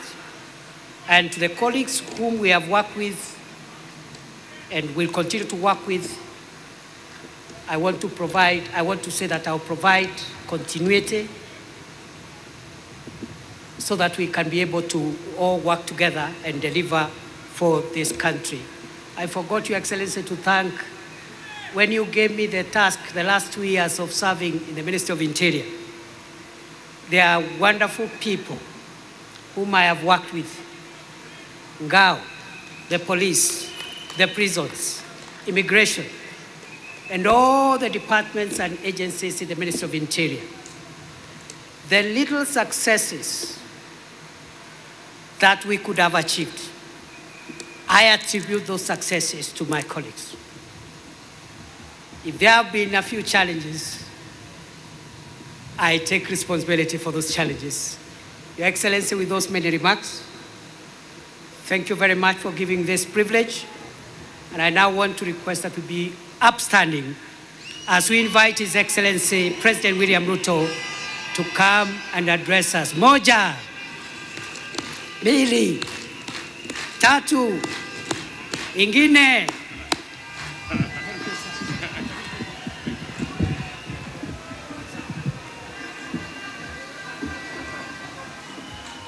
Asante sana. Tafadhali tunaweza kuketi chini. Asanteni sana. Thank you very much.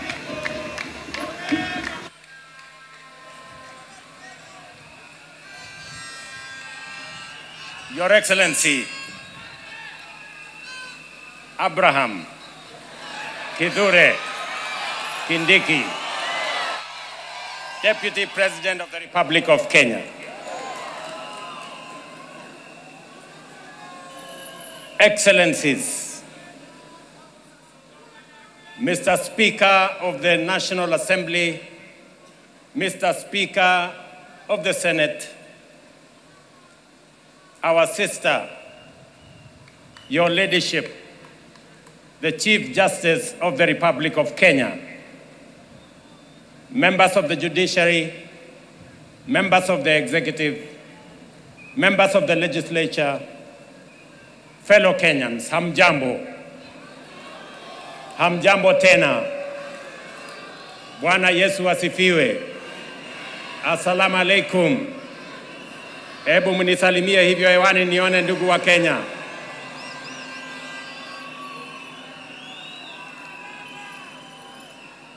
I am proud to witness the swearing in of the Honorable Abraham Professor Kithure Kindiki as the third Deputy President of the Republic of Kenya under the 2010 Constitution. I know him as a dedicated professional whose commitment to excellence has helped us overcome daunting challenges, and as a tireless public servant on the path of national leadership. Abraham is also a patriot whose dedication to cohesion, national unity, and inclusivity is beyond reproach. An effective champion of peace and stability,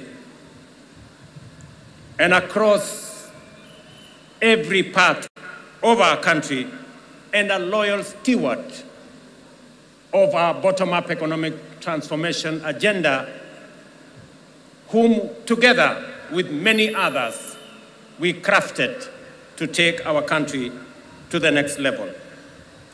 Over the past 2 decades, I have had the privilege to witness Professor Kindiki's work as a professor, litigation lawyer, consulting attorney, senator representing Tharaka Nithi, majority leader of the Senate, deputy speaker of the Senate, the most recently as cabinet secretary.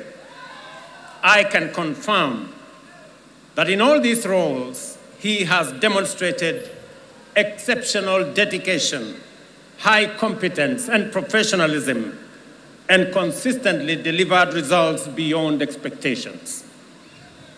Professor Kindiki is a highly qualified and outstanding scholar, advocate and public servant, whose career has been defined by exemplary achievements which demonstrate his vision for positive change and commitment to high standards of efficiency in the performance of his duties. At this stage of the implementation cycle of our national transformation agenda, the people of Kenya require a patriotic public servant and a consummate champion of our constitutional dispensation, our broad-based national governance framework, and the bottom-up economic transformation agenda to support the cabinet and the presidency in delivering in full and on time.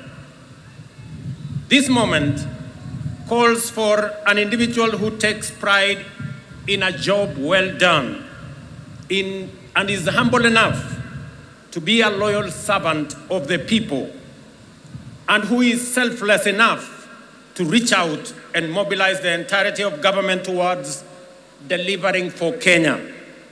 Experienced enough to understand the importance of engaging all sectors of our economy to drive transformation, and committed enough to serve professionally with loyalty and, most importantly, with integrity.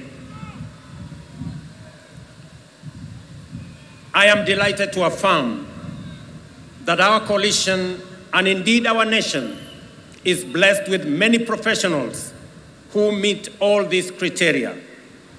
Among them, Abraham Kithure Kindiki stands out for his exceptional qualifications, extensive experience, and wide-ranging accomplishments. I am honored that he is available. He has told me he is ready, and I know he is willing to serve as my deputy. Professor, my young brother, let me call you Abraham K, or Abra K. Welcome to the service of this great nation, Kenya. And let me say this, I have heard you clearly when you took your oath of office and the oath for the due execution of your responsibilities as Deputy President. You have said 2 fundamental things in your oath. Kenyans were listening, I too was listening. You said that you will serve the people of Kenya and the Republic of Kenya. Abrake, please serve the people of Kenya and the Republic of Kenya. As I told our principal secretaries, as I told our cabinet secretaries, and as I tell every public servant who has a responsibility, who has a duty, who has the honor to serve our nation, let us serve the people of Kenya and the Republic of Kenya. We are not here to serve ourselves or our families or our communities or our regions or our villages. We are here to serve the Republic of Kenya and the people of Kenya. The second thing that you have said in your oath, I said in my oath, I listened to principal secretaries and cabinet secretaries and others. You have said you will serve without fear, without favor, without affection, and without ill will. My brother Abrake, I listened to you. The people of Kenya were listening to you. Serve without bias, without ill will, without favor, without affection, and without fear. So that together, the people of Kenya can know that their public servants, all of us, elected, appointed in different categories, shall know that we have one nation, one country, one people, and we are called upon by the Constitution of Kenya to serve them without bias, without fear, without favor. And let me undertake in this very historic national ceremony to the people of Kenya. And I say this as MCAs listen to me, as members of parliament listen to me, as members of the executive listen to me, those in the judiciary, and those in the executive, that the people of Kenya, it doesn't matter. Those who live near our oceans, near our lakes, in our mountains, in our valleys, in our arid and semi-arid areas, they are one people, one great nation called Kenya. And I want to commit, pledge, and undertake that we will serve the people of Kenya equally, and no part of Kenya, no community in Kenya, no section of Kenya, no region of Kenya shall be left behind. We are going to work together. I say this to our representatives. Every MCA knows that they were never voted by all the people in their ward. Every member of parliament knows the same, that they were never voted by all the people in their constituency. And so does my friends governors. They know that not everybody in their county voted for them. But they also know that they must serve all the people, whether they voted for them or did not vote for them. Professor, you and me have the honor to serve the people of Kenya. And as I have said before, we will serve the people of Kenya equally, those who voted for us and those who did not vote for us. The government of Kenya equally belongs to all the people of the Republic of Kenya. Let me also say the following, because this is a very important occasion. To underwrite that our judiciary works, that our legislature works, and we will make sure that our executive works and serves the people of Kenya. I know that we've gone through a journey, but in this journey, we have affirmed to both ourselves as the people of Kenya, to our friends, and to the international community, we have affirmed that Kenya is a constitutional democracy founded on the firm foundation of the rule of law. We believe in freedom, and we believe in making sure that no Kenyan and none of us is left behind. Today we stand here as a people, united, peaceful, because we are a democracy. We believe in our constitution. We believe in the rule of law, and we are a free people, and we make choices. Let me also say this. To all of us who are public servants, it doesn't matter at what level. To all of us, we are reminded on this very historic day that we serve at the pleasure of the people of Kenya, and we serve under the provisions of the law and the Constitution of the Republic of Kenya. And that none of us, irrespective of the office we hold, is greater than what our Constitution says. We must obey, we must submit to the law and to the Constitution, because that is what makes us a nation. Let me say this as I conclude. We have made stride as a nation. Today, our savings as a percentage of our GDP is growing. We have changed and we have transformed our education system. Today, we have more teachers.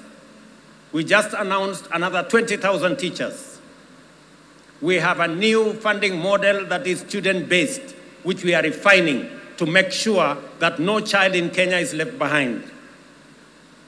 My dear Professor Kindiki, I need your voice. I need your intellect to help me and to help members of our cabinet to profile the things we are doing, to speak to the things that we are doing. I have almost become a lonely voice in the executive, especially in the presidency, speaking about our projects, speaking about our programs, elaborating on what we are doing. You are eloquent, my brother. You are intelligent, my brother. I am confident that you will do that which I have missed for the last 2 years. I know you will.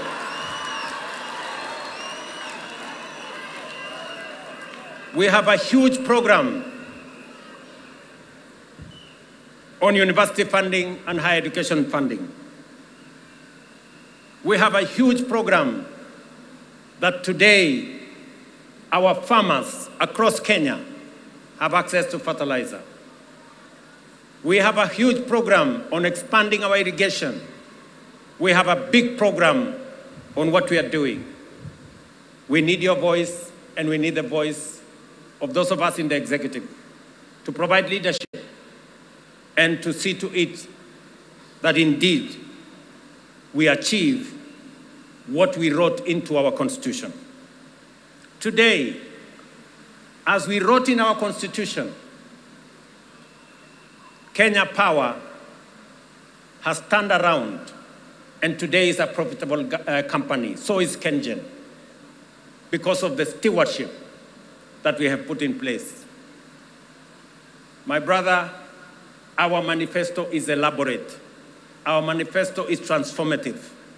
We are implementing it page by page, paragraph by paragraph, chapter by chapter, because we have to transform this great nation, and failure is not an option. We must. We have a big program on rural electrification to connect close to 300,000 homes across Kenya. I need your support to the Ministry of Energy, who are doing a wonderful job in that exercise. We have a big program on markets across Kenya. We have a big program on housing across Kenya. Today, we have 160,000 people working in a housing program. By December, actually next month, we will begin to hand over the first 1,000 houses under our program, under the program that will make ordinary people, Mama Mboga and Boda Boda, pay 3,000 shillings every year and access housing in the Republic of Kenya. My brother, let me tell you, our universal health coverage is underway with a bit of challenge initially, but now we are moving. And I want to tell the people of Kenya, we are going to transform this nation. And we have the team. And Professor, welcome to the team that is going to transform Kenya into a great nation that is going to make every Kenyan proud. Let me conclude by saying we have what it takes to transform the Republic of Kenya. And I am committed to making sure that whatever it takes, whatever decisions that have to be made, we will make them so that our nation can truly be transformed. As I talk to you, 10,000 young people are now engaged in climate works in Nairobi. We intend to take that in the next few months into 40 and 50,000 young people. And I commit to the people of the great city of Nairobi that we are going to clean the Nairobi River and we are going to transform it into a better, different causeway as we transform the city in the sun, the headquarters of the environment in the world, where we have UNEP in Nairobi. We're also going to roll out the program that will make sure that we tap into the private sector and make sure that we can work through public and private partnership to make sure that we roll out some of the urgent, important programs that are important for the transformation of our nation. Let me conclude by asking all of us, members of the legislature, members of the judiciary, especially our investigative institutions, to make sure that we ensure that public resources are used efficiently, effectively. I call upon the Office of the Director of Public Prosecution, the offices of the DCI, and the offices of the IG to work with the judiciary so that the corrupt can be firmly, decisively dealt with in the Republic of Kenya, and the citizens of the Republic can get their due in the expenditure of public resources. I know that of recent, we have seen incidences of our girls, our mothers, our women who have been murdered in cold blood. And let me say this, that the DCI and all the investigative authorities in the Republic of Kenya must stand up to these criminals, and we must deal decisively and firmly. And I want to ask us as a society to be careful with strangers, to be careful with people who lure our girls, our women into situations that compromise their security. But we must be on the lookout all of us as a nation. This is yet another moment. This is yet another beginning. And I am confident that we are going to take Kenya to the next level. Professor Kindiki, as you and all know, there is much to be done to fulfill our commitments and set our nation on the path to prosperity. I expect you to embark on your duties with dispatch and zeal. I wish you success as you begin your service in the high office you have assumed today. May God bless you. May God bless your family. And may God bless our great republic, the nation of Kenya. Asanteni sana, Mungu wabariki, na tutasonga mbele pamoja. Asanteni. Naomba sote sasa tusimame wima kama ishara ya uzalendo wetu. Tumalizie kwa wimbo wa taifa. Wimbo wa taifa.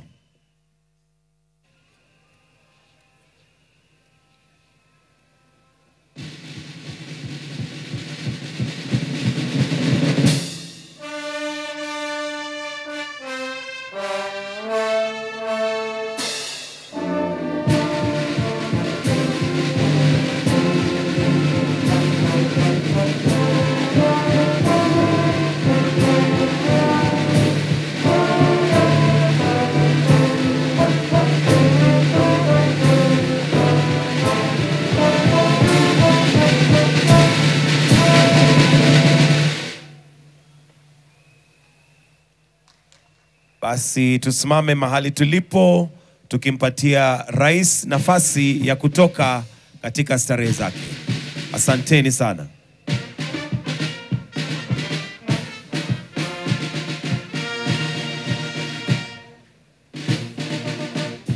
Tutamruhusu Mheshimiwa Rais aweze kuondoka na kisha Mheshimiwa Naibu Rais atafuata nyuma wakiandamana pamoja na viongozi wengine.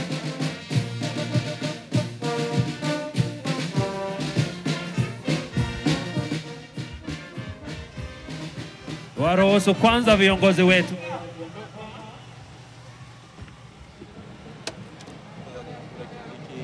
Ambassadors, please kindly follow.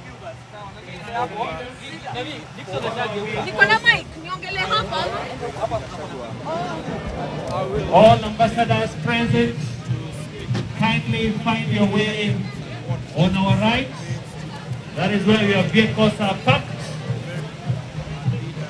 As we allow His Excellency and His entourage to leave, let's also allow ambassadors to follow. All our vehicles are parked on our far right.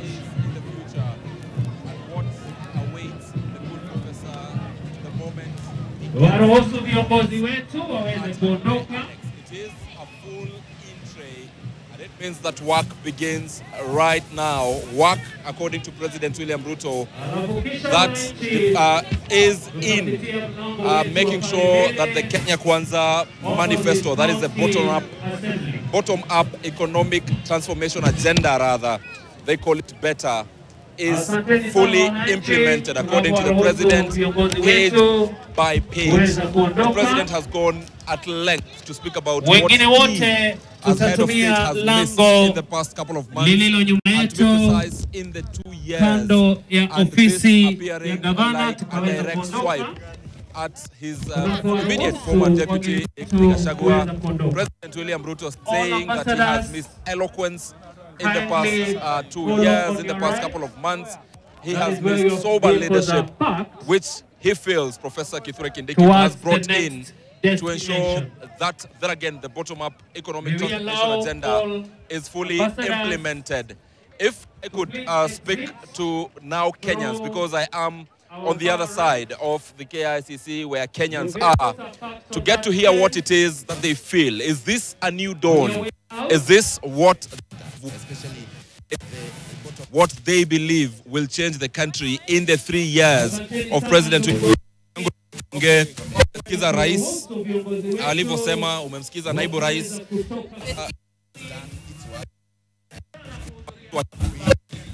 Si kwamba Mtazamaji wangu, hiyo ndio hafla ambayo imeweza kukamilika. Ilikuwa ni kuapisha rasmi kwa naibu wa rais mteule Kithure Kindiki, na hivi sasa yeye ni naibu wa rais. Ni shughuli ambayo ilianza mwendo wa saa 4:30 alipofika akiwa ameandamana na mke wake daktari mke wake Kindiki. Hapo wakapata kupata kiti, na baadaye tukaona idara ya mahakama ikiweza kuchukua usukani wakiongozwa na mkuu wa masuala ya utumishi wa umma Felix Koskei. Ilikuwa shughuli ambayo vile vile Rais William Ruto aliweza kushuhudia. Kumbuka hapo jana alikuwa katika taifa jirani la Burundi, lakini aliweza kufika na ameshuhudia. Akizungumza Kithure Kindiki baada ya kuapishwa, mtazamaji wangu, ni kwamba ameahidi wa Kenya kwamba atafanya kazi yake pasi na mapendeleo yote, akisema kwamba huu utakuwa ni mwamko mpya sio kwake tu bali kwa taifa, na ametoa ahadi nyingi tu kwa taifa kuhusiana na utendakazi wake kama naibu wa rais, kwa mkimshukuru Rais William Ruto kwa kumtunuku hadhi hiyo, akisema hiyo ndio hadhi kuu ambayo ameweza kupata katika utendakazi wake. Vile vile tumemwona rais akiweza kumpa jina la majazi, amesema tumuite Abra K. Huyu ndiye naibu wa rais, na rais amemsindikishia sifa sihaba, huku akimuita kama mfanyikazi aliye mwaminifu. Akasema vile vile Kithure Kindiki katika utendakazi wake, naye rais akiwa katika wizara ya ndani alionyeshana umakinifu wa kazi, na rais amesema amekuwa peke yake pale katika uongozi wa taifa, na hivi sasa anahisi ana rafiki, ana naibu, na ameweza kutoa changamoto kwa Kithure Kindiki kumsaidia katika kuelezea maendeleo ambayo ameweza kutaja kwa Kenya. Moja kwa moja sasa naomba tuelekee katika kaunti nyumbani ya naibu wa rais Kithure Kindiki, ambapo mwanahabari mwenza David Muthoka amekuwa tangu hapo jana akisema na wenyeji, bila shaka huku taifa linapomshabikia naibu rais mpya Kithure Kindiki, maeneo hayo yanashabikia mara mbili, manake huyu ni mtoto wa nyumbani. David Muthoka, sherehe zinaendelea vipi uliko? Karibu. Maeneo hayo yanashabikia mara mbili, manake huyu ni mtoto wa nyumbani. David Muthoka, sherehe zinaendelea vipi uliko? Karibu. Na Lois, ni rasmi kwa Abraham Kithure Kindiki au Abra K jinsi Rais William Ruto alivyomuita, ndiye naibu rais mpya wa taifa la Kenya. Na wengi wa wakazi hapa, wengi ambao bila shaka ni majirani ni Profesa Kithure Kindiki ameapishwa, wametaka kujionea katika baadhi ya maeneo ya burudani hafla nzima ya uapisho wake Kithure Kindiki ikifanyika katika ukumbi wa KICC. Na bila shaka ningependa nizungumze tu nao ambao wako hapa. Labda kwa jina lako tukianza, unaitwa nani na unahisi vipi sasa kwamba ni rasmi Kithure Kindiki ndiye naibu rais mpya wa taifa la Kenya? Aja, kwa majina naitwa Josephat Kajogo. Mimi nimefurahi sana kwa rais kuteua Kithure Kindiki kama naibu wake, sababu tunafiri sasa kama Baraka at least tumeinuka kuonekana serikali vile inaendelea, wanaendelea kuonyesha hata hizi jamii ndogo ndogo zinaendelea kuinuka na kuonyesha kuwa Kenya inakuwa pamoja, na tunaendelea kuwa na kuwa pamoja na kuwa na mambo yote ikiendelea inaendelea pamoja, kuonyesha Kenya yote iko pamoja. Thank you. Asante sana. Kwa kifupi tu, karibia hapa, unaitwa nani na unahisiaje sasa kwamba Kithure Kindiki ndiye naibu rais wa taifa la Kenya? Kwa majina naitwa Isaac. Mimi na furaha kubwa, nashukuru rais kwa vile amefanya. Mimi naomba Kindiki asiwe kama Gachagua. Gachagua alikuwa mlima. Sasa mimi naomba Kindiki awe deputy wa Kenya mzima. Unaitwa nani, nitakushikia, na unasikiaje Kindiki ndiye naibu rais? Mimi naitwa Joel Njeru. Nina furaha nyingi zaidi sababu ya Mheshimiwa Rais kutupa kiongozi wa dhati, na furaha zangu ni tuenuke Kenya yote mzima kwa hiari, sababu benye tulikuwa tumebaki nyuma tuenuke na tuendelee sawa sawa kwa kandiri. Asante sana. Zai, karibia hapa, unaitwa nani na unasemaje? Mimi naitwa Simon Mugweka. Tumefurahia, tunashukuru rais kwa kutuinua Tunakumbuka Kitupa haindi ya kwamba atainua Tharaka mpaka pia ifike mahali ambapo Kenya imefika mahali pengine. At least kujaribu kuongea na kijana yetu tumwambie amechaguliwa naibu wa rais wa Kenya, si naibu wa rais wa Tharaka Nithi ama eneo fulani. So tunamngoja, tunasikia bando venye alikuwa anafanya kazi kwa interior, bando anafaa kufanya bando kazi vile alikuwa anafanya kutembea kila mahali ya Kenya, na hakikisha amefanya kazi na mpaka Mungu atamuinua. Asante. Asante sana. Karibia, unahisi vipi kwamba Rais William Ruto amepata msaidizi mpya na ni msaidizi ambaye anaamini atamsaidia kufanya kazi haswa kwa Wakenya? Mimi naitwa Alfred Mutani Nyaga.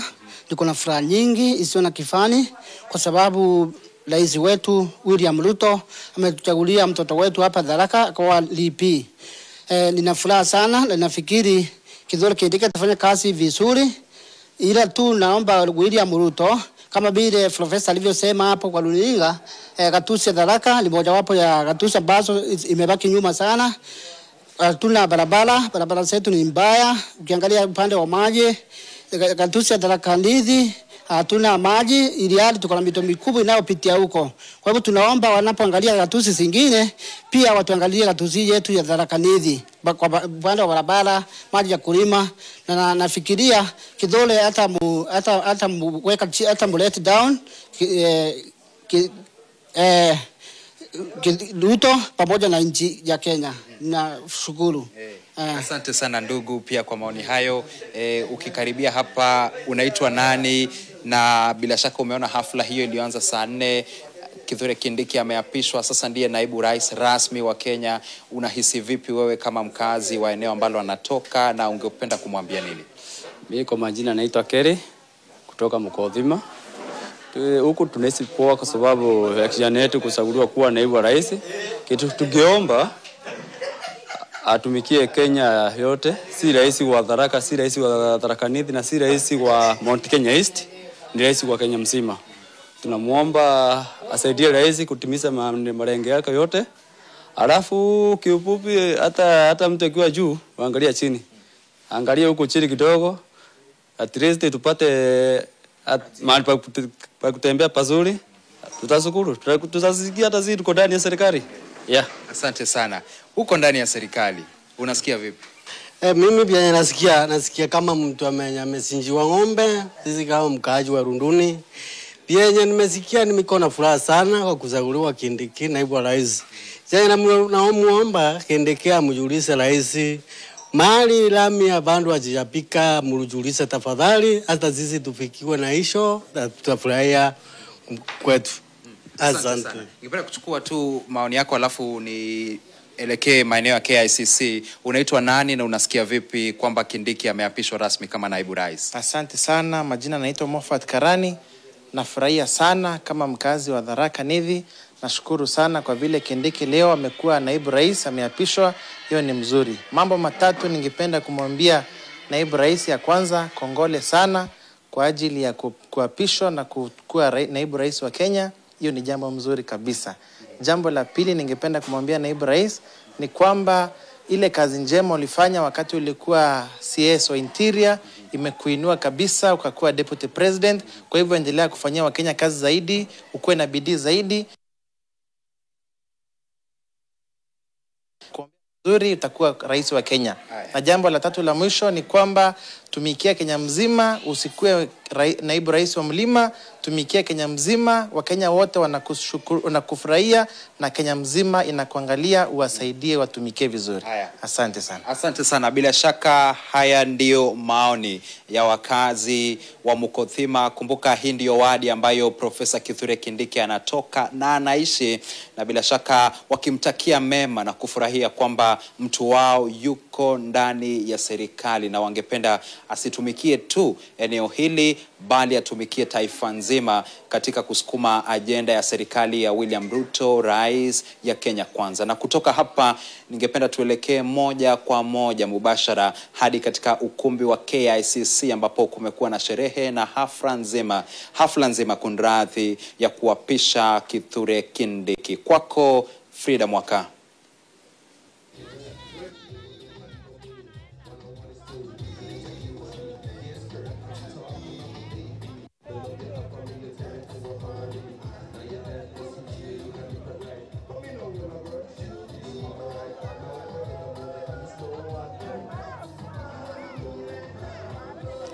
Asante mwanahabari mwenzangu David Mudhoka, na bila shaka ngoja nikurudishe hapa jijini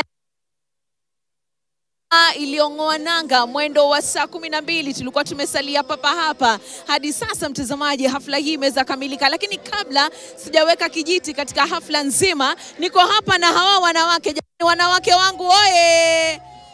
Mbona mnaangalia nyuma? Tuangalieni mbele jamani. Ngoja nizungumze na huyu dada. Unajihisi kana kwamba huu ndio mwanzo mpya kwa Wakenya? Ndio, na hiyo naamini.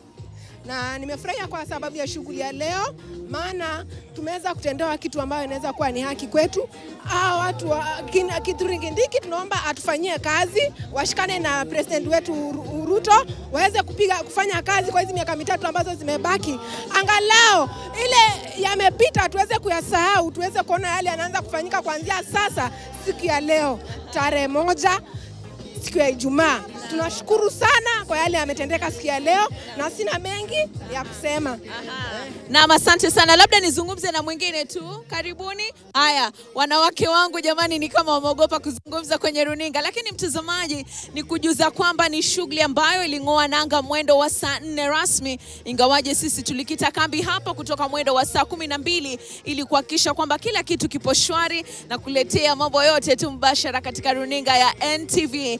Kwa leo ikiwa ni tarehe 1 mwezi Novemba mwaka 2024, tunaweza sema rasmi kama taifa la Kenya kwamba Kenya imepokea naibu rais wa 3, Profesa Kindiki Kithure, hafla ambayo mtazamaji iliweza kuhudhuriwa na mamilioni ya Wakenya ambao walikita kambi hapa ili kushuhudia na kutazama, wasisikilie nje tu bali wajionee wao wenyewe. Siku zote Waswahili wanasema mwanzo kokochi mwisho nazi. Basi kufikia hapo mie Kichuna sina budi ili kukamilisha taarifa zetu kutoka katika jumba hili la mikutano ya kimataifa pamoja na kikosi kizima cha NTV. Nilikuwa na wanahabari wenza Ibrahim Karanja na Brian Mushiri na hata wapiga picha kwetu. Kutoka kwangu sina la ziada, mengi zaidi ni mwendo wa saa 1 katika taarifa zetu za NTV Weekendi. Bila shaka nita Frida Mwaka, nitaitika. Kwa heri.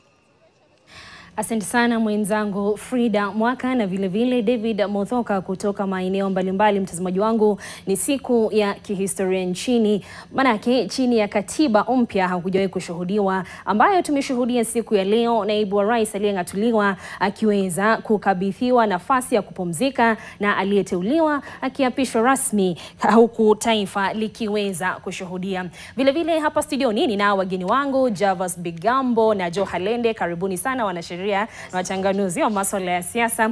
Tumeweza kuona Wakenya, tuanze pale maeneo ya nyumbani ya Tharaka ambapo tumeona wakisema kwamba wao wameamini kumbe yanawezekana. Na huyu Kithure Kindiki pindi alipokuwa akisema na taifa, mtazamaji wangu, ni kwamba pia yeye ameweza kuambia Wakenya ikiwa tutajifunza chochote siku ya leo ni kwamba Kenya ni taifa ambalo lina nafasi sawia na uwezekano kwa mtu yoyote, ikiwa leo sasa ni naibu wa rais. Mtazamaji wangu, kabla ya kusema na wageni wangu hapa studioni, naomba tuandamane moja kwa moja hadi kaunti ya Nyeri. Ni kaunti ambayo siku ya leo vile vile inaweza kukodelewa macho na taifa, manake ni nyumbani pa naibu wa rais aliondoka Rigathi Gachagua. Sasa sijui kuna ni Nyeri, nataka tuseme na mwanahabari mwenza Margaret Kimathi tueleze mambo yako vipi katika sehemu hiyo ya taifa. Karibu. Sasa tunaanza.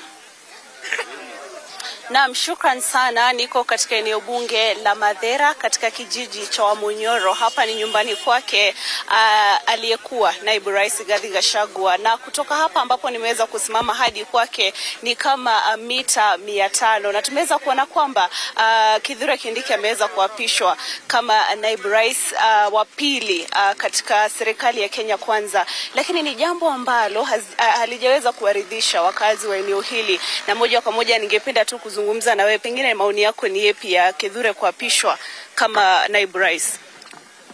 Jambo la kwanza ningetaka kusema ya kwamba naitwa Samuel. Mimi ni mkaaji wa hapa Sagana, mahali our deputy president Rigathi Gachagua ametoka. Jambo la kwanza ni kusema hivi: sisi kama wakaazi ama wakaaji wa hapa Madera hatuna furaha hata kidogo. Hatuna furaha hata kidogo tumehuzunishwa na mambo ambayo yamefanyikia mmoja wetu, His Excellency Rigathi Gachagua. Na tunataka kusema jambo hili. Wakati wa uchaguzi tuliamka asubuhi na mapema ili tuwachague William Ruto na Rigathi Gachagua. Na nimesikia viongozi wa Mount Kenya wale ambao wanampinga wakisema ya kwamba tulichagua deputy, tulichagua Ruto kwa sababu tulikuwa tunampenda. Ningetaka kuwaambia hivi. Sababu sisi kumchagua, tulimchagua kwa sababu ya Rigathi Gachagua. Yeye ndiye aliyefanya tumchague na kule kumpenda kwetu. Na kwa sababu yeye ni kiongozi anayesema na kutenda. Ni kiongozi wa haki. Na ndio maana mpaka hapa tunamuitanga Ankorigiji. Kwa sababu sote tuseme yale ambao wamewafanya wabunge. Hatuna furaha. Tumehuzunishwa kabisa. Na ningetaka kuambia jambo moja. Sababu inaonekana sisi wa Kenya tukiongea inakaa hii nchi iko na viongozi wale ambao wanaenda kusema yale ambao wanataka, wanasahau na wale wananchi waliowachagua. Wanasahau na Wanjiku. Wacha nimkumbushe rais wetu. Ulituambia ya kwamba na ukatuahidi ya kwamba Rigathi Gachagua, the deputy president elect, ambayo ndio tunamtambua, sababu honorable Professor Kithure Kindiki, nyinyi viongozi ndio mumempatia kiti. Sisi wananchi tulipatia Rigathi Gachagua kiti. We elected him. So tunamjua ya kwamba yeye ndiye kiongozi wetu. Na jile jambo tunataka kusema ya kwamba vile ambavyo muliketi chini huko kwa bunge na senate, mkaenda kuongea mambo yenu ili vile mtakavyo mchukua yule mtu ambaye anawafavor. Because Professor Kindiki ni mtu ambaye hawezi sema la, atasema ndio. Unataka yule kiongozi ambaye hawezi akakukosoa.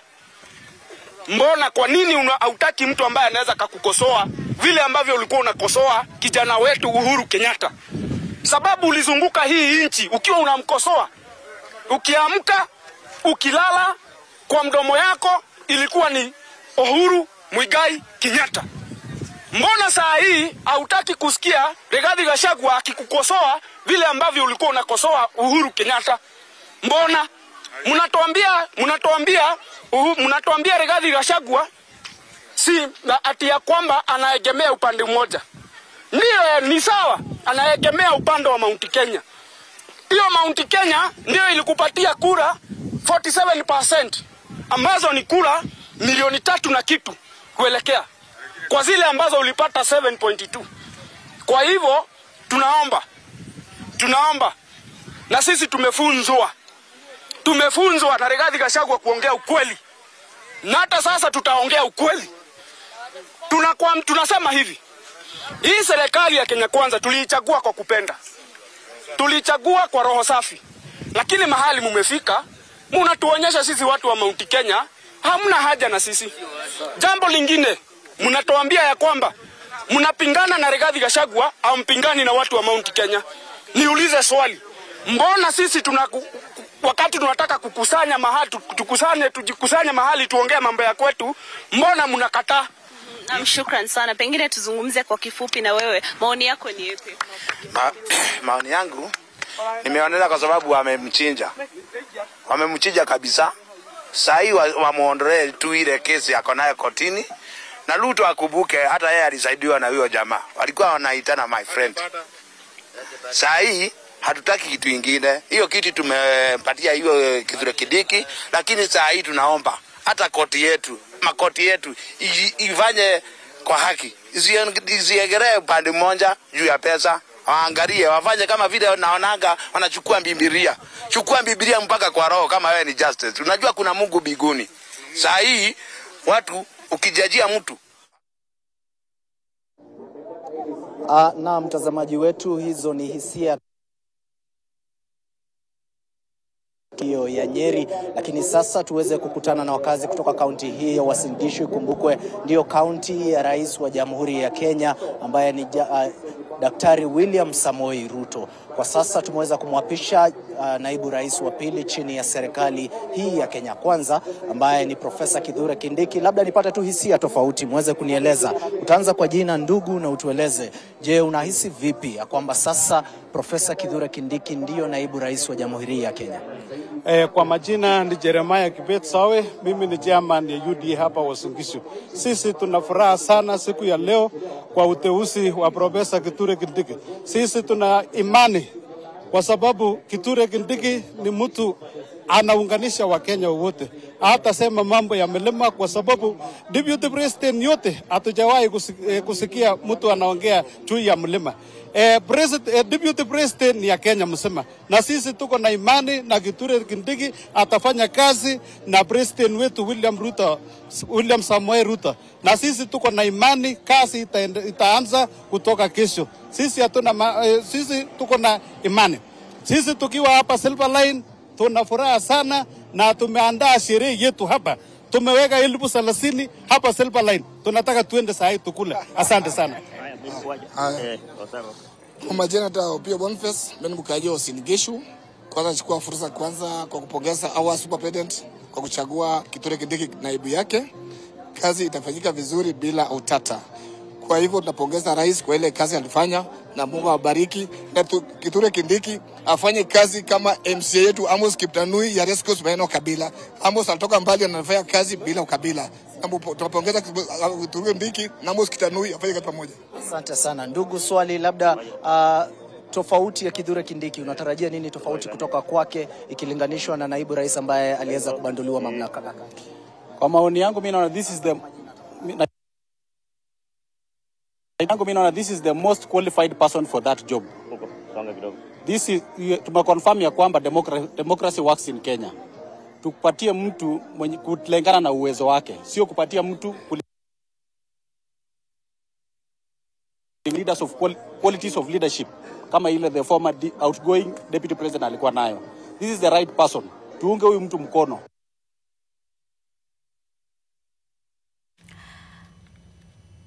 Asante sana, na kunrathi mtazamaji wangu, saa zingine teknolojia inatupiga chenga, lakini tutakuwa tunarejea muda si mrefu kutoka pembe tofauti za taifa, huku Wakenya wakiendelea kushuhudia siku hii ya kihistoria. Pengine nikukumbushe tu kwamba mkuu wa utumishi wa umma Felix Koskei, baada ya maombi, ndiye aliyechukua jukwaa rasmi na kuweza kumwalika msajili mkuu wa mahakama ili kuweza kuanzisha kanuni za idara ya mahakama ya kuweza kumlisha kiapo naibu rais aliyekuwa mteule na hivi sasa ni naibu rais Kithure Kindiki, na hapo tulimwona akiweza kumwalika jaji mkuu kuweza kushuhudia na baadaye kumwalika huyu Kithure Kindiki na akaweza kulishwa kiapo. Ni kwamba mtazamaji wangu, kiapo kilikuwa mara mbili. Cha kwanza kilikuwa kiapo cha uaminifu katika utendakazi wake, na cha pili kikawa kiapo cha kazi, huku akisema kwamba haya yote atazingatia katika utenda kazi wake.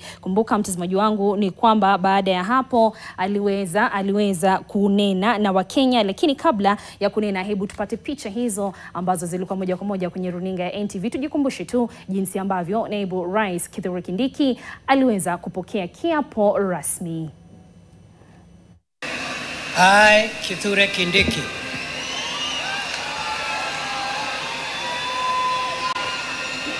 in full realization of the high calling, I assume as Deputy President of the Republic of Kenya,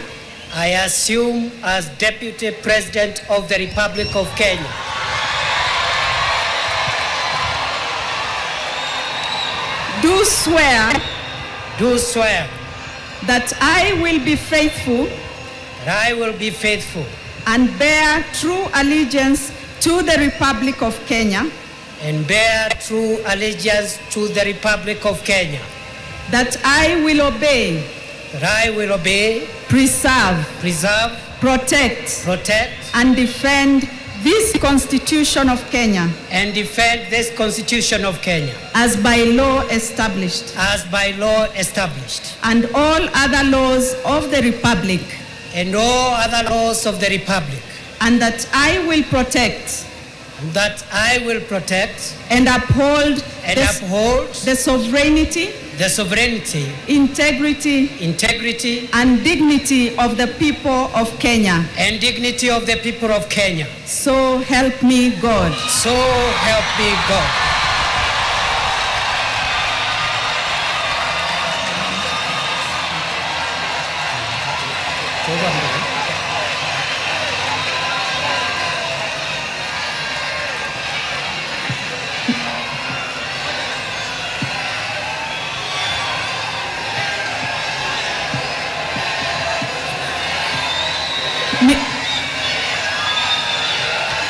Mr. Deputy President Designate, I shall now administer the oath of due execution of office for the Deputy President. Kindly repeat after me. I, Kithure Kindiki, do swear that I will always truly and diligently serve the people of Kenya and the Republic of Kenya in the office of the Deputy President of the Republic of Kenya, that I will diligently discharge my duties and perform my functions in the said office to the best of my judgment, that I will at all times when so required faithfully and truly give my counsel and advice to the President of the Republic of Kenya, that I will do justice to all without fear, favor, affection, or ill will, and that I will not directly or indirectly reveal such matters as shall come to my knowledge in the discharge of my duties and committed to my secrecy. So help me God.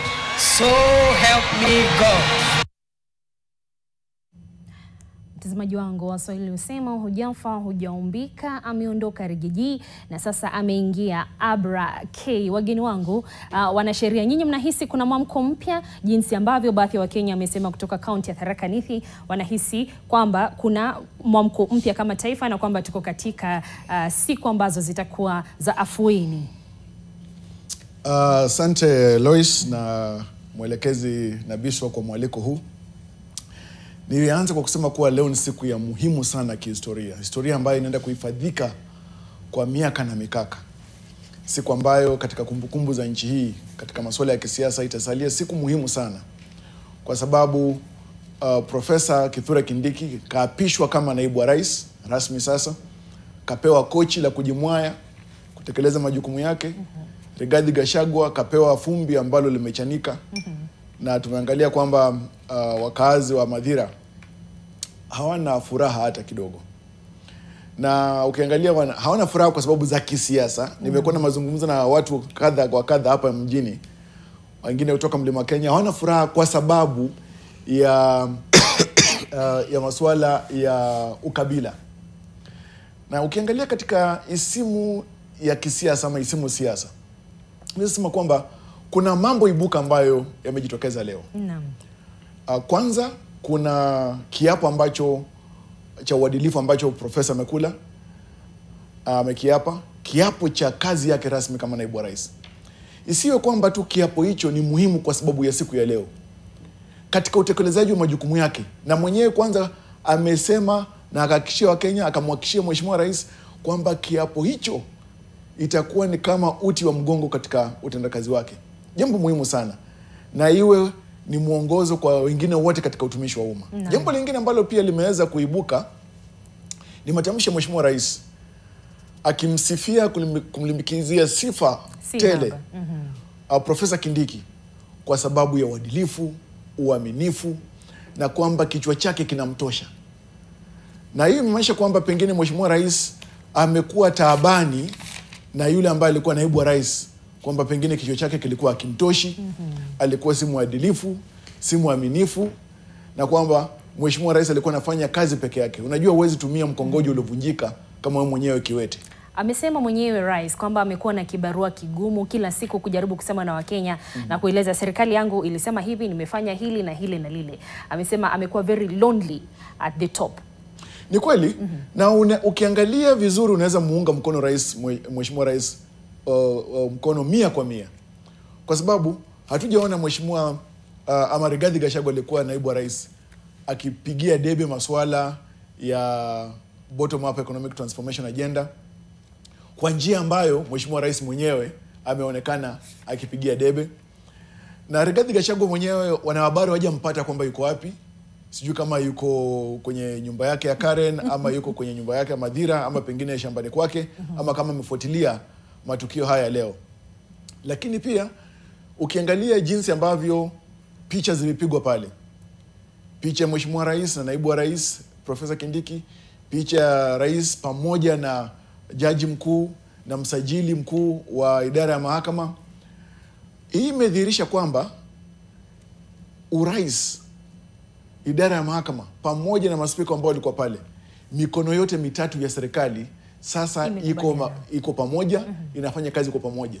Na hiyo inazua swala la kesi ambazo zipo mahakamani ambazo zitaendelea wiki ijayo, kwamba iwapo itakuwepo na uwezo wa kubatilisha matukio ya kihistoria ambayo yamefanyika leo. Yameweza kufanyika siku leo. Tusalie hapo kwa rais alipokuwa ananena na taifa, ameweza kuzungumza kwa undani zaidi kuhusu huyu Kithure Kindiki, kana kwamba anaeleza Wakenya nimefanya hivi kwa sababu ya hivi. Miongoni mwa sifa amesema huyu Kithure Kindiki ni mwaminifu na anajua kunyenyekea. Maoni yako Jo, anaposema hivyo anaashiria nini rais, ikizingatiwa kipindi ambacho amekuwepo na naibu huyo aliyeng'atuliwa? Wakenya wanapaswa kuelewa kwamba naibu Profesa Kindiki Kithure na Rais William Ruto wamekuwa na historia ya kufanya kazi kwa pamoja kwa zaidi ya miaka 20. Na hata wakati naibu rais Profesa Kindiki alikuwa anazungumza, alisema kwamba nimekuwa na wewe kwa zaidi ya miaka 20. Tumefanya siasa, na kile kitu ambacho pia Wakenya wanafaa wajue kwamba ni uhusiano wa naibu wa rais wa sasa na rais wa sasa ilianza kama rais wa sasa alikuwa mteja wa wakili Profesa Kindiki Kithure. Na hiyo uhusiano ikaendelea, wakaendelea na siasa. So ni watu wale ambao rais akisema anamuelewa Profesa Kindiki Kithure, ni ukweli anamuelewa. Anajua ni msomi, ni wakili, ni profesa, ni mtu ambaye anafanya kazi, anajitolea kwa kufanya kazi. Na kwa ile ambayo Wakenya wameona kuhusu Profesa Kindiki ni kwa miaka 2 ambayo Profesa Kindiki Kithure amekuwa kiwazi kama waziri wa masuala ya usalama ya nchi. Amekuwa mchapakazi na amefanya hiyo kazi kwa bidii. Hivi sasa kama Kenya tumepata nafuu katika bonde la ufa na vile visa vya mamluki viliokuwa katika bonde la ufa. Hivi sasa Profesa Kindiki Kithure ameweza kudili na ile janga la mamluki ambalo lilikuwa linatusumbua na Al-Shabaab. Profesa Kindiki Kithure ni msomi na ni mtu ambaye ana tajriba ya juu kwa kazi ama mahali popote amefanya kazi. Na kitu kingine ambacho rais amesema, amesema kwamba Kenya ina wasomi wengi. Kenya ina watu wengi ambao wanaweza fanya kazi. Lakini kwa sasa hii nafasi moja ambayo imepatikana, Profesa Kindiki Kithure anaweza kufanya kazi vizuri na rais ana imani na yeye kwamba atafanya kazi. Na kitu kingine ambacho pia watu Kenya wanafaa waelewe, rais ameweza kusema kwamba kwa miaka 2 kuna zile agenda kama serikali ya Kenya Kwanza walikuwa wameheka.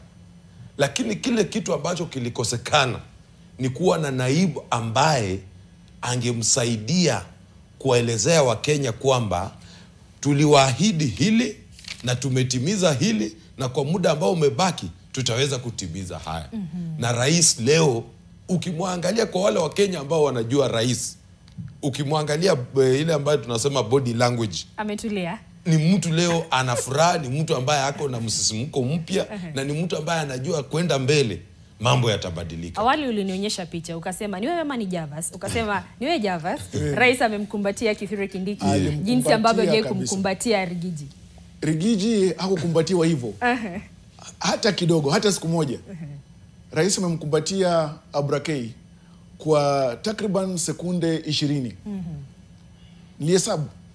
Na wakasemezana kwenye simu. Kuna ule undugu ambao upo, urafiki, unaona pia upendo uliopo, na pia ni kama wanaelewana na kuaminiana. Na Javas, Rais vile vile ametoa mwongozo kwa Kithure Kindiki. Anamwambia, ndugu yangu mdogo, pindi unapokuja hapa kumbuka, nataka utumikie Kenya nzima. Amenukuu, usitumikie wale ambao wako sehemu za mito, sehemu za pwani, sehemu za mlimani, wala sehemu za mabondi. Pengine haya pia ni makombora ya kisiasa aliyokuwa anarusha kwa aliyeng'atuka. Mheshimiwa Rais ametupa makombora mazito.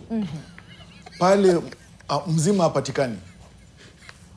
Ametupa makombora yenyewe. Kwanza kumgoa kabisa Rigathi Gachagua kwamba alikuwa akili zake hazimtoshi. Akamgoa hata zaidi kwamba alikuwa hakuwa msaidizi mwaminifu kwa serikali na kwa rais. Tatu, kwa chama na sera ambazo serikali inajaribu kutekeleza. Jambo lingine kwamba akimuhimiza Profesa Kindiki kwamba aweze kuhudumia Wakenya wote, iliweza kujenga taswira kwamba Rigathi Gachagua alikuwa si kiongozi wa kutumikia Wakenya wote, kwamba alikuwa anapenda kuegemea sana upande wa mlima Kenya. Jinsi alivyokuwa akijiita mtu wa mlima. Lakini zaidi ya hayo, Mheshimiwa Rais amesema kwamba atategemea busara, wosia na usomi wa Profesa Kindiki. Hiyo kumaanisha pia kwamba Mheshimiwa Rais ni kama hakutegemea hata kidogo hivyo vyote kwa Rigathi Gachagua. Hakuvipata kule, yani amejaribu kujenga taswira ya upweke aliyokuwa nao alipokuwa akifanya kazi na Rigathi Gachagua. Lakini zaidi ya hayo, kumbuka kwamba ni Mheshimiwa Rais mwenyewe amejenga jina la kisiasa la Profesa Kindiki, akamuita Abrakei. Yani kumpa ule ujana ambao sasa na hilo jina litaanza kushika sasa. Katika masuala ya kisiasa tunasema kwamba amempatia political branding and positioning ya Profesa Kindiki. Na sasa hiyo pia inajaribu kuleta mwelekeo kwamba ule uhusiano ambao wako nao huenda ukaleta sio joto tu, lakini pia hamu na bidii kati yao katika majukumu ya taifa ya Kenya. Bila shaka. Na tukiendelea vile vile tutakuwa tunaangalia wasifu wa huyu Profesa Kithure Kindiki. Mtazamaji wangu, ni kwamba huyu ni profesa, ni msomi wa masuala ya sheria, ana umri wa miaka 52 na aliweza kuzaliwa eneo la Irunduni, Tharaka Nithi. Na kumbuka hapo ameweza kusema kwamba anashukuru taifa kwa kumlea na nyumbani pake Tharaka Nithi kwa kumlea. Ana mke mmoja, Daktari Joyce Kindiki, na watoto 3. Wageni wangu, mbona mnacheka? Amesema mwenyewe ana mke mmoja. Ana mke mmoja na watoto 3. Kumbuka Kithure Kindiki amesema hawa watu 4 ni wa muhimu sana katika safari yake. Sasa tuelezeni mbona umecheka hapo? Profesa Kindiki ana mke mmoja. Na mke pia msomi. Msomi ni daktari. Na kwa jumla hata tu familia nzima ya Kindiki ni familia ya wasomi. Kwa wale ambao walipata nafasi ya kwenda Moi, wanajua kwamba kuna ndugu ya naibu wa rais kule Moi ambaye ni Dean of Student, anaitwa Kindiki pia ndio. So ni familia ya wasomi. Lakini kitu cha maana sana kwa Wakenya ni kwa jumla sasa tunafaa tujue kwamba wakati tunaenda kwa siasa zetu tusiziweke kwa ile kitu ambayo tunaita marriage of convenience. Kwamba mtu anachagua naibu yake kwa sababu ataleta kura.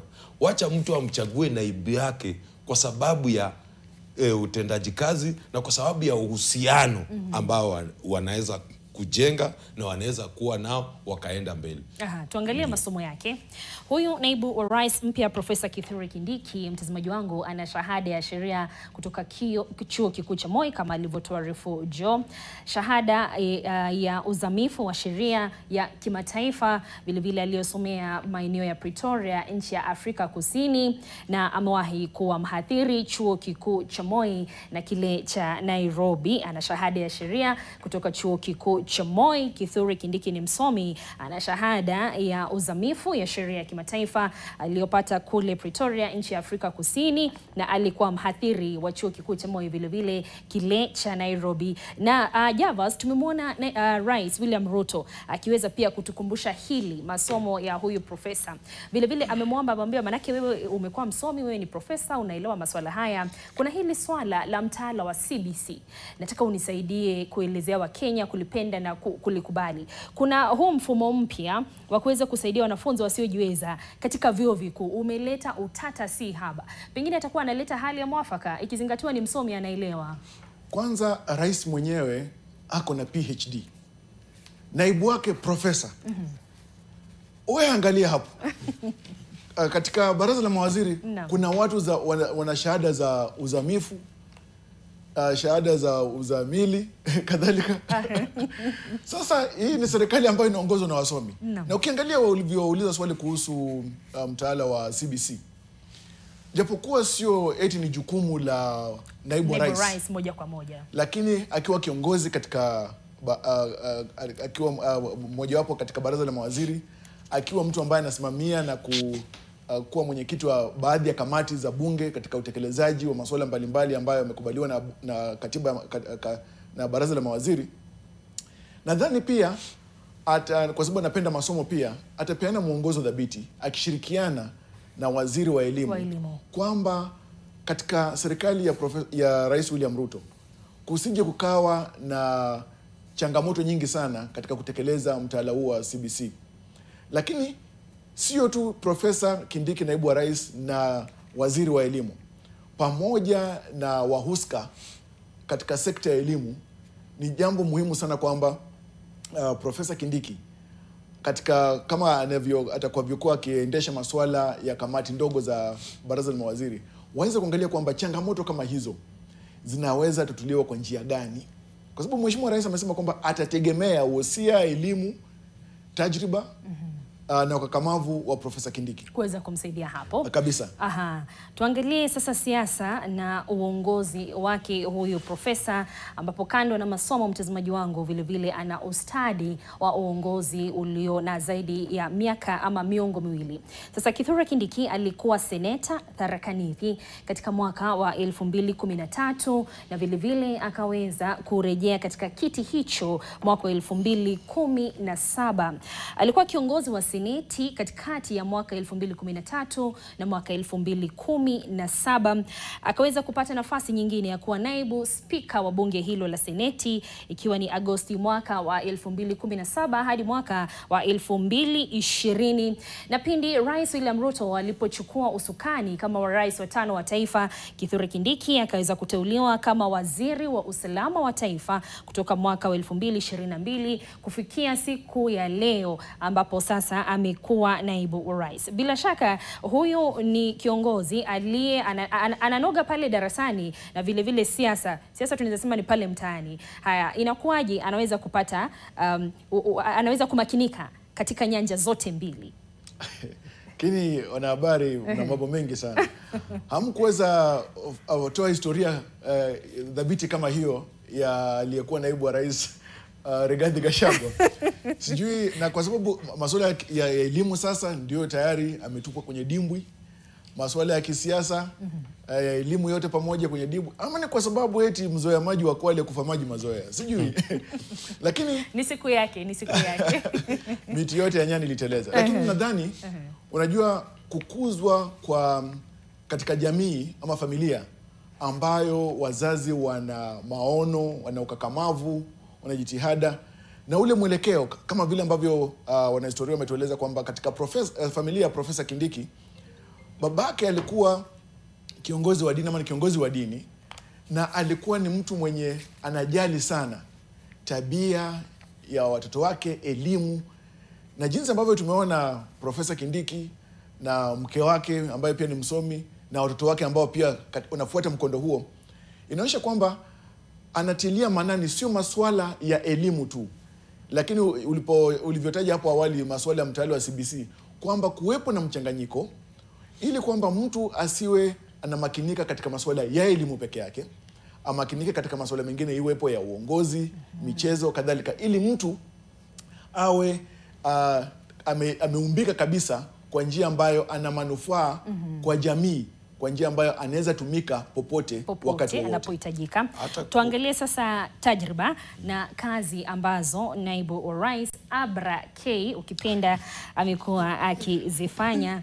Cha kwanza kabisa amefanya kazi katika mashirika kadha wa kadha, kimoja ikiwa ni kitengo cha Umoja wa Mataifa cha wakimbizi UNHCR, kitengo cha Umoja wa Mataifa cha wakimbizi.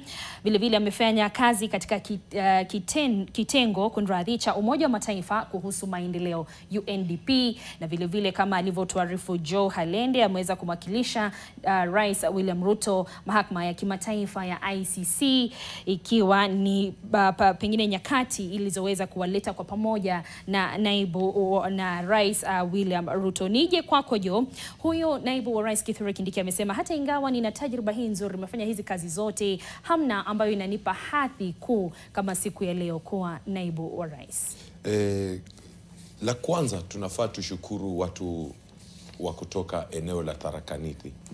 Kuanzia mwaka wa 2013 walipomchagua Profesa Kindiki Kithure, kwa sababu sisi kama Wakenya wakati tunafanya siasa ama wakati tunaenda kwa siasa mara kwa muda mwingi na kuna mambo ambayo yametuonesha kwamba sisi hupenda kumchagua mtu ule ambaye ana tajriba ya vichekesho ya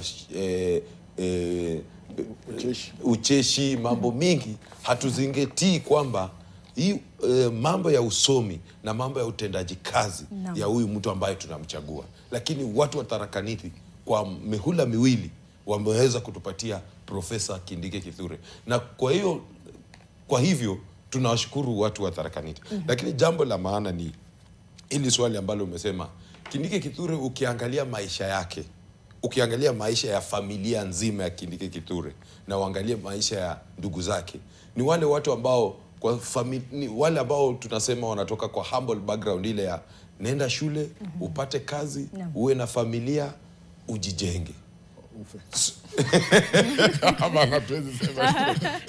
So unaona ni ule mtu ambaye alikuwa ashajua kwa maisha yake hivi ndivyo mambo yangu nimepanga, lakini nafasi ikapatikana na akaweza kusonga hata kuliko fikra zake mahali alikuwa amejipanga atafika. Na hata ukiangalia wakati alikuwa anaongea, anasema kwamba tufanye Kenya iwe nchi ambayo mtu yoyote aamini anaweza fika mahali ndoto zake zitamfikisha.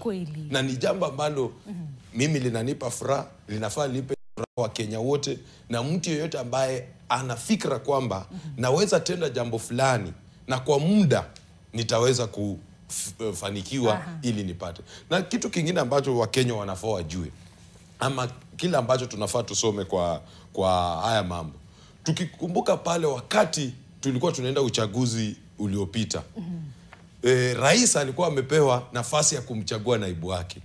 Ilikuwa farasi walikuwa wawili, Profesa Kindiki Kithure na farasi mwingine alikuwa Rigiji. Nikukatize hapo, tukirejea utatuambia hizo fununu ulitoa wapi na unaweza kusimama nazo kisheria. Tuangalie wanachama wa huyo naibu wa rais mpya Kithure Kindiki. Amekuwa katika baraza la masomo la Umoja wa Mataifa. Amekuwa vile vile mwanachama katika muungano wa masomo ya uhamiaji, chama cha mawakili nchini bila shaka LSK, na amekuwa katika tume ya majaji wa kimataifa tawi la Kenya ICJ. je, utajiri wake mtazamaji wangu kama alivyokiria mwenyewe ana utajiri wa milioni 694. Hiyo ni kulingana na ripoti yake profesa huyo Kithure Kindiki. Tutaendelea hapa studioni, lakini kwanza nataka niwapeleke katika kaunti ya Mombasa ambapo mwanahabari mwenza Kevin Mutai yupo ange kabisa kusema na wanapwani wamepokelea vipi kuapishwa kwa Kithure Kindiki kama naibu wa rais. Karibu Kevin. Na mtazamaji, kwa hakika shughuli ya leo imeweza kupata mtazamo tofauti kutoka kwa Wakenya baada ya kuapishwa kwake Profesa Kithure Kindiki kama naibu wa rais wa 3 chini ya katibu wa mwaka 2010. Kuapishwa kwake Kithure Kindiki mtazamaji kama naibu wa rais imefikiwa baada ya mchakato mzima wa kumbandua aliyekuwa makamu wa rais Rigathi Gachagua, na kwa hakika Wakenya ni wenye mseto, maoni mseto kuhusu yote ambayo yamekuwa yakiendelea, lakini moja kwa moja tuweze kuungana na wakazi wa hapa Mombasa kuweza kupata kauli yao. Ukianza kwa majina wetu nani, alafu tueleze kuapishwa kwake Kindiki kutasaidia vipi taifa hili la Kenya na vile vile serikali ya Kenya Kwanza. Kwa majina naitwa Boto Junior. Kuapishwa kwa Kindiki sioni kuna mabadiliko yoyote itapatikana, kwa sababu kama ule walikuwa naye deputy walikuwa naye hakuna kitu anayofanya. Hiyo tunaona ni vitimbi na visarakasi za rais wetu ambaye anataka kuvisha watu macho waone kuna kitu anafanya ambaye kuna watu wanapendelea. Sio hakuna kitu.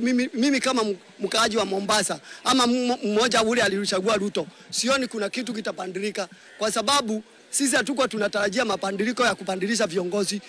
Kile tulikuwa tuna expect, tulikuwa tunataka maendeleo, na maendeleo ndio tulikuwa tuna expect. Sasa mambo imekuwa vile, kama tukienda kwa hospitali watu hakuna mandawa, kitu inaitwa SHA ilipandilishwa. Tukienda kwa nyumba ambayo sinaambiwa sinajengwa, sikijengwa hata sisi hasira ni sababu nyenye. Kila kitu yote ni ya Ruto. Sasa Ruto anataka kutumia inchi kama ndio yeye mwenyewe anaongoza, lakini hata hataki kusikiza wale watu wa ground. Na tumemwona juzi ameleta hasira kwa sababu ya yale mambo ameona kule Kiambu Ndoberi. Na sisi kama mimi moja kama wauli alichagua Ruto, ninamwambia ngoje, chuma yake iko motoni na sifikire kuna kitu anafanya, kwa sababu hata mahakama ambayo tunayo tumejua kwamba mahakama si haitumii haki. Mahakama tayari ameichukua, kwa sababu kama kuna haki ilitumiwa kwa mahakama, siwezi kupeleka kesi kotini, siwezi kupitisha, lakini jaji amue hiyo kesi. Na mimi nimepeleka kesi. Mimi mwenyewe siwezi kupitisha yale mambo ninasema, lakini majaji wanasema ule mtu apeleka ile kesi ilikuwa sawa. Sio sisi, hata kama Kindiki amechukua, hata Kindiki ajue hayo inaweza kumwendea, kwa sababu Ruto yeye hataki mtu wa kumwambia hivi ni mbaya, anataka afanye vile anataka. Haya, tumemwona akichukua airport akiuza, tumeona akichukua sehemu zote anauza. Alafu sasa anatuambia tuko sawa. The fact remains ya kwamba there will be no different ya Kindiki na Gachagua. Anataka mtu ambaye hawezi kusema. Ruto anajua anataka mtu ambaye hataki kumwambia, lakini ajue ya kwamba chuma yake iko motoni, na ile ilimunyoa Gachagua yake itamunyoa bibaya sana, na ataenda aibu nyingi sana. Asante. Tuweze tupe kauli yako mzee wangu. Mimi kwa majina naitwa Rafael Odini Wakaya. Mimi ni mkazi wa Ziwa la Ng'ombe katika Nyali constituency. Kwa sasa hivi naongea jijini Mombasa. Kwangu kabisa naweza kusema ni pongezi kwa mheshimiwa Profesa Kindiki Kithure, kwa sababu kufika hapo juu sio rahisi. Hiyo naweza kusema ni jambo la kwanza. Jambo la pili, naweza kumuhimiza mheshimiwa Ruto na mheshimiwa Kindiki Kithure ya kuwa the nation is burning. When we are doing the drama of deputy na deputy, the nation is burning. Kwa sasa hivi hatuna SHA kwa ground. Kwa sasa hivi kuna maandamano ya waaguzi na kuna maandamano ya wale lecturers. Kwa hivyo naweza kusema kwa heshima na taadhima, wasichukue pesa za Wakenya na waone Wakenya waoni.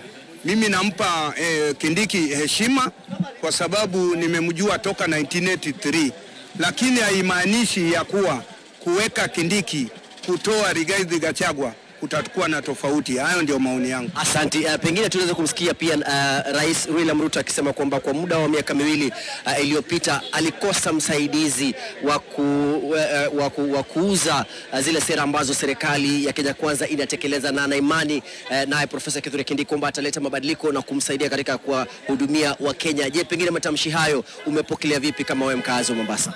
Asante sana. Mimi leo nimefurahi sana. I'm very excited. Mimi kwa majina naitwa Collins Ochengo, bado Mombasa. Jambo la kwanza nimekuwa na furaha sana. Niko na furaha ribo kwa sababu kuonyesha rais ni mtu wa kutenda kitu. Akisema hii ni makosa na wewe umefanya makosa, ni kwenda nyumbani. Kwa sababu ukipewa kazi ufanye na ufanye hiyo kazi, hasa naenda kufanya hiyo kazi. Na wewe ukipatikana na makosa, na wewe kila mara wafanya makosa na makosa yako yameonekana mbele ya watu, hata ukiambiwa uende kuna makosa kweli. Kwa hivyo saa hii mimi nimeshukuru LNC venye umefanya, na saa hii ni saa ya kufanya kazi. Naomba kila mmoja afanye kazi. Kama wewe mtu wa kufagia, fagia kabisa. Kama wewe mtu wa kubeba kama mimi mtu wa driver tu. Rais kule hata kusalamia pale, Ruto alinisalamia, mimi niko sawa. Tena mimi naomba tena hata pia sisi, ngoja kidogo, hata mimi naomba tena pia sisi ambao tunaanza chini. Mimi ni dereva, nataka ni siku moja nikuwe dereva wa hizo gari zako hizo za presidential escort. Hata mimi ni kazi. Asante. Tena mimi naomba sasa, kwa sababu sasa Kindiki ashaapishwa, is a professor, na somebody who is a professor is somebody who is learned, educated, na anajua kila kitu. Sasa tunaomba sasa ile teamwork. Rais na deputy kwa teamwork, na jambo lingine ambayo naomba kabisa watu wakuwe na discipline, malizia tafadhali, na loyalty, na watu wafanye kazi. Mimi naomba rais, nakupenda sana. 2017, 2027 najua. Asante. Ningeongea sana lakini ni muda. Asante. Kwa hakika mtazamaji, ndio hisia kutoka kwa baadhi ya wakazi hapa Mombasa. Sina la ziada, naomba nikome hapo, nikuregeshe kwake Lois katika studio zetu kule Nairobi. Lois. Asante sana mwenzangu Kevin Mutai, washukuru wa Pwani kwa kuweza kusema nasi katika NTV. Sasa tunakaribia kukamilisha mazungumzo yetu hapa studioni. Pengine niwape dakika mbili kila moja tufungie siku ambayo tumepata naibu wa rais mpya Kithure Kindiki. Tuanze na jibu. Mimi nitachukua nafasi hii kuanzia kwa wakazi wa Mombasa vile wamejieleza wakisema, lakini ni kusema hivi. Wakenya sasa tumemaliza siasa za naibu wa rais. Tumepata mwelekeo mwafaka. Naibu wa rais ni Profesa Kindiki Kithure. Kile kitu ambacho Wakenya wanataka kuona kutoka kwa serikali yetu ni kazi ikifanyika, majukumu ya serikali yakifanyika. Na kuunga rais kwa kusema hivi. Ametaja kwamba saa hii kule katika idara ya umeme kumekuwa na mabadiliko. Kuna mabadiliko kwa idara ya agriculture. Kuna mabadiliko ambayo ameongelea, baadhi ya mabadiliko ambayo serikali yake inataka kufanya. Ni wakati wa serikali yake kuhudumia wa Kenya. Asante. Javas tufungie. Mheshimiwa Rais katika hotuba yake ameweza rai taasisi mbalimbali kuweza kushughulikia masuala ya extrajudicial killings, watu ambao wamepotea, enforced disappearances. Kadhalika amesema kwamba masuala kama haya ni lazima yafikie kikomo. Napenda sana kwamba kwa sababu ya machozi ya familia mbalimbali na Wakenya wengi sana, taasisi hizo ziweze kujukumika kabisa kuhakikisha kwamba masuala hayo yanafanyiwa uchunguzi ambao unastahili. Wale watu ambao kama ni wahalifu wako nyuma ya masuala kama hayo wachukuliwe hatua.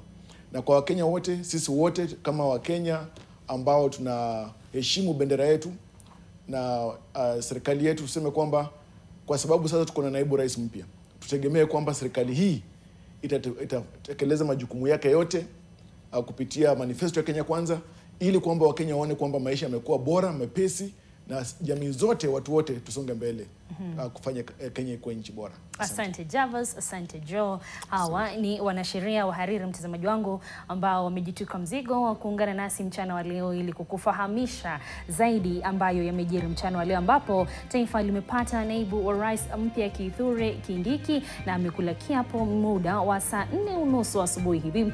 Hapa tunakusanya virago kidogo tu, na waomba wageni waweze kuondoka, na kuomba ulipo, najua umeketi sana, nyanyuka kidogo, pata kopo la maji, na mimi napumzika dakika 2-3, lakini narejea na mengi zaidi katika meza yetu ya NTV Adhuhuri, ambayo tutakuwa tunaangalia kwa kina zaidi kuwekwa kwa naibu wa rais mpya nchini Kithure Kindiki, na je, hilo lina hatima gani kwetu kama taifa? Usiende mbali, narejea muda si mrefu.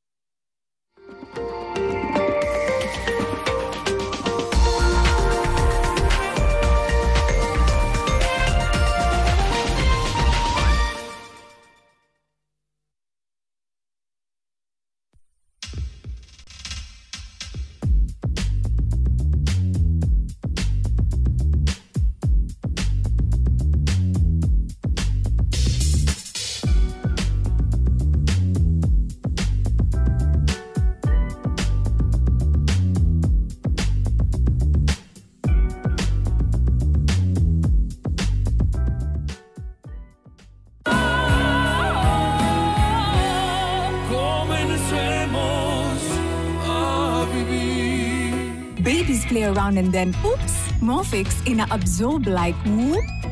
Imagine, haiwezi leak in 50 different movements. Makofi to both babies and Morphix. Renewed Morphix, ultimate quality.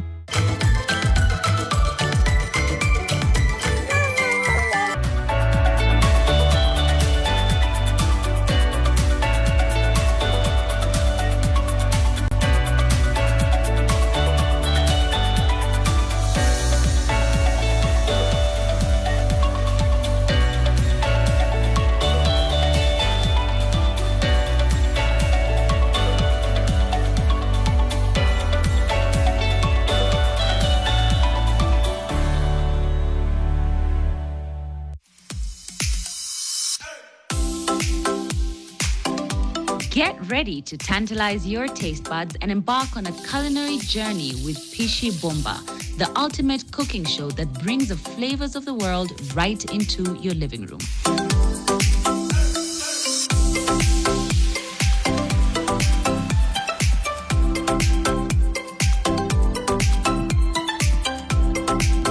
Tune in this Sunday at 6:30 p.m. with me, Claire Karatu, for a mouth-watering adventure. Pishi Bomba. Cook, eat, enjoy. Are you ready?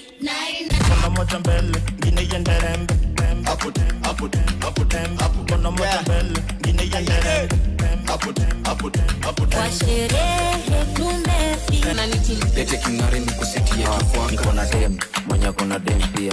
Masa flani ikifika na wachangamkia. After scene kabaridi sezi nkatulia. Tunakubali. Gateka. Gateka. Kila mtu. Cash pop za Nyandaro ni mawaru.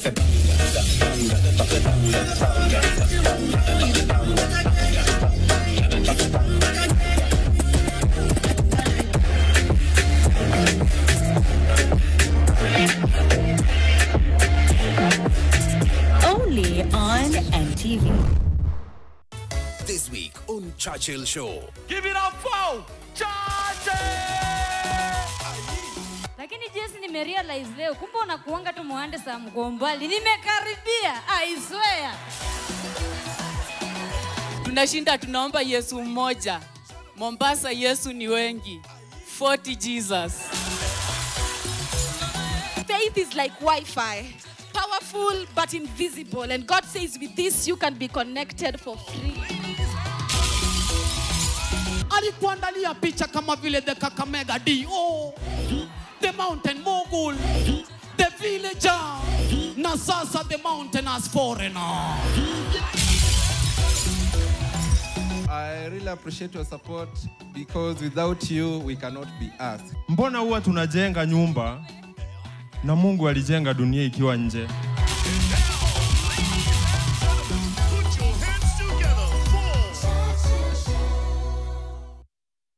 To protect our family from germs that cause illness when it's cold, we use Dettol soap. Dettol soap with germ defense gives you protection. When it's cold, germs are transferred in different ways. And Dettol soap's germ defense protects you from up to 100 illness-causing germs. Be Dettol sure.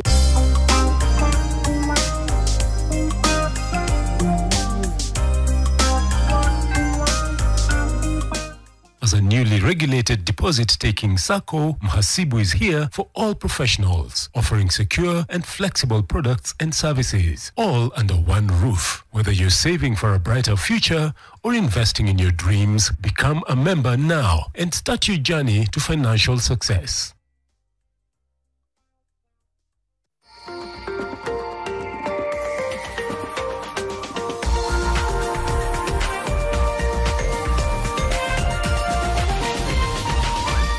This is NTV.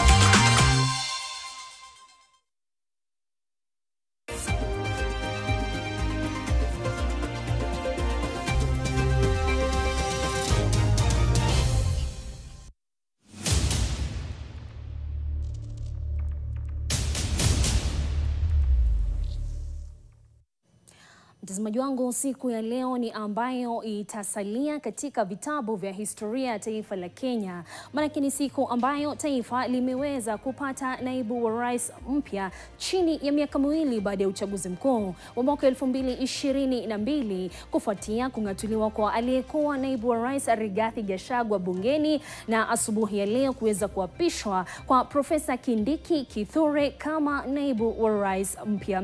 Mimi ni Luisongo kukaribisha kwa moyo mkunjufu katika meza yetu ya NTV Adhuhuri ambayo itakuwa inaangazia hayo kwa kina. Na kumbuka sipo peke yangu jamani, nina wanahabari wengi tu na ambao wako ange kutoka kila kona ya taifa kuweza kutujuza mengi zaidi kuhusu wa Kenya, jinsi wanavyoendelea kupokelea habari za siku ya leo za kuapishwa rasmi kwa Profesa Kithure Kindiki kama naibu wa rais. Lakini kwanza tuweze kuangalia yale ambayo yalijiri pindi alipokuwa anaapishwa. Na baada ya Profesa Kithure Kindiki kula kiapo, Rais William Ruto amemiminia sifa kochokocho naibu wa rais watatu wa Kenya. Zaidi, rais amewapa wosia watumishi wa umma kutumikia taifa na wala sio watu waliowachagua debeni. Hebu tumsikilize rais. Professor Kindiki is a highly qualified and outstanding scholar, advocate and public servant, whose career has been defined by exemplary achievements which demonstrate his vision for positive change and commitment to high standards of efficiency in the performance of his duties. At this stage of the implementation cycle of our national transformation agenda, the people of Kenya require a patriotic public servant and a consummate champion of our constitutional dispensation, our broad-based national governance framework, and the bottom-up economic transformation agenda to support the cabinet and the presidency in delivering in full and on time. This moment calls for an individual who takes pride in a job well done and is humble enough to be a loyal servant of the people, and who is selfless enough to reach out and mobilize the entirety of government towards delivering for Kenya. Experienced enough to understand the importance of engaging all sectors of our economy to drive transformation, and committed enough to serve professionally with loyalty and, most importantly, with integrity. I am delighted to affirm that our coalition, and indeed our nation, is blessed with many professionals who meet all these criteria.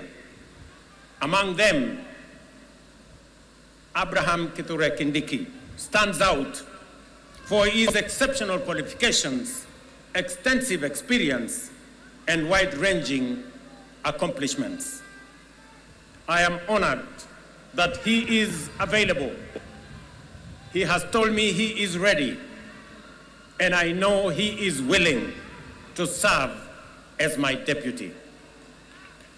Professor,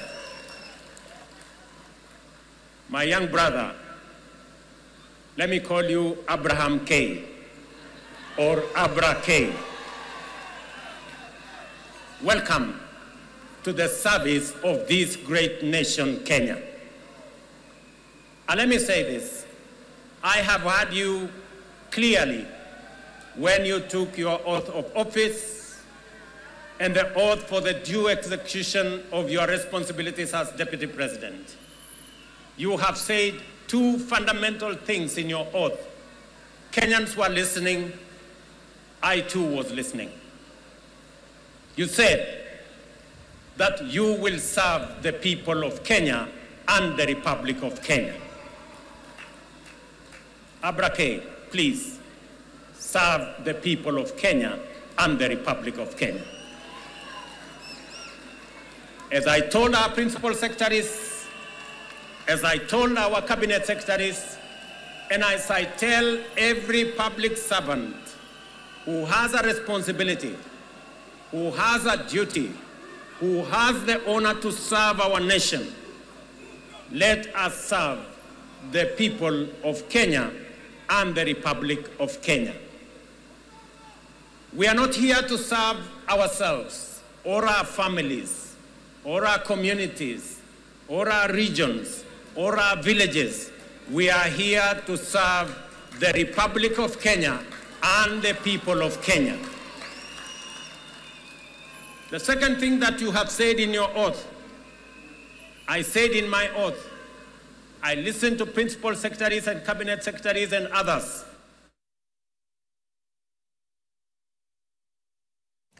Kwa upande wake, mkuu wa mawaziri na anayesubiri kuchukua nafasi ya Kithure Kindiki kuwa waziri wa usalama wa taifa, pia amemsifu Kithure Kindiki na kumpongeza kwa wadhifa wake mpya. Hebu tumsikilize pia. Your Excellency, let me take this opportunity to be among the first to congratulate Professor Kindiki Kithure on his elevation to the position of Deputy President of the Republic of Kenya. He has now shed off the word designate. He is now substantive. And we all congratulate you and your family for this very honorable position that His Excellency the President of the Republic of Kenya has assigned you. And we wish you Godspeed, God's help, good health, and all the wisdom so that you can discharge your responsibilities with excellence. Naibu Rais Profesa Kithure Kindiki alikuwa mchache wa maneno, ila mwingi wa shukrani kwa wadhifa wake mpya. Amekariri jinsi alivyotoka kijiji kidogo cha Irunduni, Tharaka Nithi, na akakwea vidato hadi kufikia alipo kama naibu wa rais. Tumpe sikio pia. Kithure Kindiki.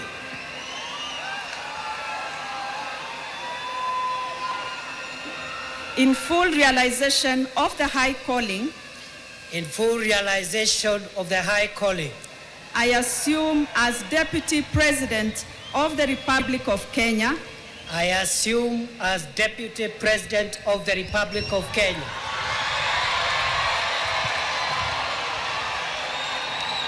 Do swear that I will be faithful. And bear true allegiance to the Republic of Kenya. That I will obey. Preserve. Protect.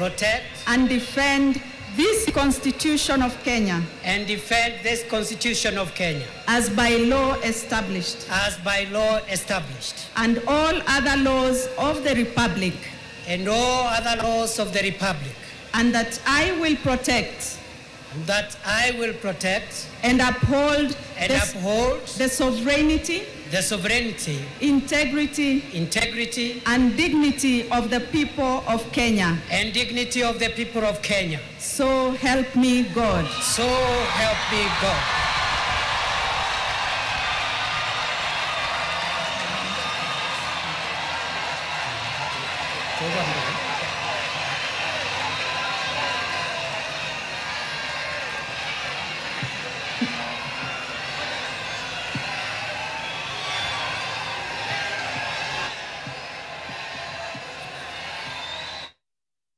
Mtazamaji wangu, na huku wenyeji wa kaunti hapa ya Nairobi wakiwa na nafasi ya kufika pale katika KICC ili kushuhudia yote ambayo yalikuwa yanajiri, Kindiki akiapishwa, Wakenya kutoka sehemu zingine za taifa bila shaka walikuwa wanatazama NTV ili kuweza kufuatilia hafla hiyo. Miongoni mwao ni wenyeji wa kaunti ya Uasin Gishu. Ni kaunti muhimu sana katika ulingo wa siasa, manake ni nyumbani pa Rais William Ruto. Na sasa moja kwa moja nataka tuelekee katika kaunti ya Uasin Gishu ambapo mwanahabari mwenza Masharia yuko ange kabisa kusema nasi. Masharia, ikiwa unanipata, kwanza wasalimu wa Eldoret kabisa, alafu tueleze je, wamepokelea vipi kuwa na naibu mpya Kithure Kindiki? Karibu.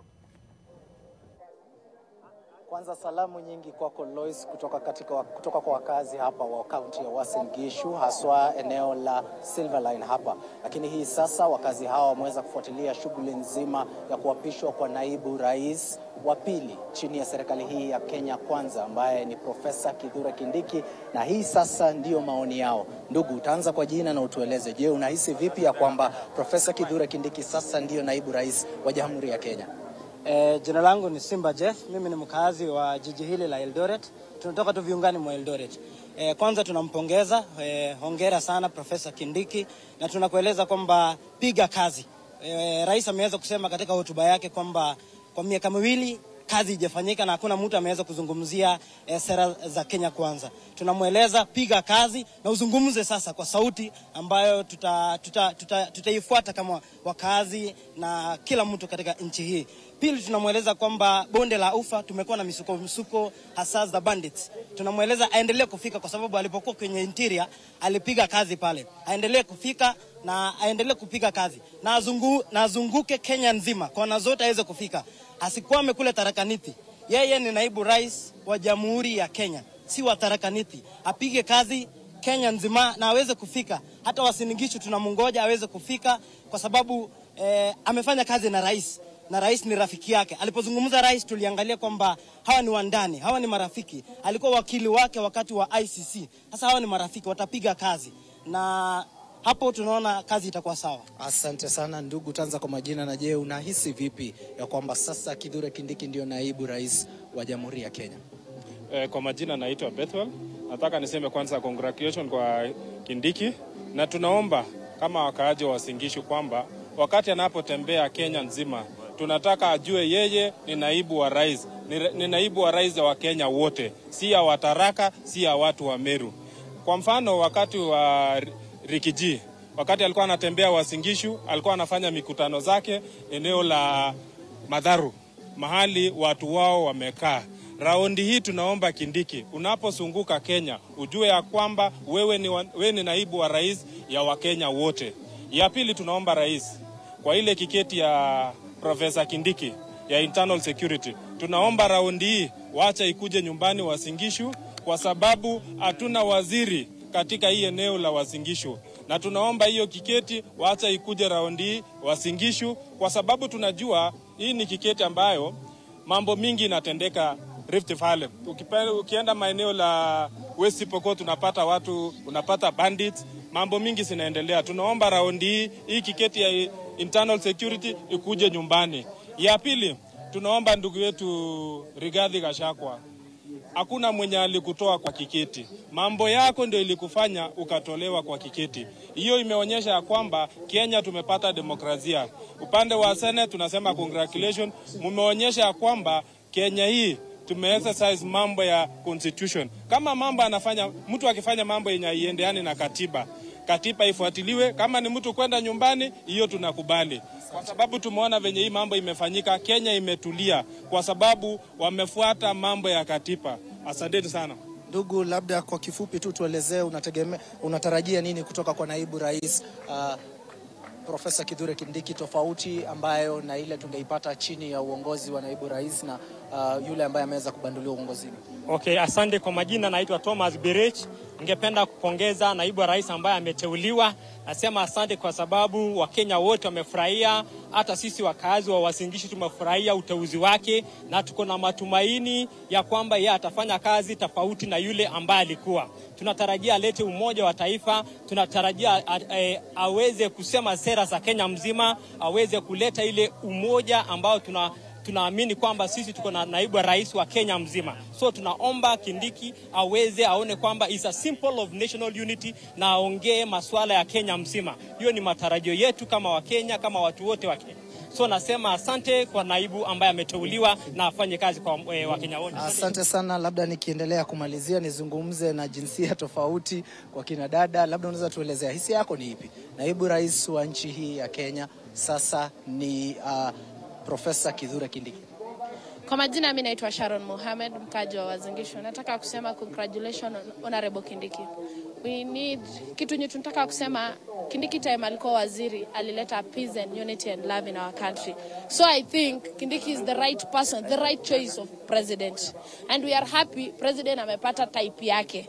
Because wengi wanasema hiyo kiti ilikuwa ya Kindiki. It's okay, wanasemanga nyota yako hakuna mwenye atachukua. Nyota ya Kindiki sasa imerudi. Kitu nye tunataka from Kindiki sasa ni kazi, to deliver to the people. Now it's not the time for politicians kusema ati nini wakuja watuambia hapa promises ni wafanyi. I think time ya promises imeisha na 2 years. Now let them deliver. Because president amepata type yake, tunataka project, unfinished project wakuja wamaliza unfinished project. Kitu nyingine nitaka kusema, wajumbe na ma senators, kitu nye mulifanya practice demokrasia according to constitution of 2010. So pia nyinyi mjue tu hii wembe ni ule. Pia nyinyi msipodeliver, pia wananchi wako na powers. Pia sisi tutatumia ile wembe ile tu. Asante sana. Naona ndugu hapo mnanisukuma. Kijana mmoja tu wa mwisho kwa kifupi kabisa. Kwa majina naitwa Willy Lagat, natoka upande wa Moiben Sub County. Nashukuru sana naibu rais ambaye ameteuliwa. Tuko na imani sana kwake.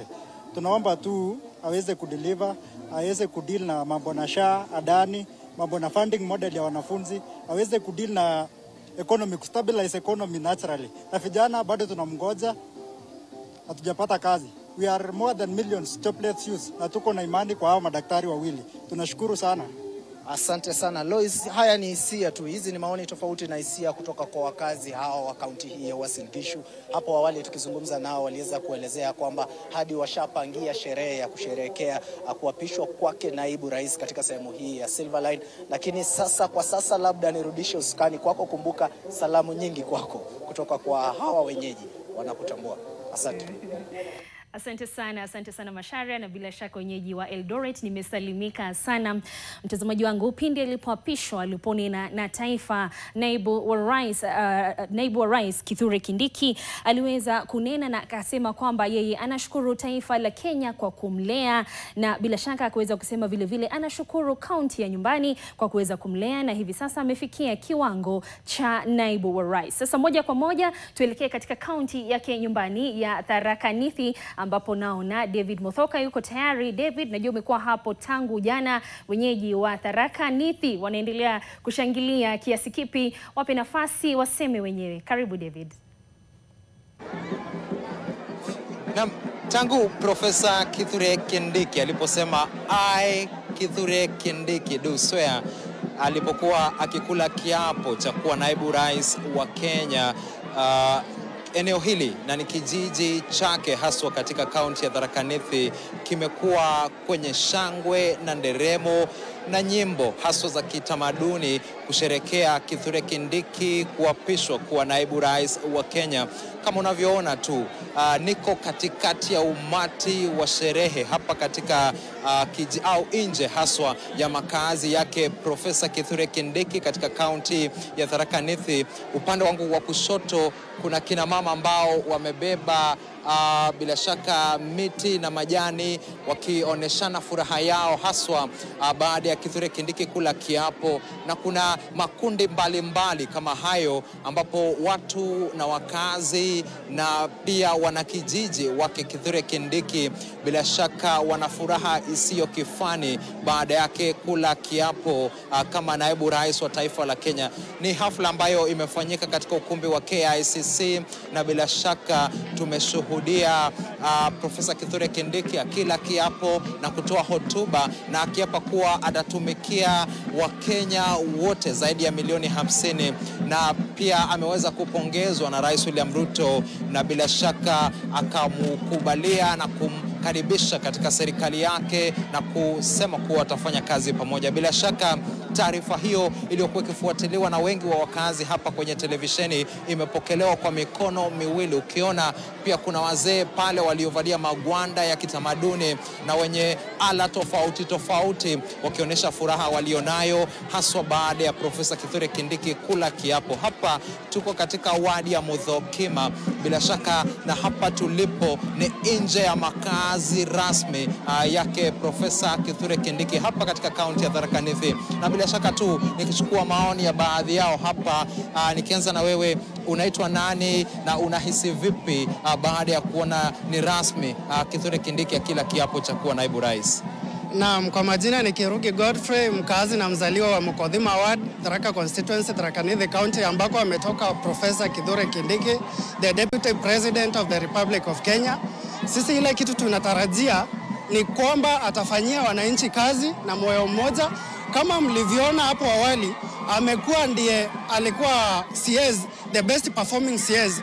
So, akona ile mpangilio wa kazi na tunatarajia atafanyia wananchi wote kazi bila kubagua hawa ni wa Mount Kenya region, bila kubagua hawa ni wa Coastal region. So, a slogan, one flag, one people, one nation. So, Kindiki ni mtu mchapakazi, sisi tunamwaminia na sisi kama wakazi wa Mukodhima tutamunga mkono, ama aje? Asanteni. Asante sana ndugu. Kabla nizungumze nawe, acha nizungumze na huyu dada hapa. Naona umefurahia sana. Unahisi vipi baada ya Kindiki kula kiapo? Ninafurahi sana maana Kindiki amekuwa deputy president. Tunashukuru Mungu sana kwa nafasi hii tumepewa. Tena tunasema ni asante. Tunatumainia yeye sana kama mtoto wetu. Mimi naitwa Purity kutoka hapa Erunduni. Na tunampenda sana, tunashukuru kwa nafasi ambayo amepewa na rais wetu. Kwa hivyo tunatarajia maisha yetu itabadilika na tumefurahi sana. Ni hayo. Asante sana Purity. Mzee, unaitwa aje na unasemaje baada ya Profesa Kithure Kindiki kula kiapo? Kiswahili tu. Okay, mimi naitwa Pastor Peter Mukuja na ni mkaji wa Erunduni. Kithure ni jirani wangu. Tumesoma naye kwa shule moja, Erunduni Primary School. Na ni kijana mtukufu sana, kijana ambaye anaheshimika hata na watu wa nyumbani, kijana ambaye anafanyia watu kazi akiwa na equalizer. Kijana ambaye hawezi akashindwa na lolote kwa maana anaongozwa na Roho wa Mungu. Na ninashukuru sana kwa our President William Ruto kwa kumchagua. Ninajua Kithure Kindiki will act like a deputy president of Kenya. He will not be acting like somebody who has got a sidelining some of the people or some of the area. Kithure, with Kithure, there shall be no nepotism, tribalism, arealism. He shall cooperate all the people of Kenya and join them together and work with William Ruto with togetherness. So I want to tell the people of Kenya they should be free, because Kithure Kindiki is going to equalize each and every sound, each and every person from every corner of Kenya. I hope he is going to standardize each and everything. Asante sana ndugu. Labda tu maoni mawili au moja ya mwisho. Unaitwa nani? Na bila shaka tumeona hafla hii pale katika ukumbi wa KICC Nairobi. Kithure Kindiki ndiye nambari 2, Rais William Ruto nambari 1.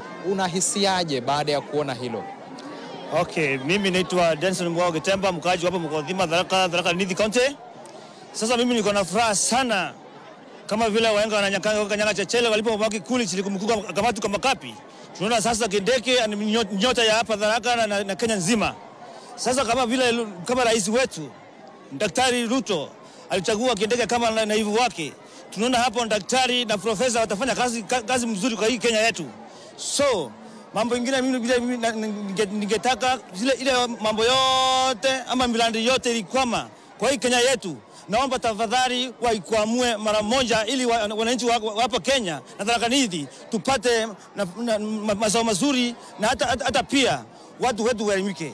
Alafu na tena wale wengine naomba majirani wetu hapa region zingine watushike mkono wafanya kazi pamoja kwa Kindiki ili sisi wote tuko pamoja, kwa sababu hii taa Kindiki ameng'ara, hii taa imewekwa juu pale. Sasa wasiweke taa chini tena, kwa sababu tunaona tuna matumaini ya kwamba hiyo taa mwingine Kindiki atakuwa kipaumbele pale na kazi itakuwa mzuri. Asante sana. Na bila shaka tutazidi kuzungumza na wengi wa wakazi wamejipanga hapa kutoa maoni yao. Ukiona wanabashasha isiyo kifani, hasa baada ya Kithure Kindiki ambaye kwa baadhi ni mwana, kwa wengine ni jirani, kwa wengine ni mwanafamilia, wanafurahi sana kuwa amekula kiapo. Wengine hata wakimtaja kama taa, wanaimani kwamba atafanyia serikali pamoja na Wakenya kazi. Na kutoka hapa katika nje ya makazi yake Profesa Kithure Kindiki katika wadi ya Muthokima katika kaunti ya Tharaka Nithi, kwako studio hapo Nairobi, Lois Wangoi. Asante sana David Mothoka. Naona watu wamefika kwa idadi kubwa kabisa. Sijui profesa alikuwa amejiandaa vipi kwa minajili ya wageni. Lakini mtazamaji wangu, kumbuka kando na kushukuru taifa kwa kuweza kumlea, naibu wa rais Kithure Kindiki akinena baada ya kuapishwa, amesema atafanyia Wakenya wote kazi kwa usawa kutoka kila kona ya taifa. Nina imani wenyeji wa Migori walimsikiza kupitia NTV, na sasa tuungane na mwanahabari wetu wa maeneo hayo Bernard Ojwang aweze kutueleza je, wana Migori wamempokelea vipi naibu wa rais mpya Kithure Kindiki. Bernard. Na punde tu Rigathi Gachagua aliweza kutimuliwa kama naibu wa rais na vile vile Rais William Ruto kuteua Profesa Kithure Kindiki kuchukua pake, ni swala ambalo liliweza kuzua hisia tofauti, baadhi ya Wakenya wakiliunga mkono, wengine wakilipinga. Hivyo basi tuliweza vile vile kuona Rigathi Gachagua kupitia mawakili wake waliweza kuwasilisha ombi lao katika mahakama ya juu kupinga uteuzi huo na kupinga kuapishwa kwake Profesa Kithure Kindiki kama naibu wa rais. Ni swala ambalo liliweza kuleta utata pale mahakama, na hivyo basi hapo jana tuliweza kuona mahakama ya juu ikitoa uamuzi ya kumkubalia Kithure Kindiki kuapishwa kama naibu wa rais. Na kwa sasa tunaweza kuzungumza na baadhi ya wakazi wa Migori ili tuweze kusikiza wao wana maoni yapi. Hebu tuwasikize. Naomba Rais Ruto na deputy yake Kindiki wasigombane vile ilikuwa kati yake na Gachagua. Hawa wafanyie kazi Wakenya na wakae pamoja na wasikilizane vile watafanya kazi pamoja, wafanyie Wakenya wote kazi. Mambo ya kabila waweke kando. Kazi iendelee Kenya, wachapie Wakenya kazi. Ni vizuri Profesa Kithure Kindiki achukue sukani huo, na naweza sema pongezi kwake. Sasa hata yeye ameona ya kwamba kiongozi katika afisi kama hiyo ya hali ya juu ni ya kitaifa, si ya mtu kibinafsi. Malumbano ya utani ama kugombana katika uongozi si kitu kizuri, kwa sababu wakati wanagombana wanasahau yale ambayo walipelekwa hapo wafanye. Kwa hivyo kwa maoni yangu naweza sema ya kwamba ameona dalili mbaya ya kugombana kama viongozi. Sasa yeye kama profesa mwenyewe tunajua ya kwamba amesoma na amehitimu kukua katika hicho kiwango cha afisi ama kikazi. Sasa afanye tu kazi kwa Wakenya wote bila ubaguzi, bila ukabila, bila kugombana na mkubwa wake, na kwa heshima. Natumai ya kwamba kila kitu kitakuwa shwari. I'm very much happy for that, because we want somebody who is neutral and who can work for everyone, for the whole nation, because when you are in that position of vice president, you are a leader for everyone. You are not a leader for a particular place. So we accept Kithure Kindiki, let him work, and we will join him and let all the government projects and activities to be spread all over the nation. Mimi nashukuru sana kwa sababu Kindiki ni hajakuwa na shida ya yeye hajakuwa na shida yoyote. Afanyie Wakenya wote kazi. Tunataka mchapakazi, hatutaki yule ambaye anagawanyisha Wakenya kama yule bwana Gachagua ni kama alikuwa anagawanyisha Wakenya, na sasa tunataka mfanya kazi na yule anaweza kuambia Wakenya direction mzuri tunaenda. Tunataka maendeleo iendelee na tunataka kabila zote za Kenya zifanyiwe kazi. Mtazamaji wangu, tuondoke Migori na tuende katika mapumziko mafupi. Tusiende mbali. Tukirejea tunarejea na mengi zaidi kuhusiana na siku hii ya kihistoria ya taifa kupata naibu wa rais mpya chini ya miaka miwili baada ya uchaguzi mkuu, pamoja na habari za michezo. Na rejea muda si muda.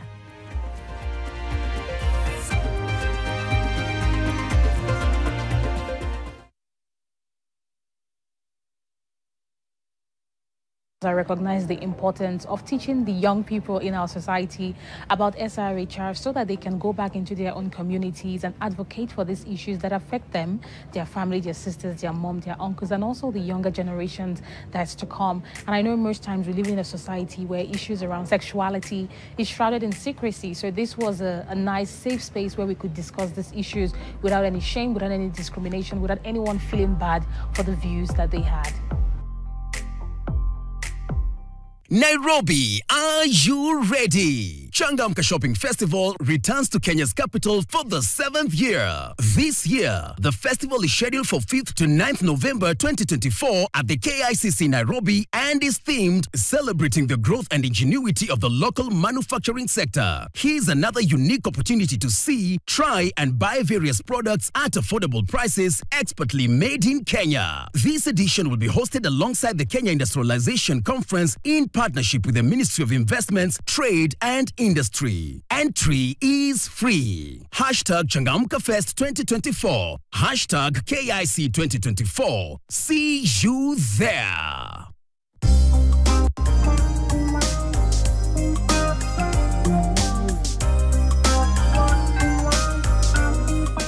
As a newly regulated deposit-taking SACCO, Mhasibu is here for all professionals, offering secure and flexible products and services, all under one roof. Whether you're saving for a brighter future or investing in your dreams, become a member now and start your journey to financial success.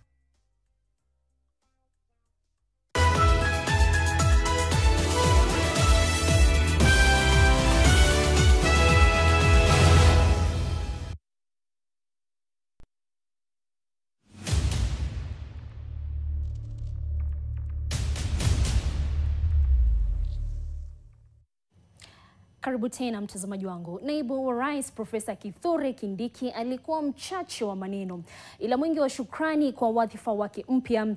Amekariri jinsi alivyotoka kijiji kidogo cha Irunduni, kaunti ya Tharaka Nithi, na akakwea vidato hadi kufikia siku ya leo ambapo ameapishwa kama naibu wa rais rasmi. Hebu tumpe sikio. Your Excellency President William Ruto, Your Excellency First Lady Mama Rachel Ruto, all protocols as already established, I ride on them. No arms of government or agencies and the representations of foreign and friendly countries present. Your Excellency, sir, words fail me to explain how grateful I am today. I'll say that I am grateful to Almighty God who orders the steps and the affairs of every human being on earth. I am grateful to you, sir, for the honor you have given me to serve under you Your Excellency, I've been your political student for nearly 20 years now, and nothing in the political space has helped me to pick up lessons more than the years that I have worked and served around you in various capacities. Therefore, Your Excellency, I'm grateful for the honor which you have given me. I promise you, before this congregation and before God, that I will not let you down for the privilege you have given me. Your Excellency, sir, in the same breath of gratitude, I am grateful to all the institutions who have facilitated this process, including the ceremony we are having today. And I want to agree with what my elder brother, His Excellency Musalia Mudavadi, has said. Whatever has happened in the last few weeks, and indeed in the recent past, is a testament of the maturity of our democracy, and is a testament that our institutions work.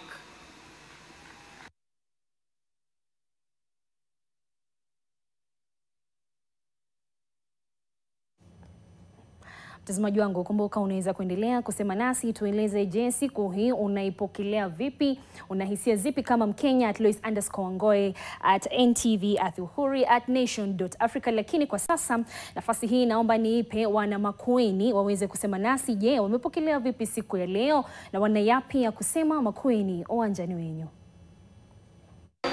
This is a political process. Kwa hivyo haki na siasa ni vitu mbili tofauti sana. Hivyo basi haki haikutendeka na tulitarajia kwamba mahakama itaweza kumnusuru, lakini vile vile ukiangalia ni kama pia mahakama ni compromised, kwa sababu hakuna kesi moja ya Gachagua tangu waanze kung'atuliwa katika mamlaka ishaifaulu, na hiyo ni kitu ambacho inafaa kuonyesha ya kwamba mahakama imeingililiwa na executive, na by extension the judiciary appears to be an extension of the executive. Na sisi wakati tunaona maneno ni siasa, tunagadhabika sana kwa sababu tunatarajia maendeleo, lakini siasa inaendelea. Na ukiangalia vile vile ile pesa ambayo imeweza kutumika, kiasi cha pesa ambacho kimeweza kutumika kung'atua Gachagua katika mamlaka, ni pesa ambazo zingetumika pale Dhwake Dam na iweze kukamilika, kwa sababu tunaongelea kiasi cha billions. Hivyo basi naomba rais afanyie Wakenya haki, na haki ambayo anaweza kufanyia Wakenya ni kuwafanyia kazi. Maoni yangu kutolewa kwa Geoffrey Rigathi Gachagua kuwa naibu wa rais si jambo mzuri, manake alikuwa apewe muda amalize muda wake na president, ndiposa uchaguzi ujao kama amtaki achague naibu mwingine. Mimi ninaona hajatendewa haki, kwa sababu wakati alimbichiwa na bunge la seneti, wakati alingefaa kujitetea, alikuwa mgonjwa, akaenda hospitali akalazwa, na kulingana na katiba mwenye anatakikana kuibichiwa lazima ajitetee na uamuzi ufanywe. Pia hata kama haki ingepatikana katika bunge la seneti, anahitaji kwenda kotini, jambo ambalo lilifanyika. Lakini sasa kwa koti kuharakisha kumsema ati nchi iwezi kukaa bila naibu rais na kesi iko kotini ndio uamuzi ifanyike, hiyo kwa mimi ni kusema haki ingetendeka. Asante sana wana Makueni. Nikiangalia tunaona sasa wana Embu wanasema ndio walio katika wa pili kwa hiyo foleni, na sasa tuwape nafasi tusikize wana pia kusema siku hii ya kihistoria. Karibu wana Embu. Sisi tukiwa Mount Kenya East, sisi tunajivunia hiyo kiti sana, kwa sababu kutoka wakati ya mkoroni area hii hatujapata kiti kikubwa kama hizo. Ya pili, ni kuonyeshana hata community ndogo inaweza toka kiongozi. Aende aunganishe kabila zote za Kenya. Kwa hivyo hakuna mlima, hakuna Kisii, hakuna Mbaluya. Kwa hivyo tunataka kufanyiwa kazi tukiwa kitu kimoja kama wana Kenya, na tunasema tafadhali Bwana Kithure Kindiki uangalie sana, sababu tangu sisi wananchi tuchaguane tuliona viongozi wote walikuwa kwa magari juu wakifanya siasa. Tunataka kuona hiyo temperature ya siasa ikirudi chini. Sasa tuone mahospitali yetu imepata ndawa, mashule yetu watoto wamesoma, barabara zetu zimetengenezwa. Ile kitu ningemuomba ni apime mdomo yake. Asiwe mtu ya kuongea mingi kama mtangulizi wake. Siri ni kwamba ficha maneno, fanya kazi. Kifanya kazi itaonekana. Jambo ambalo tunaweza rifurahia ni ya kwamba maybe sasa mambo ya the temperatures za kisiasa zitaenda chini. Lakini zinaenda chini sisi wananchi wa kawaida tukiwa tunavuna nini? Tunataka president kutoka sasa onwards aanze kutafuta ile manifesto alizunguka Kenya mzima. Hapa kwetu alikuja pale Mountain Breeze akachukua maoni, embo hatujaona mambo yale tuliyompatia yakifanyika. Asante sana wana Embu, na huku tukisubiri wakazi wa Kericho wananifahamisha pia wanataka kusema nasi katika NTV adhuhuri tuweze kuangalia wasifu wa Kindiki Kithure ambaye ni naibu wa rais wa taifa. Profesa Kithure Kindiki, mtazamaji wangu, ana miaka 52. Kumbuka alizaliwa katika kijiji cha Irundoni, eneo la Tharaka katika kaunti ya Tharaka Nithi. Profesa huyu ana mke mmoja, ni Daktari Joyce Kindiki, na mchana wa leo ameweza kunena na kutufahamisha ana watoto 3 ikiwa ni Imani, Neema na Mwende Kindiki. Tuangazie sasa masomo yake huyu Profesa Kithure Kindiki, manake ni msomi, tunamuita profesa.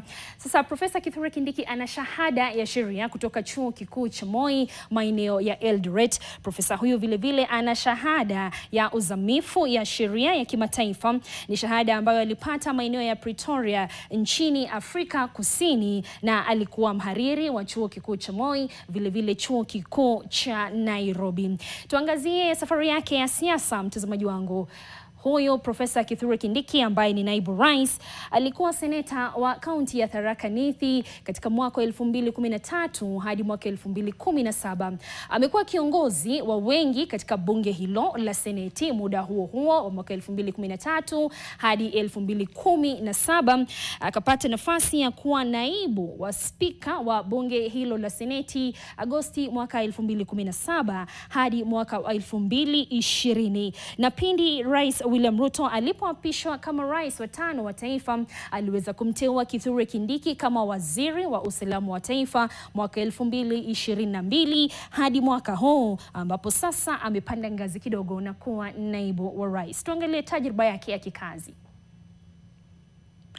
Tuanze kabisa ambapo tunaona naibu huyo rais amefanya kazi katika mashirika haya na katika Umoja wa Mataifa amekuwa na nafasi hizi mbili. Tuanze na kitengo cha Umoja wa Mataifa cha wakimbizi UNHCR, amekuwa akifanya kazi hapo. Vile vile amekuwa katika kitengo cha Umoja wa Mataifa kuhusu maendeleo UNDP, na aliwahi kumwakilisha Rais William Ruto kama wakili wake katika mahakama ya kimataifa ya ICC. Na kumbuka aliweza kusema yeye na William Ruto wamefanya kazi kwa zaidi ya miaka 20, pengine hapa ndo urafiki wao ulipoweza kukolea. Tuangalie wanachama ambao anashiriki naibu wa rais Kithure Kindiki. Yeye ni mwanachama wa Baraza la Masomo la Umoja wa Mataifa, ni mwanachama wa Baraza la Masomo la Umoja wa Mataifa kama alivyosema mkubwa wake. Huyu ni msomi kiasi chake. Vile vile ana wanachama wa muungano wa masomo ya uhamiaji. Yeye ni mwanachama wa muungano wa masomo ya uhamiaji moja kwa moja, ikiwa ni profesa wa sheria. Inaaminika kwamba amekuwa mwanachama wa chama cha mawakili nchini LSK, amekuwa mwanachama wa chama hicho cha mawakili nchini LSK, na amepata nafasi kama wakili aliyekolea kuwa katika tume ya majaji wa kimataifa tawi la Kenya ICJK. Na huyo naibu wa rais Kithure Kindiki mwaka huu ameweza kukiri kwamba ana utajiri wa shilingi milioni 694. Lakini kumbuka, kando na utajiri huu wa kifedha, amesema yeye mchana wa leo utajiri wake mkuu ni watu wanne: mkewe Daktari Joyce Kindiki, wanawe Imani, kuna mwingine anaitwa Mwende na Neema. Lakini ukipimwa kifedha utajiri wake, mtazamaji wangu, ni shilingi milioni 694. Ni utajiri ambao na utajiri wa milioni 694 milioni. Huo ndio utajiri wake kulingana na takwimu za mwaka huu, mwaka 2024. Na bila shaka mtazamaji wangu, tumekuwa tukisema tunaomba muweze kusema nasi katika meza yetu ya NTV Kithure tuweze kujua, je, unapokelea vipi siku hii? Na ninaondoka hapa na sasa tuelekee katika kaunti ya Kericho, ambapo wakazi wanasema wako tayari tuweze kujua wao wanamkaribisha vipi Kithure Kindiki, wana maoni gani au hata wosia kwake Kithure Kindiki, naibu rais. Karibuni Kericho. Kufuatana na pilika za siasa ambazo zimekuwa zikiendelea, tunajua ya kwamba mwenye amechukua wadhifa huu ni mtu ambaye ni wa tajriba mwingi katika uongozi, katika hali ya kuendesha mambo katika nchi ya Jamhuri ya Kenya. Tunamshukuru Rais wa Jamhuri ya Kenya kwa kuweza kumteua Abraham Kindiki Kithure, ambaye amekuwa mhadhiri wa mawakili na majaji wengi katika Jamhuri ya Kenya. Tunasema ni asante na tunasema heko, kwa sababu tuko na imani kwa kazi yake nzuri na tajriba ambayo ataleta kwa serikali ya Mheshimiwa Rais, kwa sababu atashikilia mkono na atafanya kazi peupe, kwa sababu ni mtu ambaye anaelewa kazi yake, ni mtu chapakazi. Tunasema ya kwamba kima anapoelekea kukufa, hata miti iwe na madhawi mingi mpaka aitunde ardhini. Asanteni. We have celebrated together, even though we were not in Nairobi, to celebrate together the celebration of enthroning His Excellency Deputy President of the Republic of Kenya, the third and the only Deputy President who has been, after the 2010 promulgation of the Constitution. We want to say as a county we are so much grateful. We have seen what we had never seen before. And one thing that Kindiki actually explained is that anybody in this republic, with the kind of the growing democracy that we have, can become anything.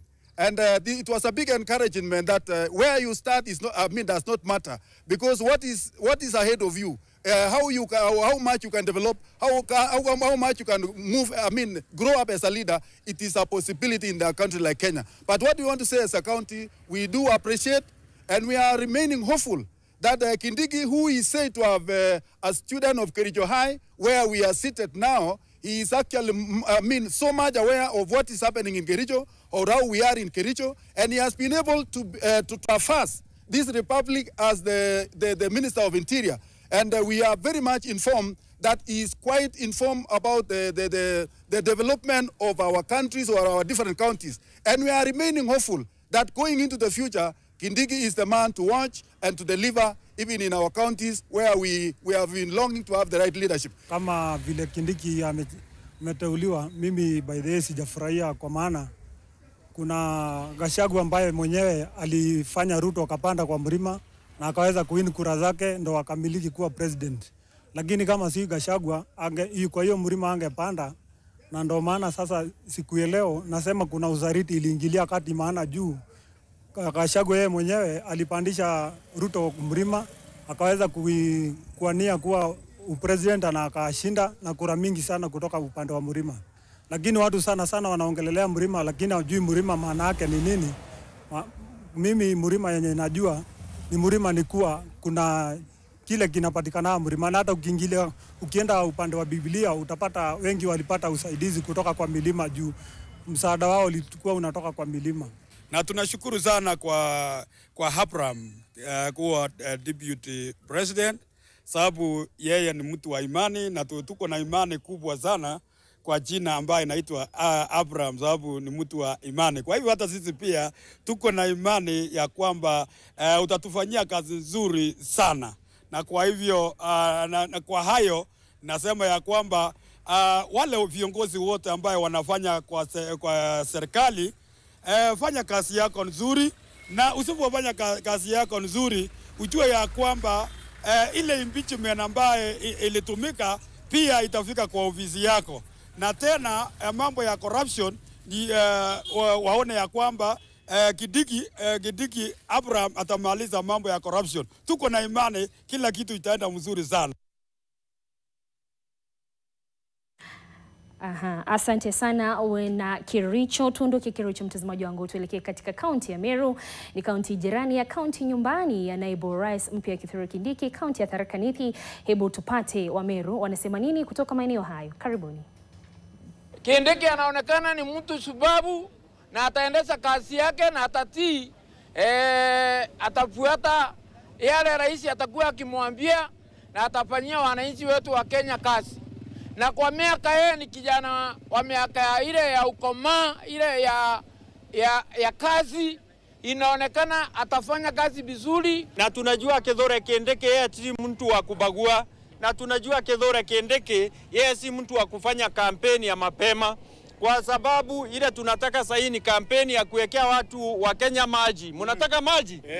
Na wa Kenya wakiekewa maji, wa Meru wawekewe maji. Tunataka barabara za lami ziingizwe pande hii, ama sivyo? Tunataka ile nduo Karenji sasa ile iliachwa pale Mwea ikivuruto ikuje mpaka Embu, ikuje Meru, ikuje mpaka Isiolo. Mnataka hiyo?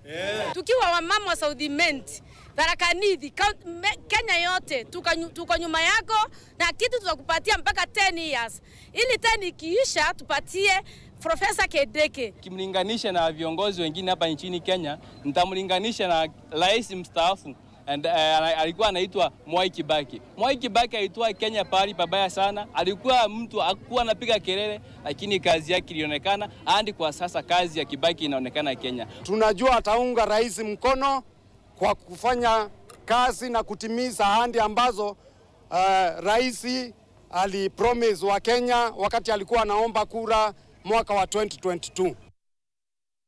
Mtazamaji wangu, tuondoke maeneo ya kaunti ya Meru tukwende kwenye mapumziko mafupi tu. Nikirejea nitakuwa na wakaribisha michezoni.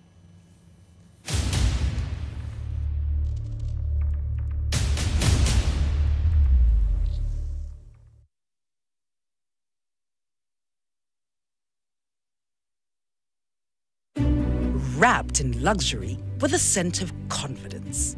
Feel the fragrance of ambition with the new Satin Jasmine Lotion from Zoe.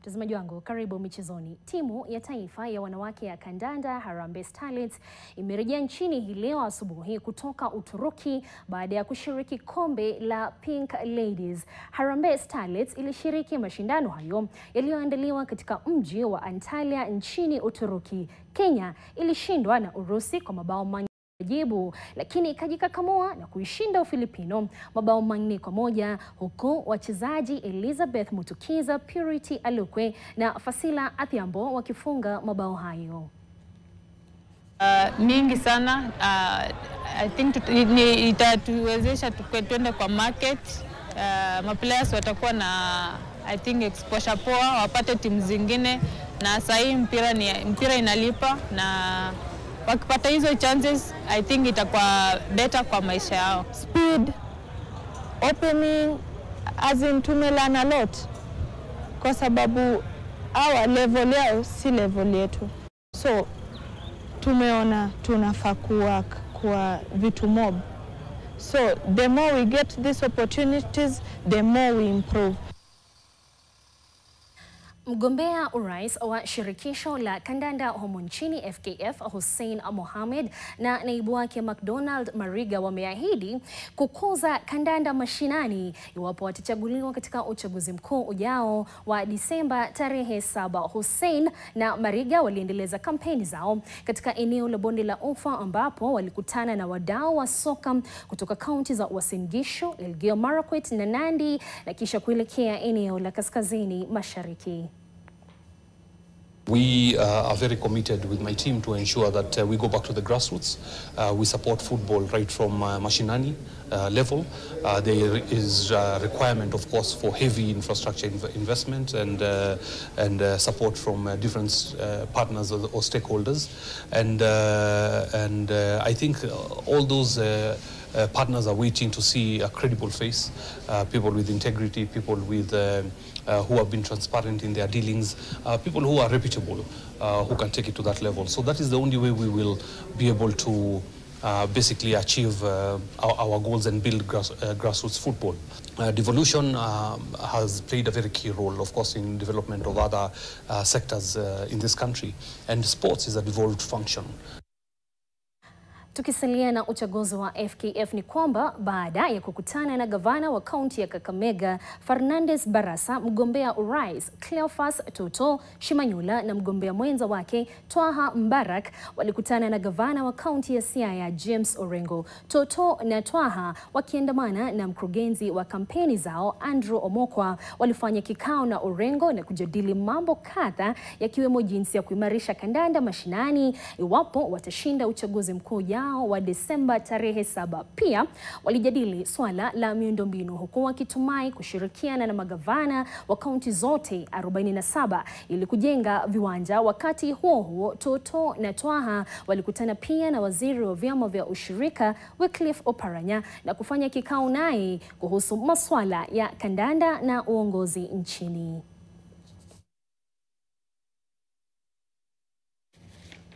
Kikosi cha idara ya magereza kilipata ushindi wa seti 3-0 dhidi ya Kenya Army katika ligi ya mechi ya ligi ya voliboli inayoendelea katika uwanja wa Kamukunji, kaunti ya Nyeri. Wana magereza walidhibiti seti ya kwanza kwa alama 25-22 kabla ya kuvunja alama 25-15 katika seti ya pili na kisha kushinda tatu alama 25-14. Katika mechi nyingine wanajeshi wa KDF waliwakwaruza benki ya Equity seti 3-0. KDF waliwashinda alama 25-21 katika seti ya kwanza, 25-15 katika seti ya pili na kujihakikishia ushindi katika seti ya tatu alama 29-27. Hii leo KDF itachuana na idara ya misitu.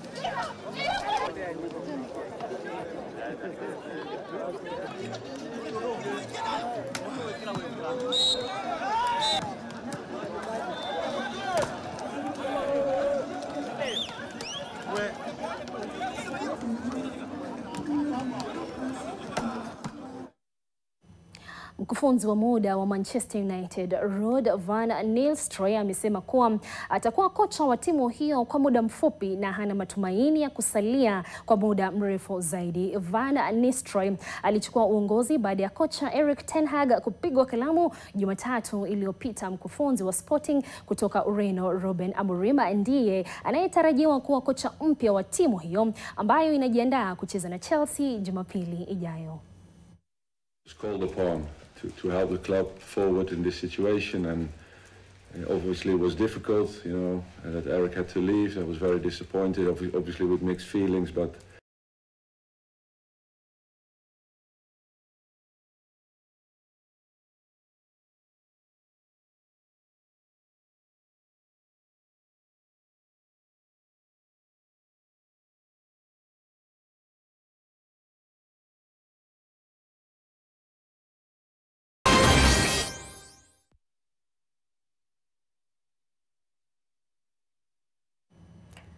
Mtazamaji wangu, baada ya kumaliza michezoni, bila shaka tumemaliza yote tuliyokuandalia katika hafla ya kuapishwa kwa naibu wa rais mpya Kithure Kindiki na vile vile meza yetu ya NTV. Lakini hii ni siku kubwa, sikuachi bure rafiki yangu, na kuacha na picha mufti safi kabisa ambazo zimekuwa zikiwekwa na kundrathi, ni picha mufti ambazo zimekuwa zikichukuliwa na wanahabari wenza kutoka maeneo tofauti hapa nchini kuanzia mida ya saa 12 pindi taifa lilipogutuka na kuanza kujiandaa kwa hafla ya kuweza kumkaribisha naibu wa rais mpya Kithure Kindiki. Endelea kutazama picha hizi ambazo zinatoka kona tofauti hapa jijini Nairobi, kaskazini, kusini, mlimani, kila mahali, huku nikishukuru kikosi kizima kilichofanikisha habari hizi, ikiwa ni wanahabari hao ambao walijituma kabisa mida ya saa 11 walikuwa wameamka sababu yako tu. Kwa heri, mimi ni Luis Wangoi.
This is NTV. Karibuni. Hii ndio base ya the best local entertainment. Tell me where my money is. You don't know what they do to girls like you. Nakwambia mama Chantel amegeuka kwa mtoto siku hizi. Anabadilisha nguo kama mara 3 kwa siku. We asked the children,